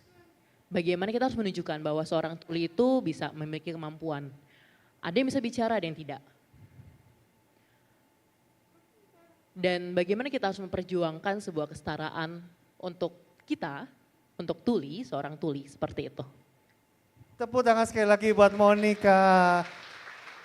Mas Mario, dari tadi aku lihat sign language itu sangat menarik. Boleh gak sih diajarin dikit-dikit ya? Setuju gak? Mau belajar sign language sederhana gak? Mau ya? Mau belajar bahasa isyarat? Mungkin ada yang bisa, Monica yang ngajarin. Iya boleh. Ya jadi ini kan bahasanya teman-teman tuli ya. Jadi yang ngajarin harus mereka. Kita empati dengan cara menghargai mereka yang ngajarin langsung. Iya. Mulai dari saya ya. Kalau mau ngomong apa kabar gimana? Oh ya, sebentar. Ya, jadi memang betul kata Kak Mario bahwa bahasa isyarat ini kepunyaan teman-teman tuli, bukan orang dengar. Jadi kitalah yang bisa mengajarkan seperti itu. Terima kasih sekali Monica. Oke, Monica, mungkin mulai dari saya ya, saya pengen tahu kalau bahasa isyaratnya untuk menyapa apa kabar gimana? Apa kabar? Oke, Seperti mungkin ditirukan apa semuanya, kabar? apa kabar ya, berarti gini ya. Apa kabar? Biasanya kita jawab, saya sehat, saya baik gitu. Oh saya baik atau saya oke. sehat, Gini seperti ya. itu. Baik Oke. gitu. Terus mungkin Bu April mau nanya apa Bu kira-kira Bu? Sign language apa gitu? Iya dia mau tanya kira-kira, boleh angkat tangan? Luar biasa bagaimana? Luar biasa, luar biasa. Ada 2 jempol seperti itu.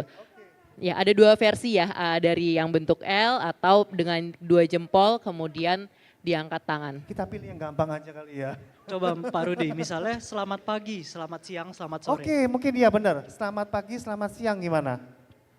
Baik. Kita katakan selamat, isyarat seperti ini. Pagi. Ini pagi ya? Ya, bisa diperhatikan bentuk tangannya Monica ya. Selamat. Siang. Siang. Selamat. Sore. Bisa diperhatikan bentuk tangannya ya. Selamat. Setelah sore, malam. Oh malam, oke. Tergantung Berarti. arahnya ya berarti. Kita ulang ya, kita ulang ya. Kita bareng-bareng ulang ya. Lagi, pelan-pelan. Selamat. Selamat pagi. Pagi. Selamat siang. Siang. Selamat sore. Sore. Selamat malam. malam. Oke. Jadi, di akhir sesi ada jadi yang tesnya perlu ya. diperhatikan adalah arah dari tangan, karena kan matahari dari pagi dari bawah ke atas, kemudian ke atas ke bawah lagi. Jadi sore dan malam harus diperhatikan Berarti gerakan kalau tangannya. sekarang nih, selamat apa nih? Kalau sekarang selamat sore ya berarti ya. Selamat apa sekarang ini? Kira-kira jam berapa ya ini ya? Kira-kira Bapak Ibu ada yang tahu kira-kira ini selamat apa? Ini kita jam 3 nih, jam 3. Sore ya. Bisa disyaratkan selamat apa kira-kira? Iya betul sekali, selamat sore. Begitu. Monica, kalau aku mau pesen americano gimana? Americano tanpa gula biar agak susah.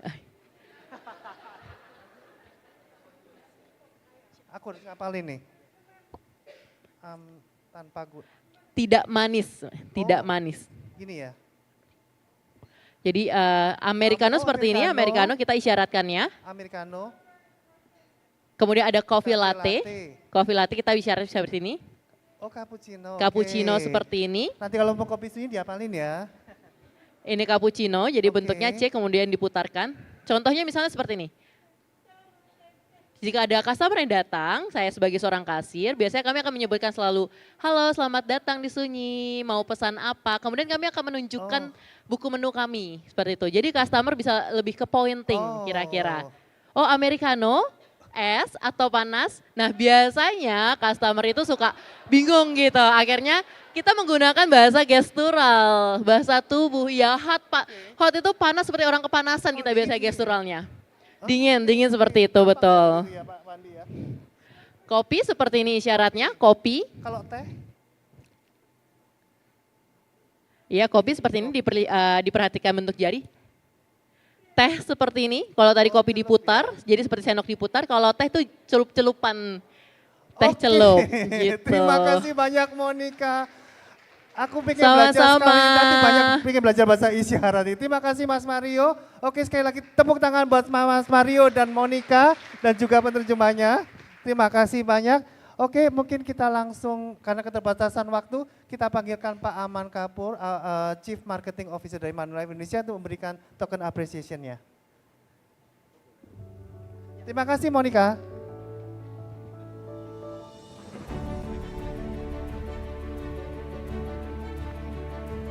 Silakan Pak Aman untuk memberikan token appreciation kepada Mario Gultom, pendiri dan owner dari Kopi Sunyi, House of Cafe and Hope.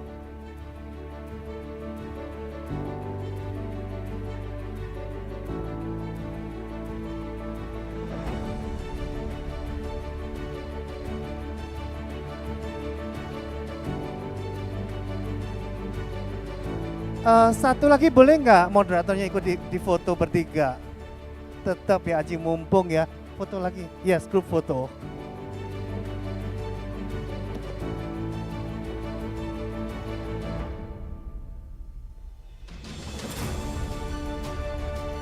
Oke, tepuk tangan yang meriah buat Mario Gultom dari Kopi Sunyi. Oke, saya kembalikan kepada MC kondang kita, Pak Gary. Terima kasih. Terima kasih Pak Rudi dan Pak Mario, sesinya sangat luar biasa sekali. Tadi kita sudah belajar bahasa isyarat sedikit, selamat sore, selamat pagi. Nanti bisa dipraktekkan waktu coffee break, pesan kopinya di Kopi Sunyi di depan ya, pakai bahasa isyarat. Kita belajar banyak tadi, empathy itu harus dipraktekkan secara culture. Kita juga belajar bahwa keberadaan Kopi Sunyi itu correlate well dengan keberadaan profit. People, planet, profit sebagai triple bottom line. Kita juga belajar mengolah weakness menjadi strength. Kalau teman-teman tadi yang tunarungu bisa belajar dari TikTok, ya, mereka yang tunarungu lihat TikTok secara visual bisa menimbulkan kreativitas di dalam perusahaan, itu juga menjadi hal yang luar biasa. Karena selama ini kan paradigmanya kalau kita melihat teman-teman disabilitas, kekreativitasan itu tidak ada, tapi ternyata ada. Selain itu, saya tergerak dengan kata kunci yang dari Pak Mario tadi, listen, learn, and improve. Walaupun Pak Mario punya tenaga kerja yang tunarungu, tapi listen di situ dimasukkan sebagai kata kunci. Listen with your heart, listen to your heart. Monica tadi juga ada keyword yang penting juga dari Monica, kesetaraan itu diperjuangkan. Mari sama-sama kita memperjuangkan kesetaraan dan kita masuk sesi yang paling penting hari ini, DEI and Leadership. Bapak Ibu sekalian, sesi yang berikutnya adalah DEI dan Leadership, dan sebagai moderator di sesi ini, saya ingin mengundang Chief Operation Officer dari PT Asuransi Jiwa Manulife Indonesia, Ibu Caroline Utomo. Untuk Ibu Caroline, kami persilahkan.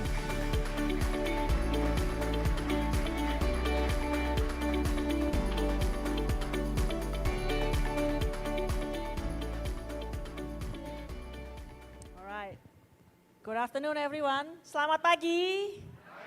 Pagi. Everyone still awake, I guess? Yes? Yeah, okay. All right, so I'm delighted to be here. So we've listened on the definition of DEI. We've also learning about the opportunity. And then from Mario's session just now, we also learned how to educate our society. And then on the disability. So now, in this session, we will discuss how we can relate DEI and leadership and how DEI can bring positive impact to the organization and business. So without further ado, I would like to invite our speakers. The first one is Ambassador of Canada to ASEAN, Her Excellency Madam Ambassador Vicky Singmin, to the stage.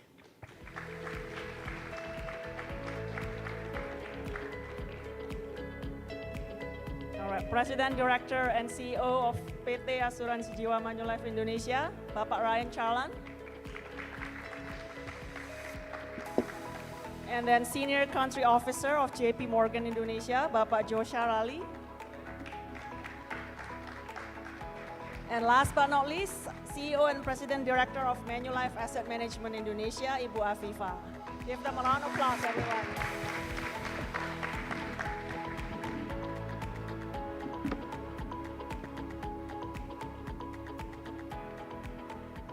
So good afternoon, Madam Ambassador and Bapak Ibu speakers. So I would like to open this session basically and asking you on how DEI actually relate to your leadership and your view personally. So I would start with Pak Ryan, perhaps. Thank you. Thank you, Carolyn. And I just want to, before I begin, just really say how inspiring some of these sessions were today.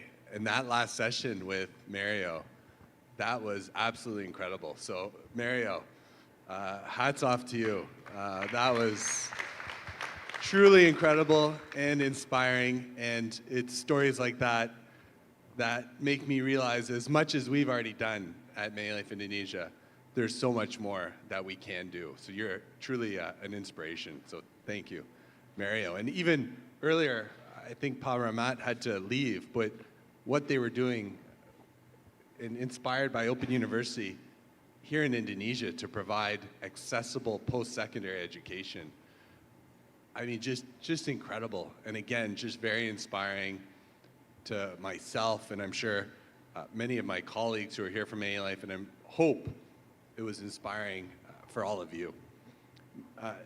Leadership and what does DEI mean for myself personally in terms of my own leadership? I'm really a big believer in it. I really am. And I'm a believer in it in that I believe that bringing in unique and diverse perspectives is just so important. And it's not enough, by the way, to just have diverse perspectives on your team. You actually need to listen to those diverse perspectives. It's not enough to have them.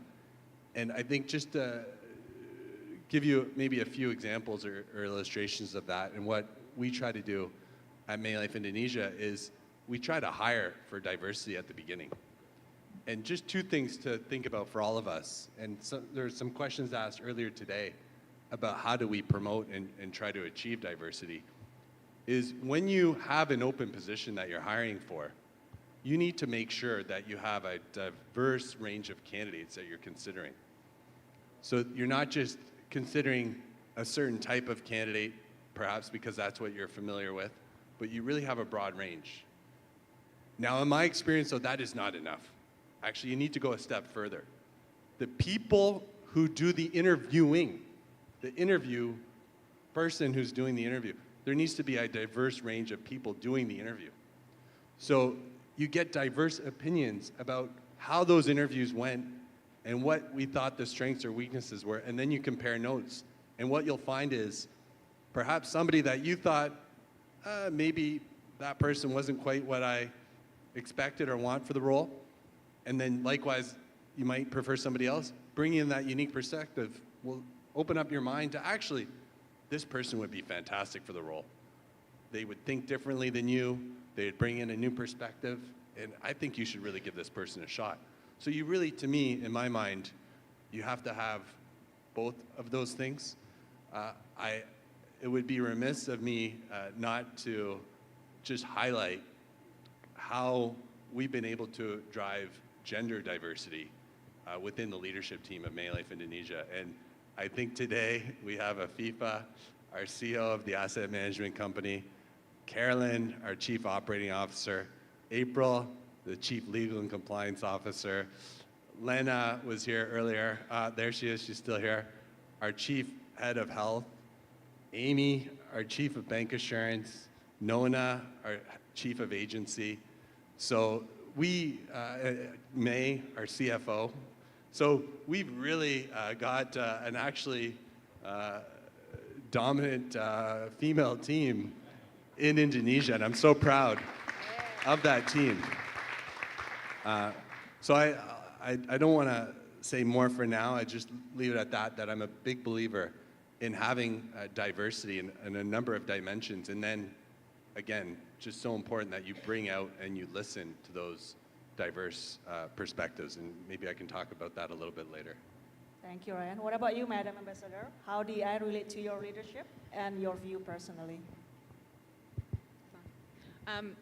Well, first of all, I just want to thank Manulife for inviting me here today.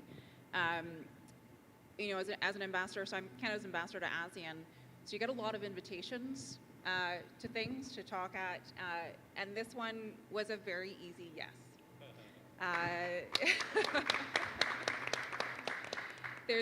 And I think it's because it is meaningful to me personally and professionally. It's meaningful to the government of Canada and to Canadians. So this was, you know, there's an ASEAN Summit next week, and I was like, we're going to fit this in. We're going to find a way to make this work, because it's such an important topic, and it's really great that everyone is here today. You sense the enthusiasm, and that indicates that everyone here understands how important it is. And I think for me, when we talk about diversity, equity, inclusion, it's about ensuring that everyone is empowered to reach their full potential, regardless of their gender identity, their race, their religion, their sexual identity, where they come from, their migrant status, any of those things. It's about empowerment. And I think we know this. It's really obvious. If you exclude people, particularly you know, due to prejudice or discrimination, it doesn't help anyone. Individuals suffer and society suffer. And we know, and I think hearing, I just came in probably in the last half an hour or so, but just hearing the benefits inclusion. We know that we have more creativity. I mean, Ryan, you just talked about this, about having a more diverse team. It's more inclusive, it's more creative, you have better solutions, you have a more coherent team, you end up with more resilience on, whether it's your team, your community, your society, your country, and ultimately there's greater prosperity for everyone. And so it's clear to me that diversity is a strength, and from that, people are a strength. That's very simply what it comes down to. And I think for me as an individual, so I grew up in the UK and I moved to Canada. So I'm an immigrant to Canada. I stand out as a visible minority, and I'm a woman in a leadership position. So like I said, it was super easy for me to decide to come here today because this is my life, and it's so very important. And I think, when we look at it from a leadership perspective, I think as when you're in a leadership perspective, I think there are both opportunities and responsibilities as well, because we have the privilege of being decision makers. We're able to affect change, and we should. And that means, I think I was looking at the last panel, and I think it said listen, learn. Forgive me because I've forgotten the last word on the panel, but listen and learn, and that's super important. But we have these opportunities. You can change how you do your staffing decisions. You can change how you approach diversity, how you create a diverse culture within your organization. You have a voice and you have access. You have the ability to influence others as well. And I think that the last thing that I'll just mention, and this has stood out to me particularly in this particular role that I have, there's a number of people that have come up to me and said, "Oh, you're a role model. You're a female leader, you're a visible minority." And that, it's very humbling when somebody says that to you, and you also then realize how much even more important it is that you take these issues seriously and you figure out, how can I, in this particular role, advance them even more? Because you have people who are looking at you and they realize that you have helped them, I think, see what a picture of their future is. And so it's really an inspiration to keep driving this conversation forward. All right, thank you, Madam Ambassador. Now moving on to Pak Joshua. What do you think, Pak? How DEI relate to your leadership and your view? Okay, so thank you to Manulife for inviting me to this forum DEI. When the team first came to me, I was thinking about it, but it's one point within JP Morgan organization that we're paying really a great attention to. So DEI to my leadership and my personal view.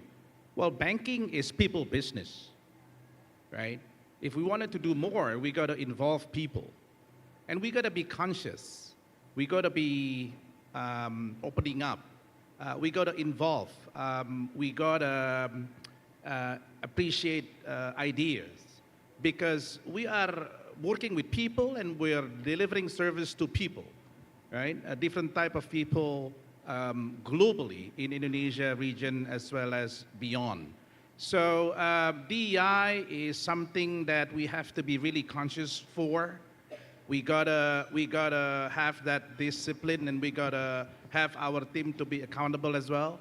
It is not something that is only a policy or training or start with the senior management, but accountability to the team that, hey, we gotta be conscious, we gotta allow views, we gotta take that views. If that view is to add value for us to come up with a better solution to client, we gotta use it. So it is good, and at the same time, we gotta treat this as a business. We gotta have measures, we gotta have trackers, and we gotta have targets, right? So I've been tasked from my boss out of Singapore that I gotta have this number of diversity as part of my KPI. I take it. Then I connect with my HR, she's here today, what do we do, right? So we gotta make it happen. And we gotta then involve our team to make sure that they're accountable as well, so that take the benefit out of it, take the positive out of it. All of that is for us to be a better person, a better bank, and add value to the solution for our clients. Thank you. Thank you, Pak Joshua. Round of applause, everyone, first. Yes. All right, Bu Afifa, what's your view? Yeah, first of all, I'm so happy being here, and I'm so proud being Manulife first. Okay, I believe that diversity, equity, and inclusion is a crucial part as leadership. It's very important. It's not just like a ticking box, like you've done this because of the KPI or global direction or regional directions, but actually it's how the leadership ability to foster the condition, the company condition that adopt this DAI basically. So just like the ACMI, in Manulife Asset Management Indonesia, we call that MAMI. So I will continue to mention MAMI. It's not about mom, but it's a MAMI. In Manulife Asset Management Indonesia, Pak Rayat, just like ACMI, we actually are female dominated. On the employee level, 53% is female, still 50-50. On the executive level is increased to 56. In the board of directors is 66%. Two female, one. And thank you. And I did recall, I have my head of HR here. When I hire a new senior leaders, I'm making sure, please make sure this is a male. A bit contradictory, right?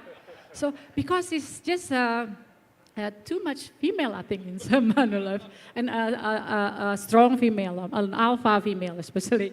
So, so for me, it's about fostering a culture.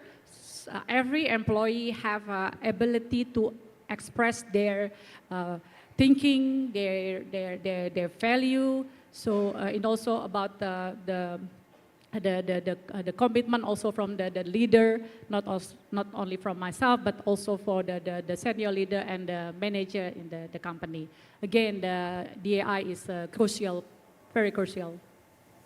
All right, thank you. So far everyone, we've heard that DAI is very crucial. Diversity is strength, right? And then basically everyone, we as a leader needs to be conscious, and then we, the leader, can make difference. And then we also hear about culture, how we can build this culture of DEI in our organization.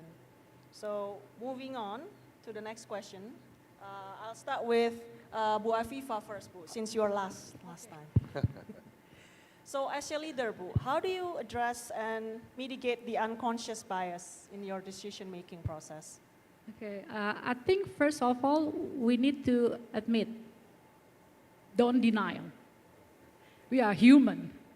Maybe we recall that a bird, feather together, tend to flock together. It's like it's a human being. So that's the first come first. I mean, we need to admit that. So by understand that, then we go to the next process. So basically, I think part of that is the training, not only for the leader but also the employee. What tendency of the this bias and the consequence as well. And also we need to have like a more structure in everything. Just for example, maybe when we want to hire somebody, for example, when we want to hire the customer service, maybe some of the leader will think customer service, it's a female things. So tendencies like that might happen. So at first we need to have like the structure, like what is the job requirements, and we have like a clear kind of objective. So when we do in terms of hiring or make a decision, we will have like a more objective. Aside of that, for me especially, I tend to also ask the expert. For example, when I want to do something about the HR, I tend to talk to my HR. When I want to do something, so I need to get the insight from other people than me, because again, many input is good and is important. So I think more or less like that. So training, then there's a framework and structure. And the feedback. And then the feedback. Yeah. Some expert. Yeah. What about you, Pak Ryan? How do you address and mitigate the unconscious bias? Yeah, I think that just, FIFA was getting to this, but really acknowledging that you have it is very important. So to think that you don't have unconscious bias, everyone has it.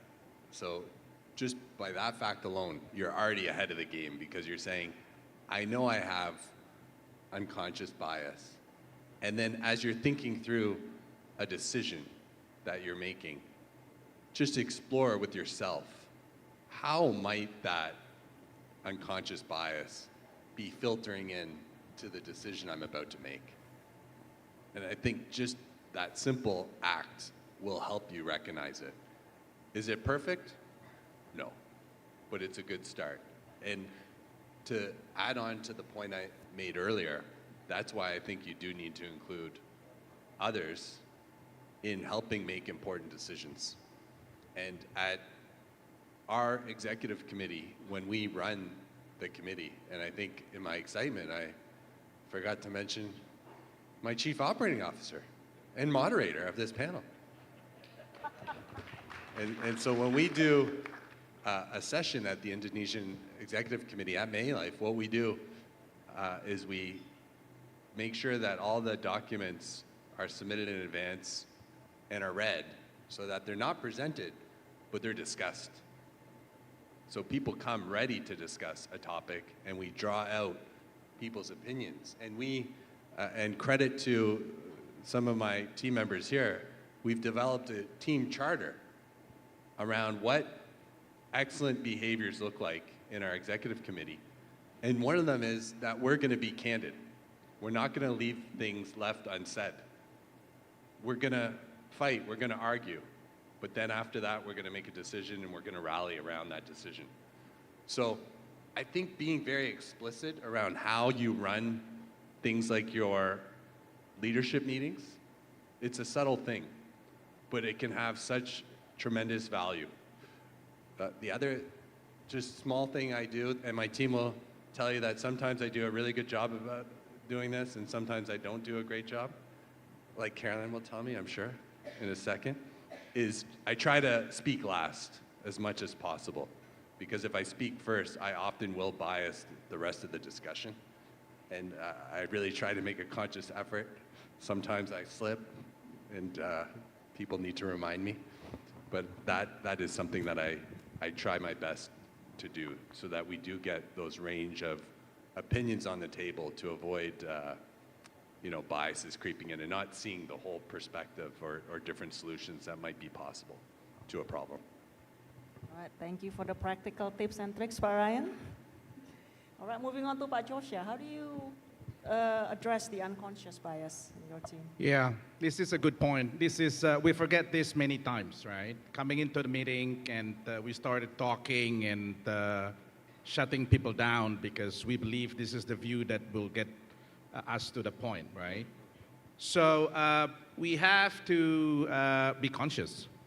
We have to continue to remind ourselves to listen well, to allow others to speak, right? It doesn't mean that you're the CEO, you have every right to speak and every right to be right, right? So that is one. And second, present yourself to the team. Engage yourself. Present yourself for them to be able to speak up. And we're lucky enough, we're in a US organization that everything is on the front, not at the back. We put it on the table. We discuss for an hour, we make a decision at the end of it, right? And we swallow the differences. It's easy to say than done, but we try to practice that as much as possible. But at the same time, we have to provide a culture for people to feel comfortable to speak up, right? So if you see something that you don't like, speak up.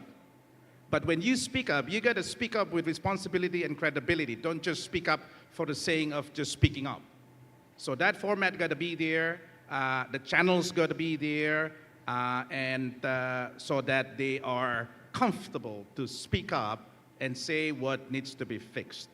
Accountability is key, and we got to start with us, not just the training, the policies. Everyone have to understand and practice it. Thank you. All right.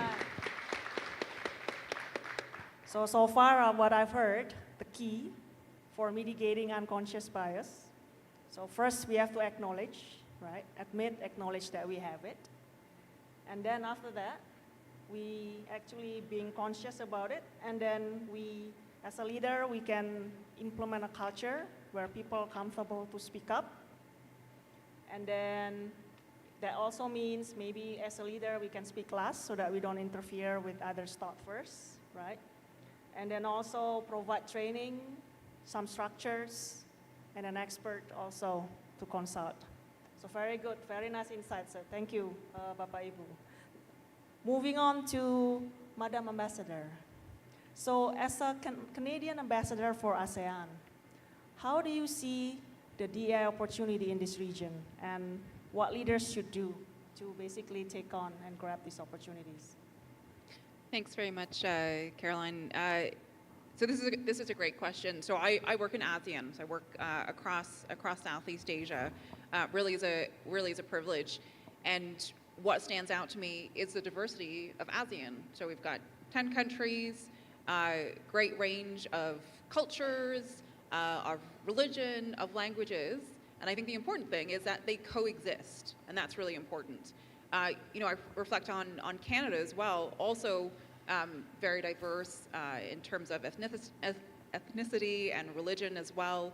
And there's a lot of ties between ASEAN and Canada. So I think it's something like 1 in 5 Canadians have family ties back to the Indo-Pacific region. We've got almost 60,000 students from Southeast Asia are studying in Canada at this point in time. So there's a lot of connection there, a lot of similarities, and I think because we're both from diverse regions, there's a great opportunity to learn from each other as well. So I think, you know, when you think about the opportunities that leaders should take to be able to advance diversity, equity, and inclusion, you know, I think about, okay, so what is important? So how do we do this? And I think political commitment stands out first and foremost as the thing that you need. You need, you know, that leadership to be able to indicate that there is a commitment that this is important. I think that there is a need to recognize that diversity is a strength, to understand barriers to inclusion, and basically to commit to do something about it. So figuring out actions, and then resources to make sure that you can actually implement. And that's, I mean, I think this is very similar to a lot of challenges that we look to tackle. This is, you know, kind of a framework that seems to work well. So if I reflect on the ASEAN context, so one thing that stood out to me was August 8th is ASEAN Day. For anyone who doesn't live and breathe ASEAN every day of their lives, August 8th is ASEAN Day. And so myself and a number of other colleagues were at the ASEAN Secretariat, and we were very grateful to have President Jokowi join us there. And so he gave his opening remarks, and I was writing down the things that he was saying that morning. And he talked about ASEAN unity, he talked about the importance of harmonious diversity, and he indicated that differences are not barriers. And I thought that was a really great message to send on ASEAN Day, and I think that's a very clear example of that political leadership. Very, very clear, this is what's important. Diversity is not a challenge. Differences are not barriers. In fact, it's something that makes us better. You know, and if we look at the ASEAN context, I think there is good momentum there to then take that political direction. And I should say, obviously, President Jokowi is president of Indonesia, but also Indonesia is the current chair of ASEAN. So speaking in both of those capacities.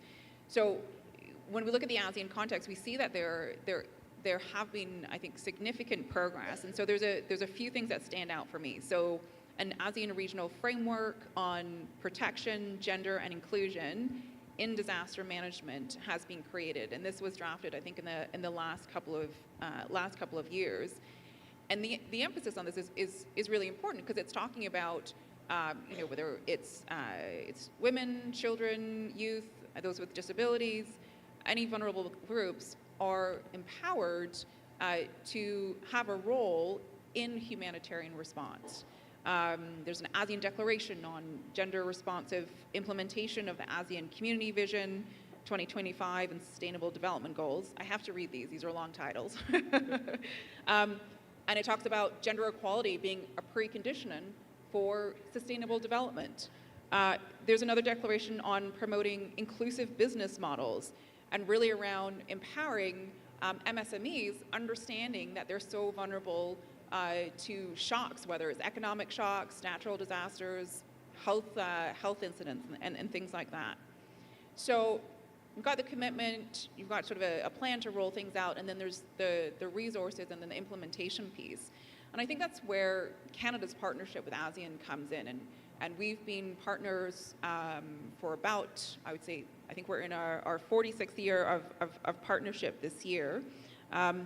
And we're partnering with a number of organizations to be able to support a free, open, and inclusive Indo-Pacific. And this is very much underpinned by our Indo-Pacific strategy. So I'll just talk to a couple things. I am conscious of time, so I won't go on too long. But there's a few things which I think will give you a sense of how we partner together that, through initiatives, advance these issues of diversity, equity, and inclusion across the ASEAN context, whether from a policy perspective or from an operational perspective.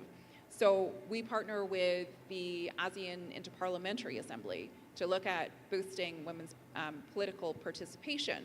Again, having more diverse leadership means for more positive outcomes for different communities. We're in the process of negotiating a free trade agreement between ASEAN and Canada.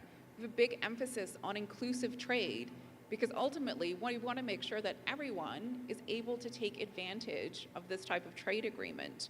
As Government of Canada, we've organized business delegations for women-owned and women-led Canadian companies to take part in trade events around the world. We look at how we can use technical assistance to be able to support women's economic empowerment as well. We're working with the AHA Center, which is basically the humanitarian coordinating organization for ASEAN, and bringing in issues of protection and gender and inclusion. We have a scholarship program. We have a scholarship program that brings students from Southeast Asia to Canada for short-term study. Fantastic program. Inclusive because we make sure that all 10 member states are included, and we also have a target of making sure that 60% of the scholarship recipients are women. And we also have a flagship project that focuses on women, peace, and security and advancing that agenda in the ASEAN context, recognizing how important it is to have women playing a role in policy development and decision-making in the peace-building context. And this one, to me, stands out because, again, it builds on, I think it was 2017, there was a declaration on women, peace, and security in ASEAN. So this was 2017. You start to see that momentum picking up from there. That's your sort of your starting point to do something about it. Last year, a number of countries working in partnership with ASEAN were able to support the development of a regional plan of action on women, peace, and security. And then this year, I think it was just a couple months ago, we had the first ASEAN Women, Peace, and Security Summit. I think it was in Jogja. So you can see that evolution of that commitment that comes up front, figuring out what are you going to do and bring in resources to make sure it makes change at the country level. So I think I'll stop there. All right, amazing. Round of applause, everyone. It's a lot of things that ASEAN and Canada have done. So continuing on this, Madam Ambassador, so next question is how Canada actually promote DEI within its diplomatic service and also the foreign affairs representation? So I said I was going to stop talking, but I'm just going to keep going. Continue, because you're like so amazed. I could just sit up here, What's that thing about, like, don't talk first? So I like this question a lot because it gets into how we operate as an organization. But I think just to back it up for a minute, as a country, Canada very much values inclusion.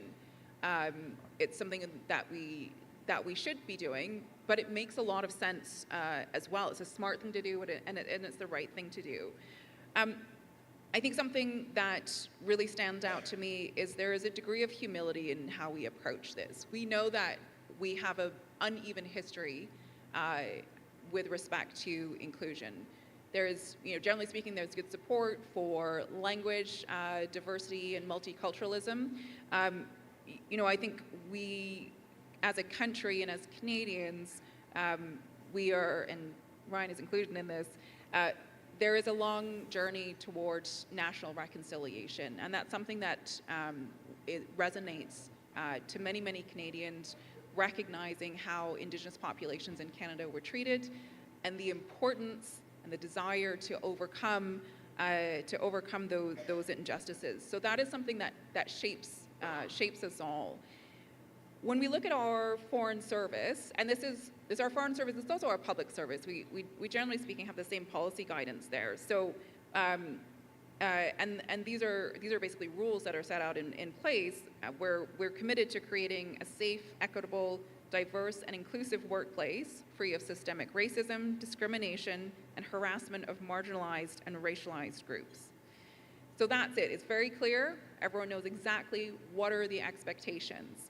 And then so it's around, again, what are we going to do about it? What are the actions to make sure that we can actually implement that policy guidance?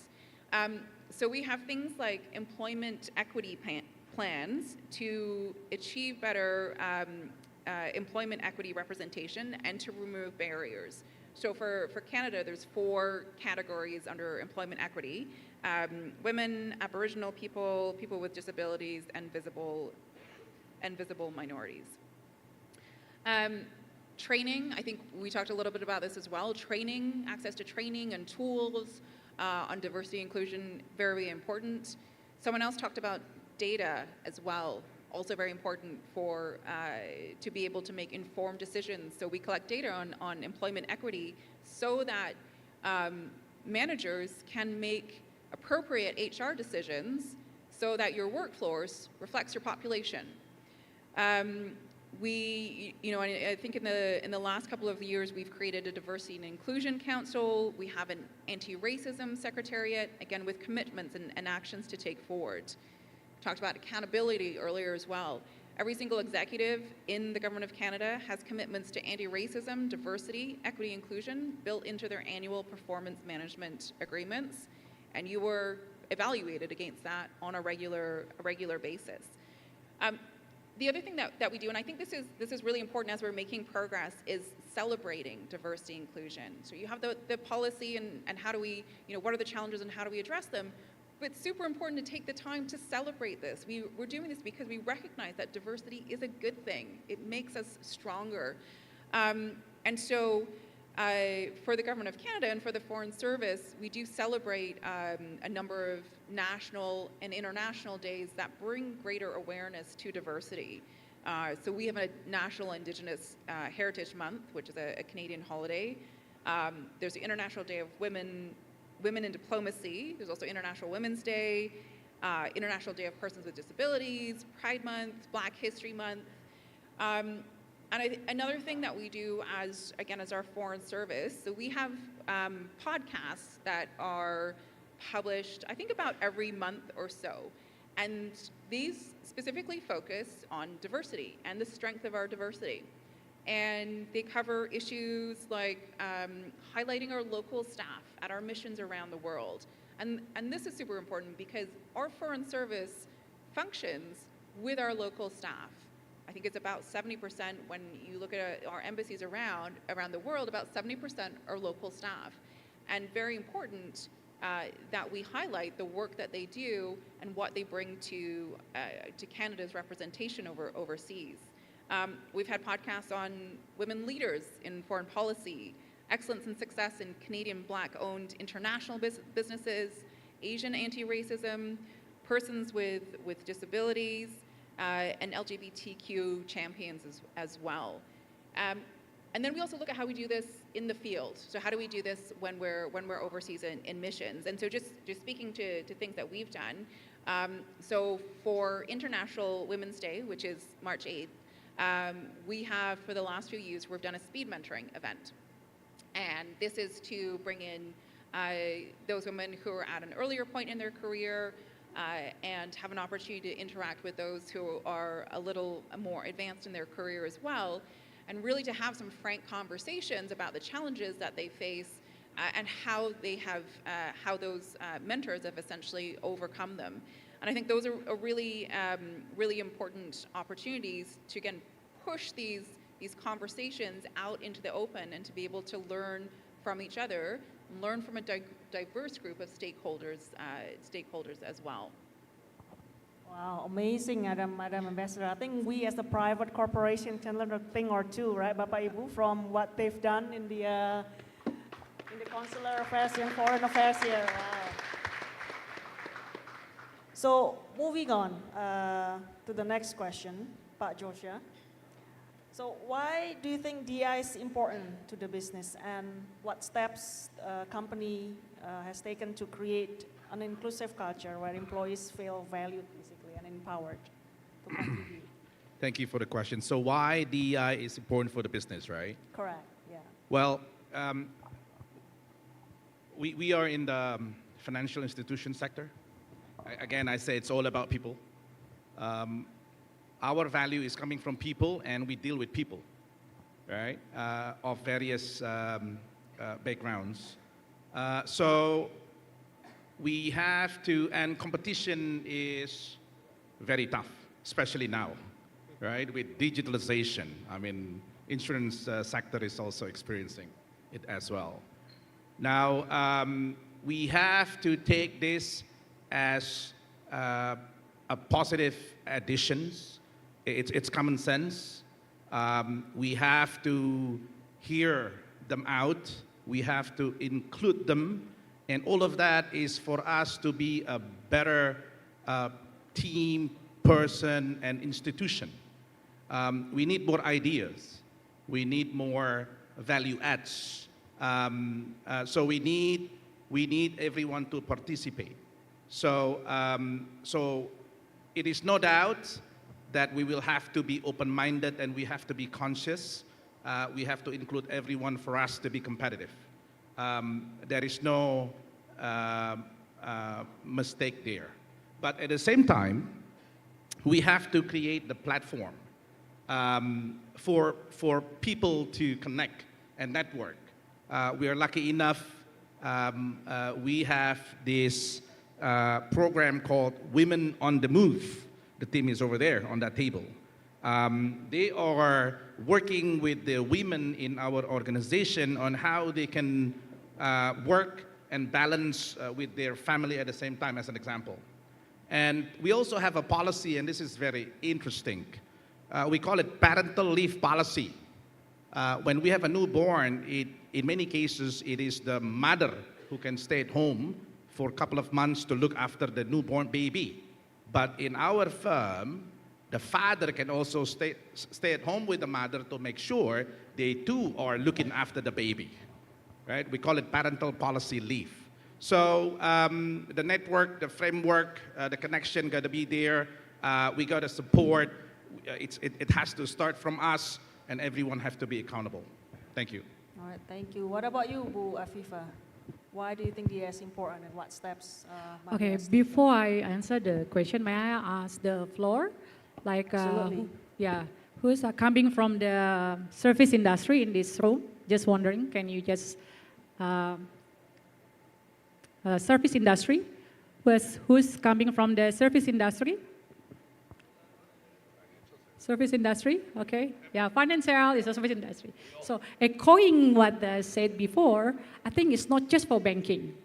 For the service industry, the asset, the capital is actually our employee. So this is why this is very essential, because our asset, our resources, our capital is our employee.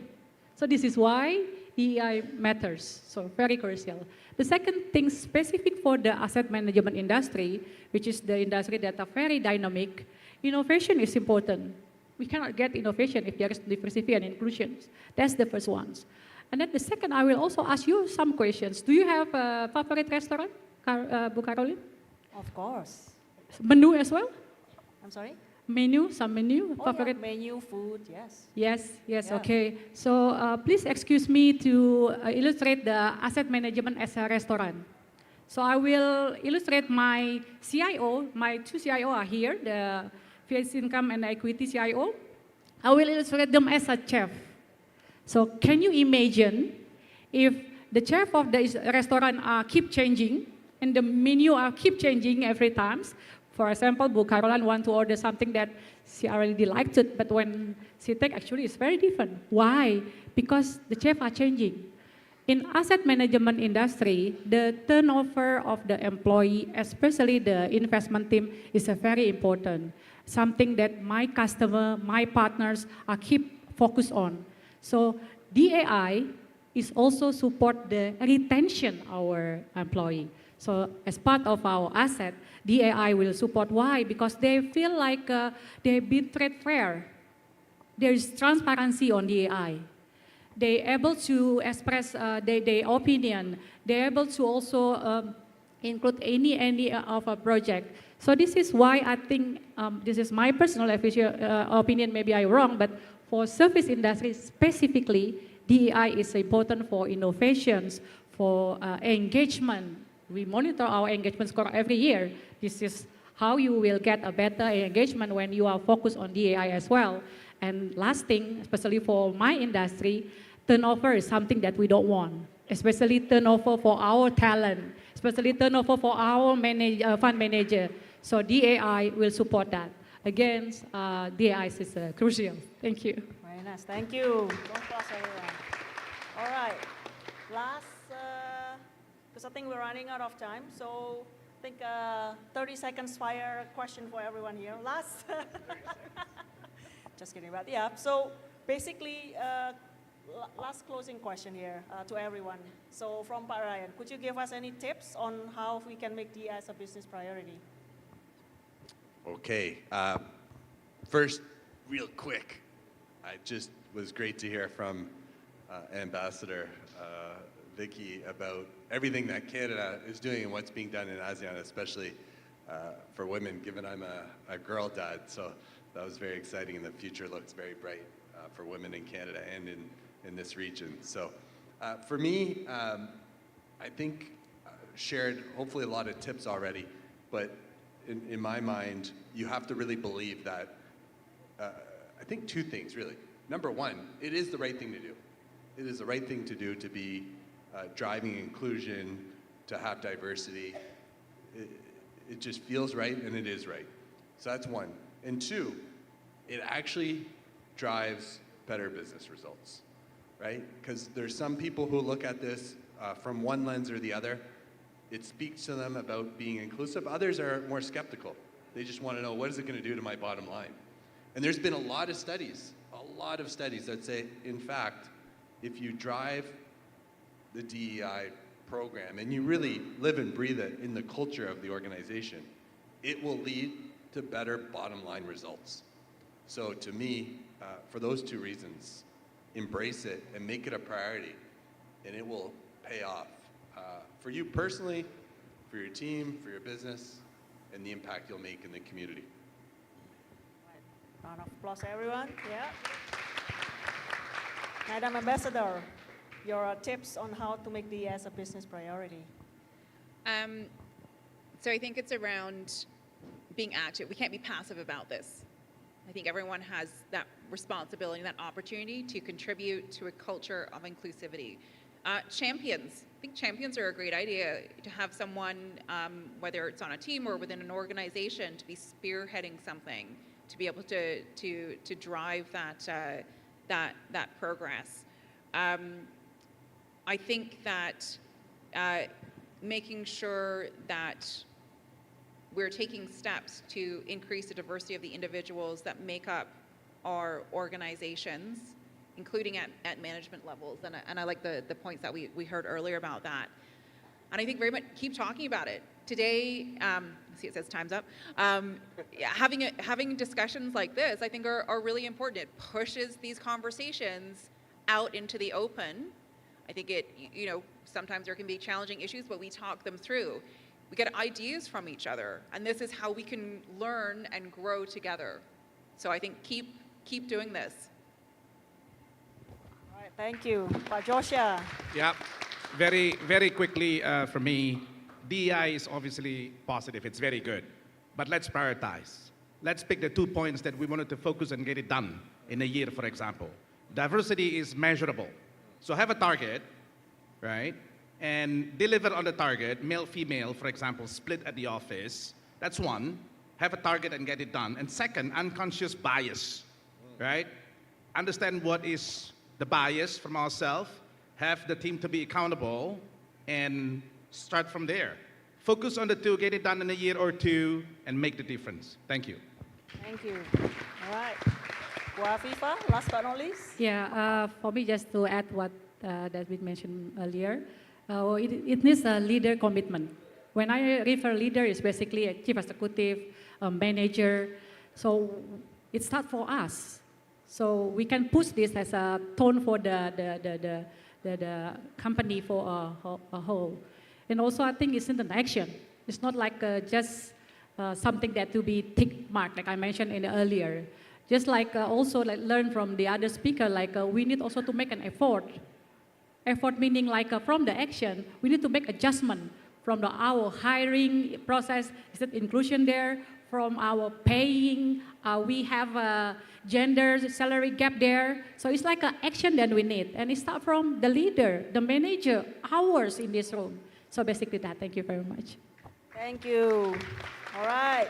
So thank you, Madam Ambassador, Pak Joshua, Pak Ryan, Bu Afifah, for the insightful advice.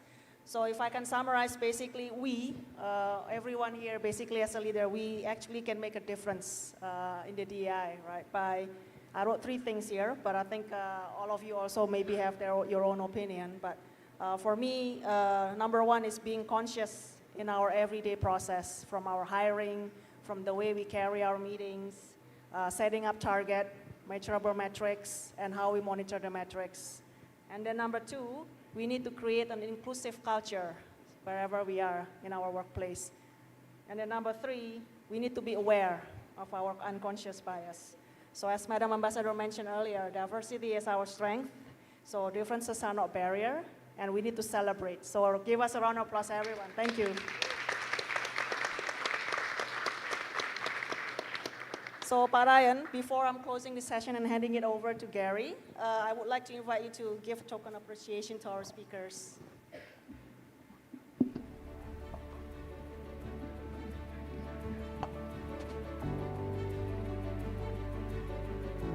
First one is to the Ambassador of Canada to ASEAN, Her Excellency Madam Ambassador Vicky Singh.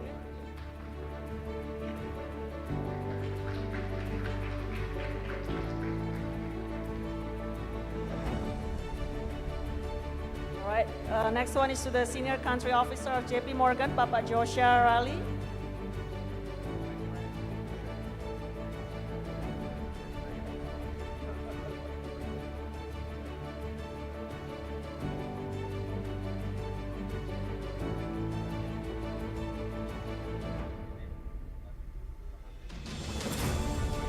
And then last but not least, CEO and President Director of PT Manulife Asset Management Indonesia, Ibu Afifah.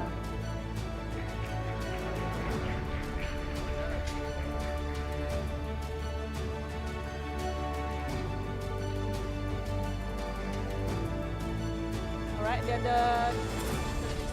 Pak Ryan, please go ahead and take a photo.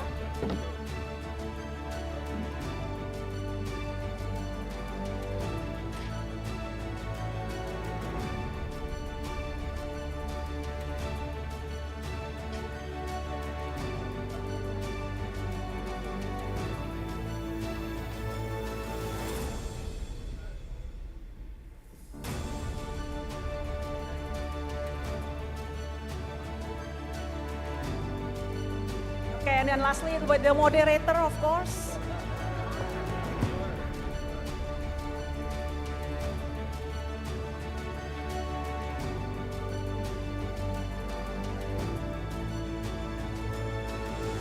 Right, giving a round of applause, everyone. Thank you for our speakers.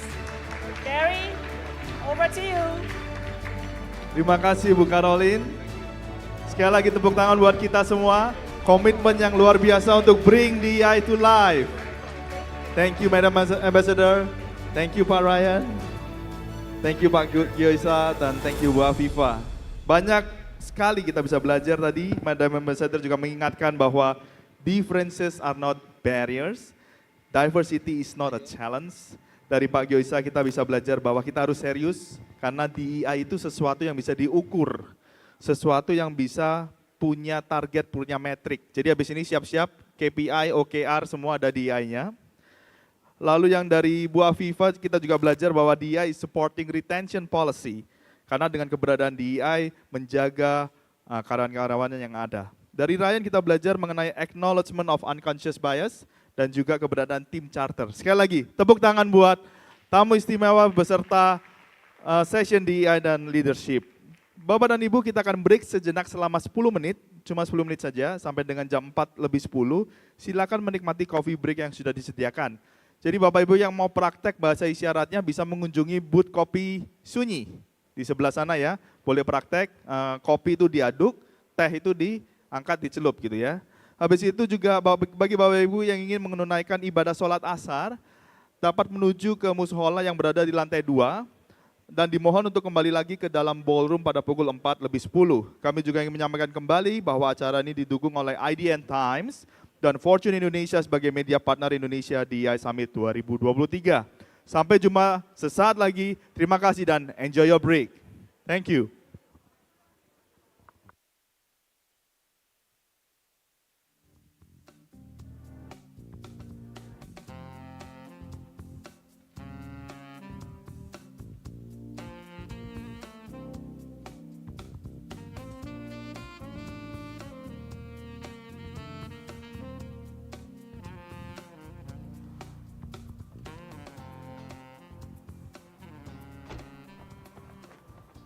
Suster buruan.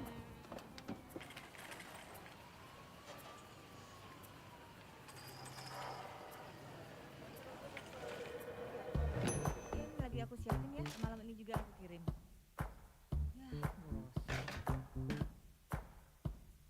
Memilih.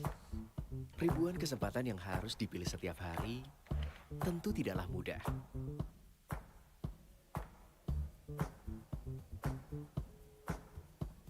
Menentukan hal yang tak pasti,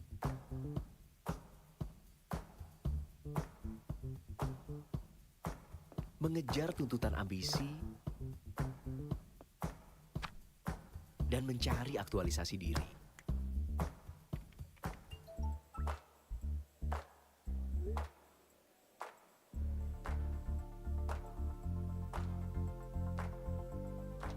Untuk yang memiliki sejuta keyakinan dan berani melangkah, mungkin benar.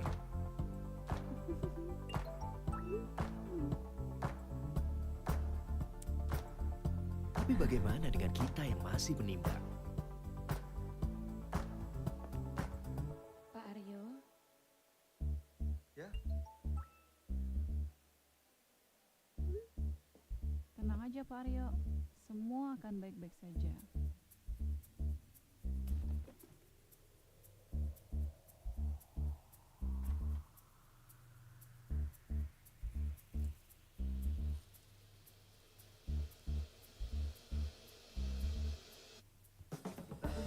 Tak usah khawatir, ini bukan tentang menang atau kalah.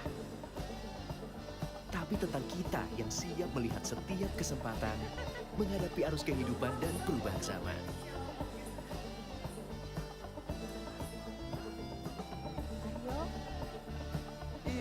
Teruntuk yang sedang mencari pijakan dan kepercayaan, izinkan kami untuk terus membantu memberikan solusi agar keputusan lebih mudah dan hidup lebih baik.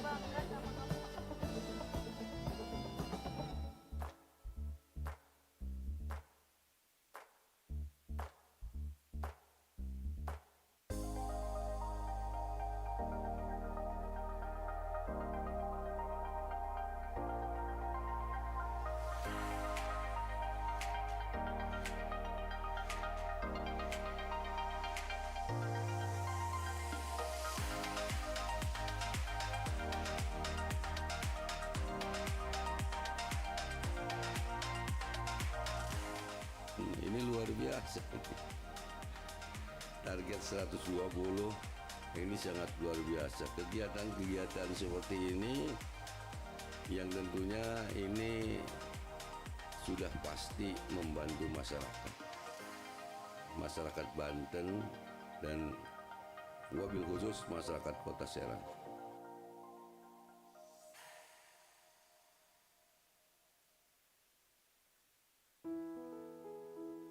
For the real meaning of life, EMC Healthcare is ready to guard and maintain your health. We are always ready to serve the most comprehensive health services through our professionals and specialists.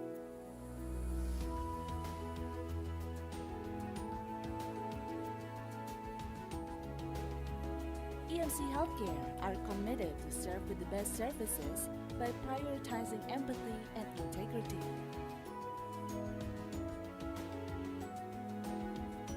We provide a meaningful result by prioritizing solutions.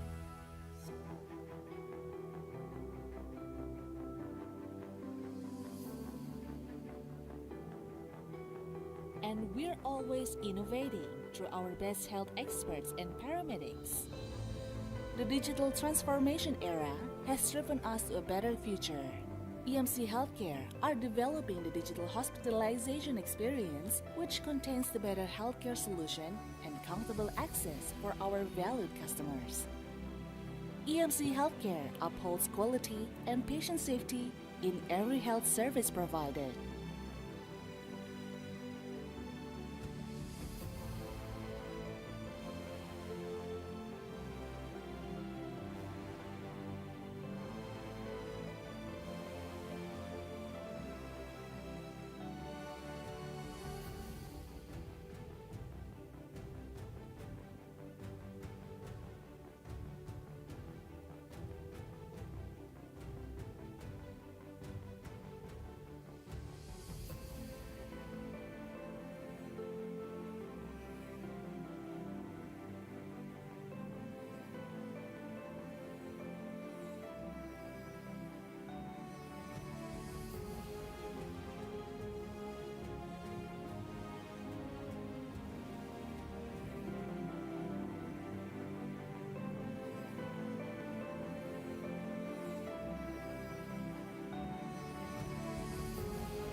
With more than 1,400 bed capacities and 644 specialists, you don't have to go to other countries in order to get international standard medical care. Our Heart and Vascular Center, Orthopedic and Spine Center, Neuroscience Center, Oncology Center, and Digestive Center are all available in EMC Healthcare. Our vision is to provide the most trusted and accessible healthcare for the advancement of the nation's healthcare quality. And our missions are to put the patient's needs and safety as our utmost priority. We are highly committed to always prioritizing quality and patient safety in every aspect of the services we provide. We are also promoting culture of continuous learning and innovation to build the centers of excellence with international standard quality.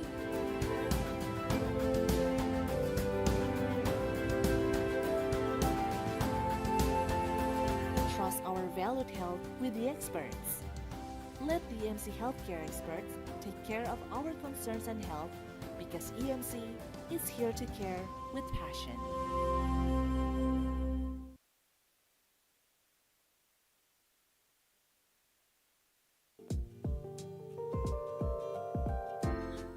Sebenarnya ini ada satu basic yang sering dilupakan semua entrepreneur. Padahal di kelas manapun, kelas online, kelas kuliah itu selalu disebut. Ada yang disebut sebagai triple bottom line, 3P, people, profit, planet.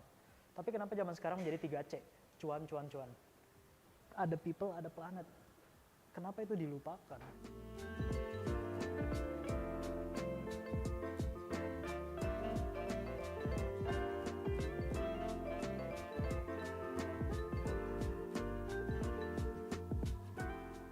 Halo, perkenalkan saya Mario Gultom selaku founder dari Sunyi, Rumah Kopi dan Harapan.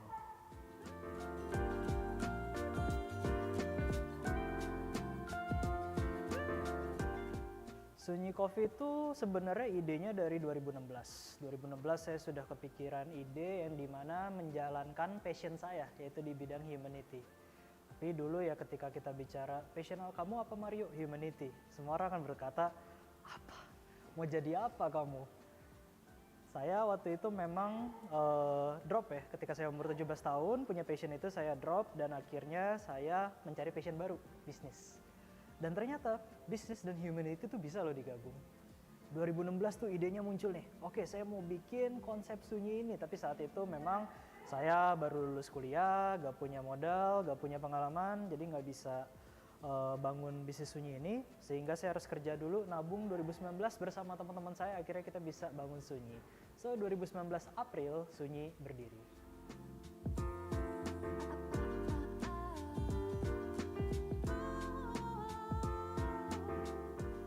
Awalnya kita bootstrapping, bener-bener mulai dari nol, kita cari ruko yang paling murah, kita jualan dengan alat seadanya, dan dari situ kita nabung nih, namanya bisnis kan kita akan dapat pendapatan, kita akan taruh di mana yang jadi spending, mana yang akan jadi saving, sampai akhirnya kita bisa buka beberapa cabang lainnya. Dan di beberapa cabang sekarang sudah ada investor, sudah ada orang-orang yang memiliki hati yang sama untuk bisa mempercayakan uang mereka untuk diinvestasikan di perusahaan kita, dan tentunya itu membuat kita bisa berkembang sampai sekarang.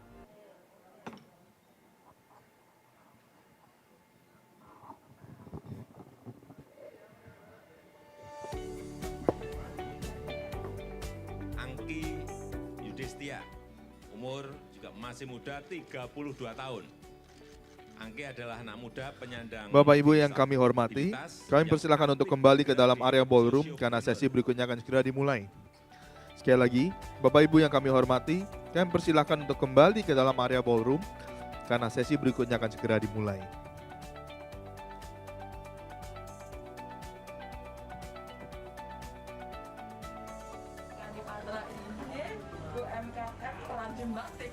Yang benar-benar penembus batas. Kenapa penembus batas? Karena pengrajin itu menggandeng teman disabilitas.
Kepada Bapak Ibu yang terhormat, kami mengundang Bapak Ibu untuk kembali masuk ke dalam ballroom dan menempati tempat duduknya masing-masing karena sesi berikutnya akan segera dimulai. Terima kasih. Sekali lagi saya kembali mengundang Bapak Ibu untuk masuk ke dalam ballroom dan menempati tempat duduknya masing-masing. Terima kasih.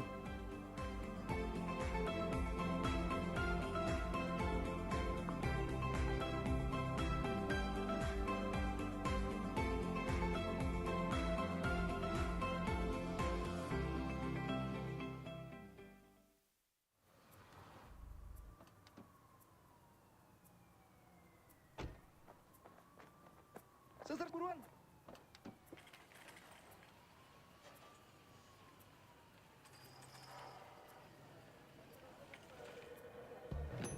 Lagi aku siapin ya, malam ini juga aku kirim.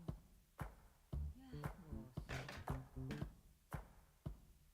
Memilih ribuan kesempatan yang harus dipilih setiap hari tentu tidaklah mudah.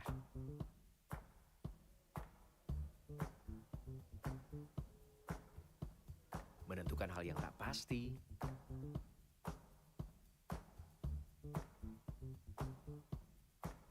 mengejar tuntutan ambisi, dan mencari aktualisasi diri.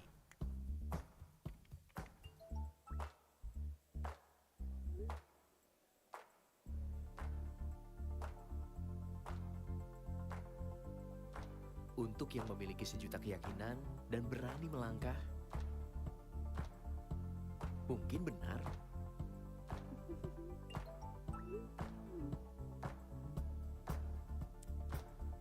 Tapi bagaimana dengan kita yang masih menimbang? Pak Aryo. Ya. Tenang aja Pak Aryo, semua akan baik-baik saja.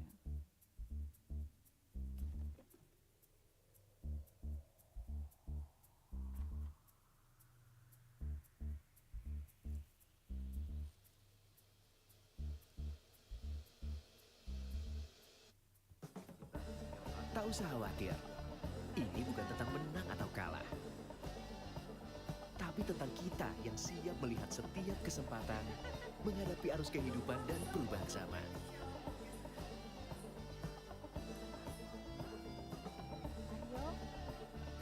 Aryo. Teruntuk yang sedang mencari pijakan dan kepercayaan, izinkan kami untuk terus membantu memberikan solusi agar Selamat pagi Bapak Ibu sekalian yang saya hormati. Kembali saya mengundang Bapak Ibu untuk masuk ke area ballroom. Karena sebentar lagi acara akan dimulai, silakan untuk membawa makanan serta minumannya masuk ke dalam ballroom, ke tempat duduk masing-masing. Sekali lagi saya memanggil kepada Bapak Ibu sekalian untuk kembali masuk ke area ballroom dan menempati duduknya masing-masing. Karena sebentar lagi kita akan segera memulai acaranya. Terima kasih.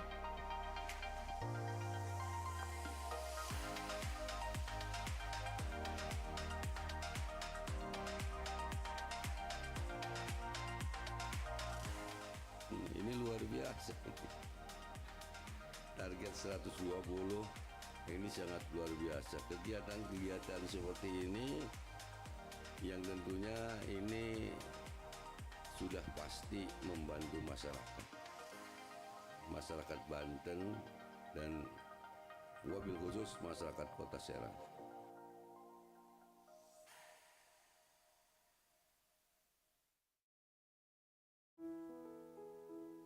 For the real meaning of life, EMC Healthcare is ready to guard and maintain your health.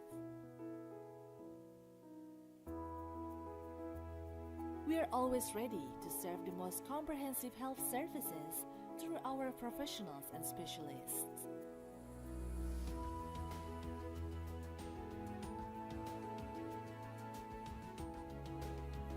EMC Healthcare are committed to serve with the best services by prioritizing empathy and integrity.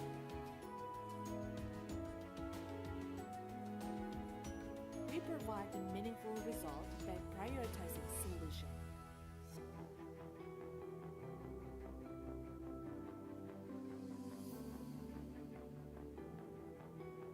And we're always innovating through our best health experts and paramedics.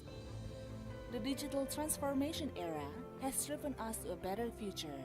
EMC Healthcare are developing the digital hospitalization experience, which contains the better healthcare solution and comfortable access for our valued customers. EMC Healthcare upholds quality and patient safety in every health service provided.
Terima kasih. Baiklah hadirin sekalian, telah kita ikuti bersama sesi talk show dan panel diskusi yang membahas mengenai diversity, equity, and inclusion.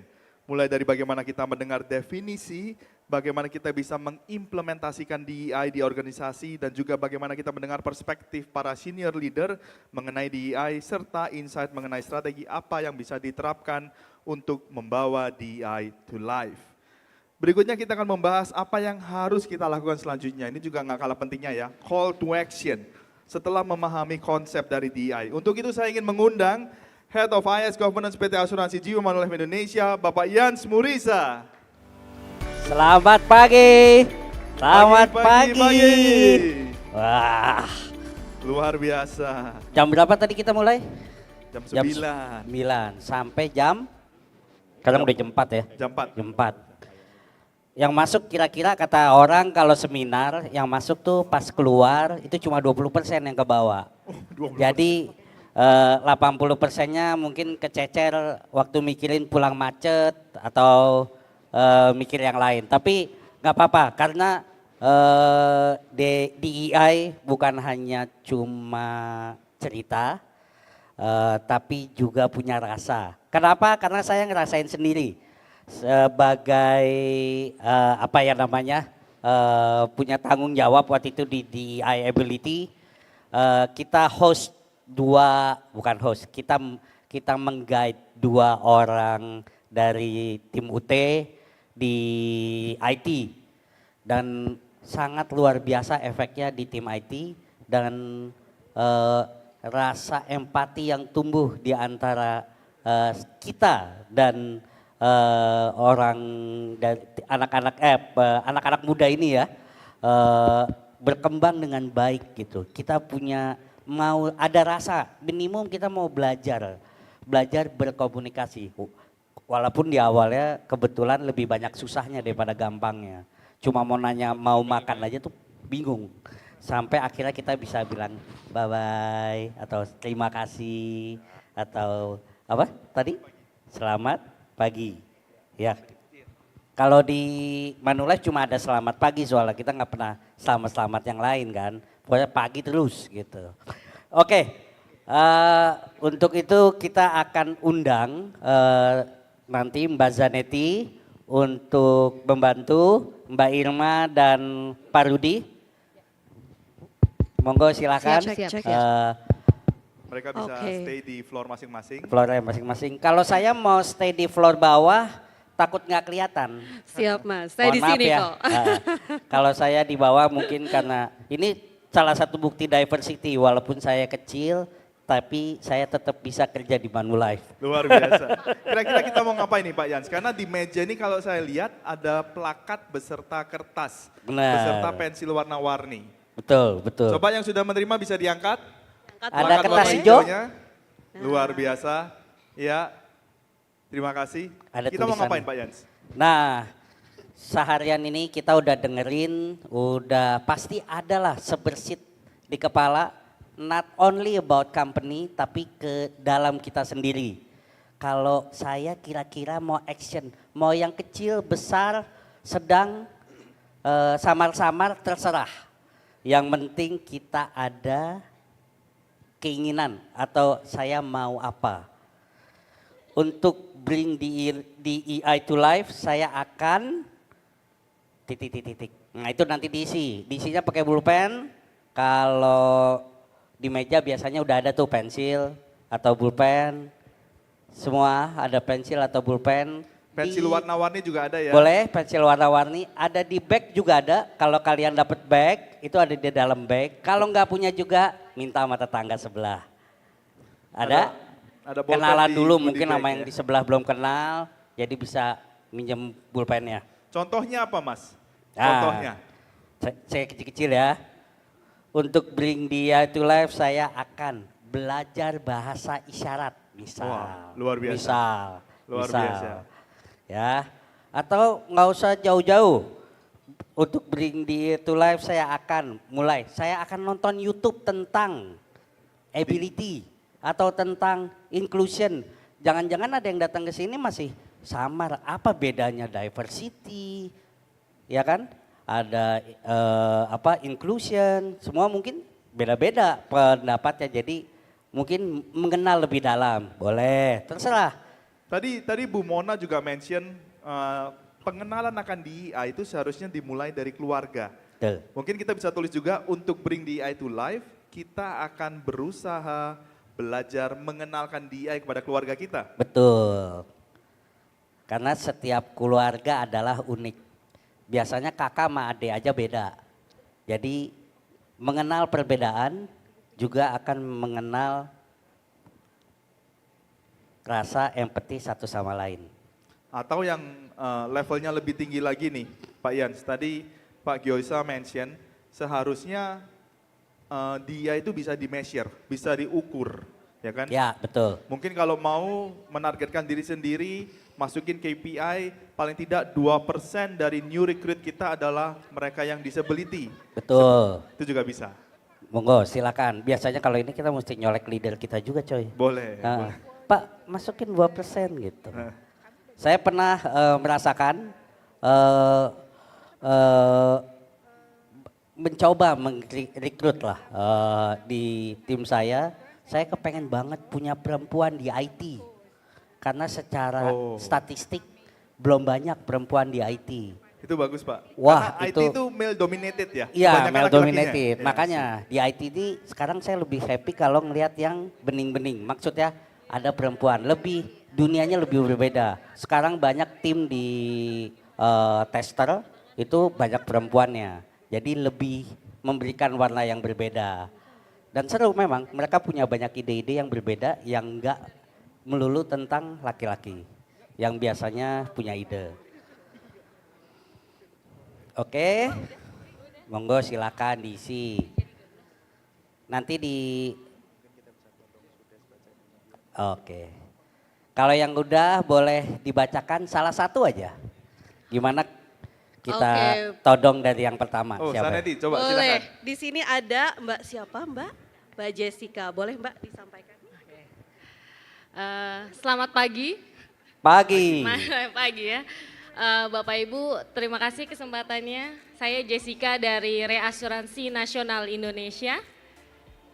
Di sini saya menulis untuk bring DEI to life, saya akan memberikan kesempatan dan kepercayaan yang lebih besar kepada tim saya untuk menjalankan atau melaksanakan tugas yang lebih besar juga. Luar biasa sekali, kesempatan dan kepercayaan yang lebih besar lagi. Karena itu hal yang sulit jujur, karena ketika kita sudah melihat mereka dengan keterbatasan, itu membuat dinding juga kepercayaan saya kepada mereka bahwa sepertinya belum sampai situ. Tapi kalau diberi kesempatan untuk mencoba, siapa tahu bisa melampaui ekspektasi yang saya harapkan. Luar biasa sekali, terima kasih. Luar Bu biasa. Jessica. Sekarang Terima kita ke kasih. Irma. Iya. Di sini ada Mas. Iya, halo, nama saya Didit. Silahkan Mas Didit. Kita bisa bagikan ya Mas ya. Boleh berdiri Mas. Ya, terima kasih. Halo, selamat pagi teman-teman semua. Pagi. Pagi. Perkenalkan saya Didit Winandar, saya dari IT Manulife. Untuk bring DEI to life, saya akan melakukan pertama, saya mau belajar bahasa isyarat. Yang kedua, saya mau mungkin melakukan sosialisasi DEI. Terus yang ketiga, saya memahami keterbatasan untuk dia itu sendiri seperti apa. Itu aja dari saya. Terima kasih. Wah, luar biasa sekali. Self-awareness ya. Iya, jadi banyak ya Pak ya. Step, wah, mantap. Mas, maaf saya mau nanya, emang bisa bahasa lain Mas? Suka bahasa ya? Saya suka belajar bahasa. Bahasa Jawa bisa. Bahasa Inggris bisa. Bahasa itu aja sih yang bisa. Jadi bisa banyak bahasa ya. Luar biasa sekali, berikan tepuk tangan buat Mas Willy. Di sini ada Pak Rudi. Ya, dari sayap kiri nggak mau kalah ya, dari sayap kiri nggak mau kalah. Ada perspektif dari HR nih kayaknya. Pak Kandil mungkin tolong di-share ya kalau bisa Pak. Sekarang kita todong dari Mami ya. Ya. Selamat pagi teman-teman semua. Pagi. Saya pertama personally mau mulai belajar bahasa isyarat. Ya, karena menarik tadi pengalaman hari ini menunjukkan akan lebih kaya dan secara personal akan bisa lebih melekat jika saya mencoba. Itu yang pertama. Yang kedua untuk kami di secara perusahaan di MAMI, di Manulife Asset Management Indonesia akan explore untuk memperluas DEI ke level yang lain. Senang melihat yang di ACMI sudah mulai dengan menyediakan pemagangan. Ya Pak Hans, Pak Yan, saya nanti mau belajar juga. Ya. Siap. Untuk teman-teman disable. Berikutnya adalah untuk kami mengajak karyawan untuk mulai melakukan kegiatan bersama teman-teman disabilitas. Yang kami itu belum pernah masuk ya. Mudah-mudahan kita bisa lakukan segera. Luar biasa. Terima kasih. Luar biasa. Luar biasa, semoga call to action-nya menjadi kenyataan ya Pak Yans ya. Masih ada terakhir. Satu lagi ya, boleh ya. Bisa. Oke, Mas siapa namanya? Roma, nama saya Roma Tampu Bolon dari CIMB Niaga. Dan saya bicara mengenai apa yang akan saya bring for DEI in life di tempat kerja di CIMB. Ya, mulai dari yang konkret plan aja di weekend ini, saya akan ada outing ya. Ada outing atau outbound dengan karyawan. Kita akan coba untuk bring DEI to life itu menggunakan kostum-kostum yang Nusantara gitu. Biar apa? Biar mengaplikasikan Bhinneka Tunggal Ika yang tadi kita sarankan. Bhinneka Tunggal Ika beragam tapi satu. Jadi kita membuat satu awareness dengan dengan event-event yang ada di kita untuk mudah awareness apa itu diversity, apa itu inclusion, sehingga lebih mudah untuk pemahamannya dan juga mengaplikasikannya di kemudian hari. Seperti itu. Terima kasih. Terima kasih. Oke, keren. Jauh-jauh dari terima Harvard. kasih. Jauh loh. Jauh dari Harvard ya. Saneti, Masih ada? Masih ada. Di sini dulu, boleh ya Mbak, silakan. Oh masih ada, Masih mantap. ada dua. Oh my God. Silakan Oke. Ibu. Aku Anita dari PFV Mega Life. Nah, untuk bring DEI to life, promote open dialog dengan lingkungan selama lingkungan kerja. Jadi kita bagaimana cara kita berinteraksi dengan teman-teman yang ada di rekan kerja dengan yang berbeda-beda semuanya. Jadi tetap bisa menjadi tujuan yang satu perusahaan seperti itu sih. Luar biasa sekali, kita Open, apresiasi. kata kuncinya open Open communication, dialogue tadi ya. open dialogue. Terakhir nih, saya paling kanan nggak mau ya, kalah. boleh sebentar ya Bu, silakan.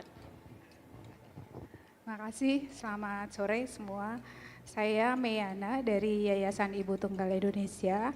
Terima kasih untuk Manulife yang telah mengundang kami. Hari ini saya banyak mendapatkan insight, salah satunya empati, kemudian juga belajar mengerti dan mulai belajar bahasa isyarat. Dan tadi kalau bicara untuk terukur, karena saya sebagai seorang coach, saya ingin memberikan kesempatan coaching mindset dalam waktu 6 bulan ke depan, dimulai Senin depan 4 September 2023 untuk teman-teman disability. Langkah tadi saya sudah mengkontak Mas Mario untuk mulai melakukannya. Wah, Terima kasih. Luar biasa. Ada jamnya, ada tanggalnya, Mas. Itu benar-benar kalau di OKR tuh udah jadi tuh. Mesti Udah terjadi, langsung ya? masuk ke ada ukurannya per 3 bulan ya Pak ya. Oke, terima kasih saya ucapkan kepada Pak Yans, Bu Saneti, Mas Rudi, dan Mas Irma. Tepuk tangan buat tim untuk call to action.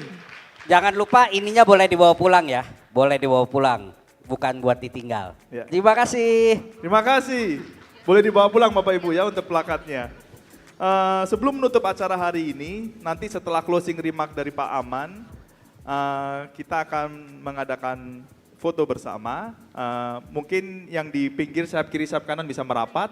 Tapi sebelum itu kita coba dengarkan closing remark dan key takeaways from Chief Marketing Officer PT Asuransi Jiwa Manulife Indonesia, Bapak Aman Kapur.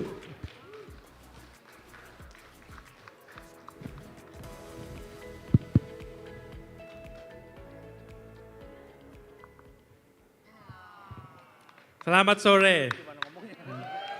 Good afternoon, everyone. Wow. We are coming to a close of, I think, what has been a truly inspiring and even historic day for all of us. Today was about diversity, equity, and inclusion, DEI. Today was not about buzzwords, but today was about real-life experiences, insights, and sharings, which I hope you found as inspiring and thought-provoking as I did.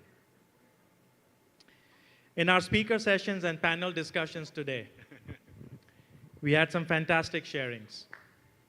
We heard about how to make DEI a business priority. We heard some personal DEI stories from our speakers and leadership journeys through the lens of DEI. We saw a very touching and beautiful performance by our ballerina, Nada Ashley, which again showed that talent does not differentiate.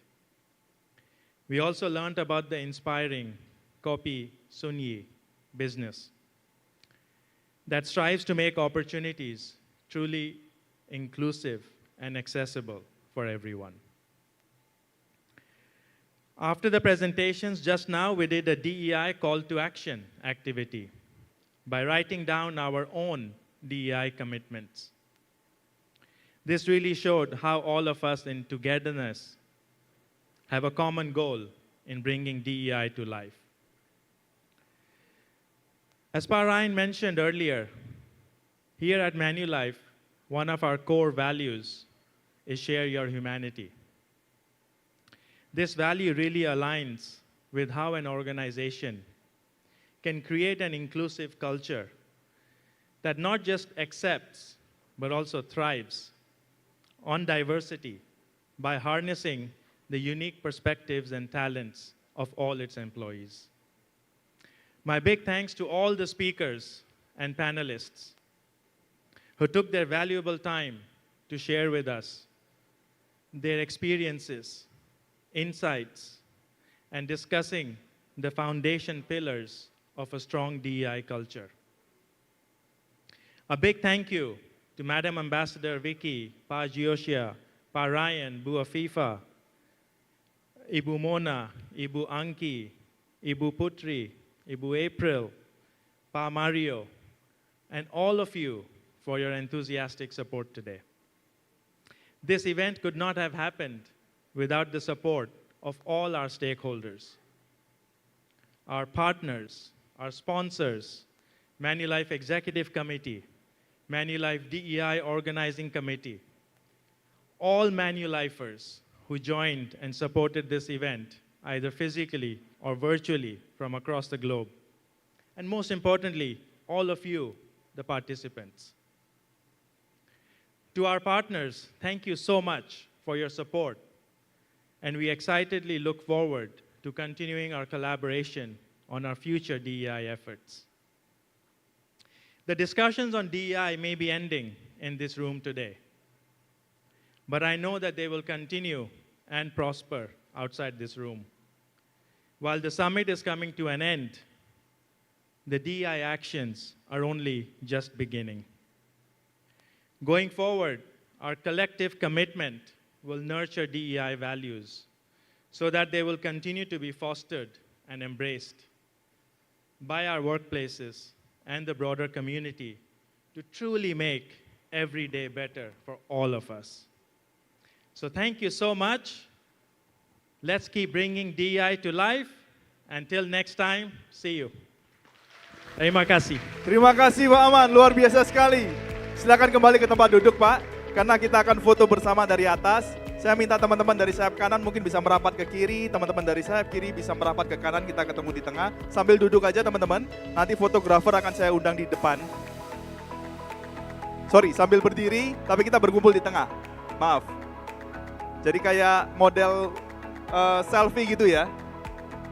Kita bisa berdiri sejenak, kita berkumpul di tengah, supaya kita bisa berfoto bersama. Nah selanjutnya yang saya bingung itu gayanya mau gaya apa gitu ya. Nah, kita mungkin beberapa gaya, mungkin kita bisa berdiri, kita bisa berkumpul di tengah.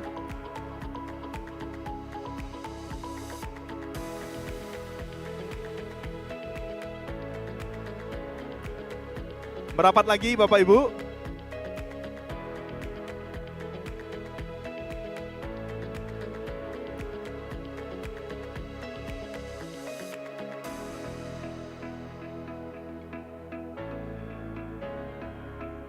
Kita foto dulu, nanti habis itu kita video. Videonya ketika ikutin aba-aba saya ya, follow my mark, on 3 we shout together, let's bring DEI to life. Oke, should we practice? Video dulu ya. 1, 2, 3, let's bring DEI to life. Wah, 1 kali practice sudah ya. Sekali lagi ya, lebih semangat lagi, 1000 kali lebih keras. 1, 2, 3, 1, 2, 3. Let's bring DEI to life. Luar biasa. Kita praktek ya.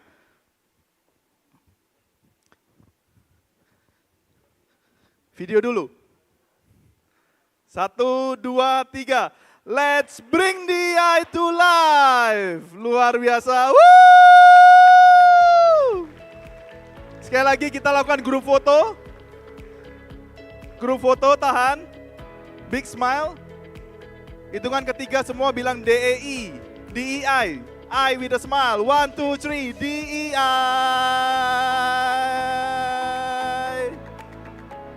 Kamera yang tengah, tahan, tahan. Saya nggak arahin gaya supaya kita bebas gayanya seperti apa. Tepuk tangan buat kita semua. Terima kasih semuanya, dengan demikian berakhirlah rangkaian acara Indonesia DEI Summit 2023. Terima kasih kepada AJI, EMC Hospital, Canadian Embassy, JP Morgan Indonesia, Universitas Terbuka, PT Bank DBS Indonesia, Glencore, Kopi Sunyi, Kita One Us, dan Le Meridien. Mohon maaf apabila ada hal-hal yang mungkin kurang berkenan dalam acara ini, dan semoga kita dapat bring DEI to life dalam merangkul budaya yang beragam. Akhir kata, saya Gary Tejakusuma pamit undur diri. Selamat sore dan sampai jumpa di acara Manulife berikutnya. Bring DEI to life!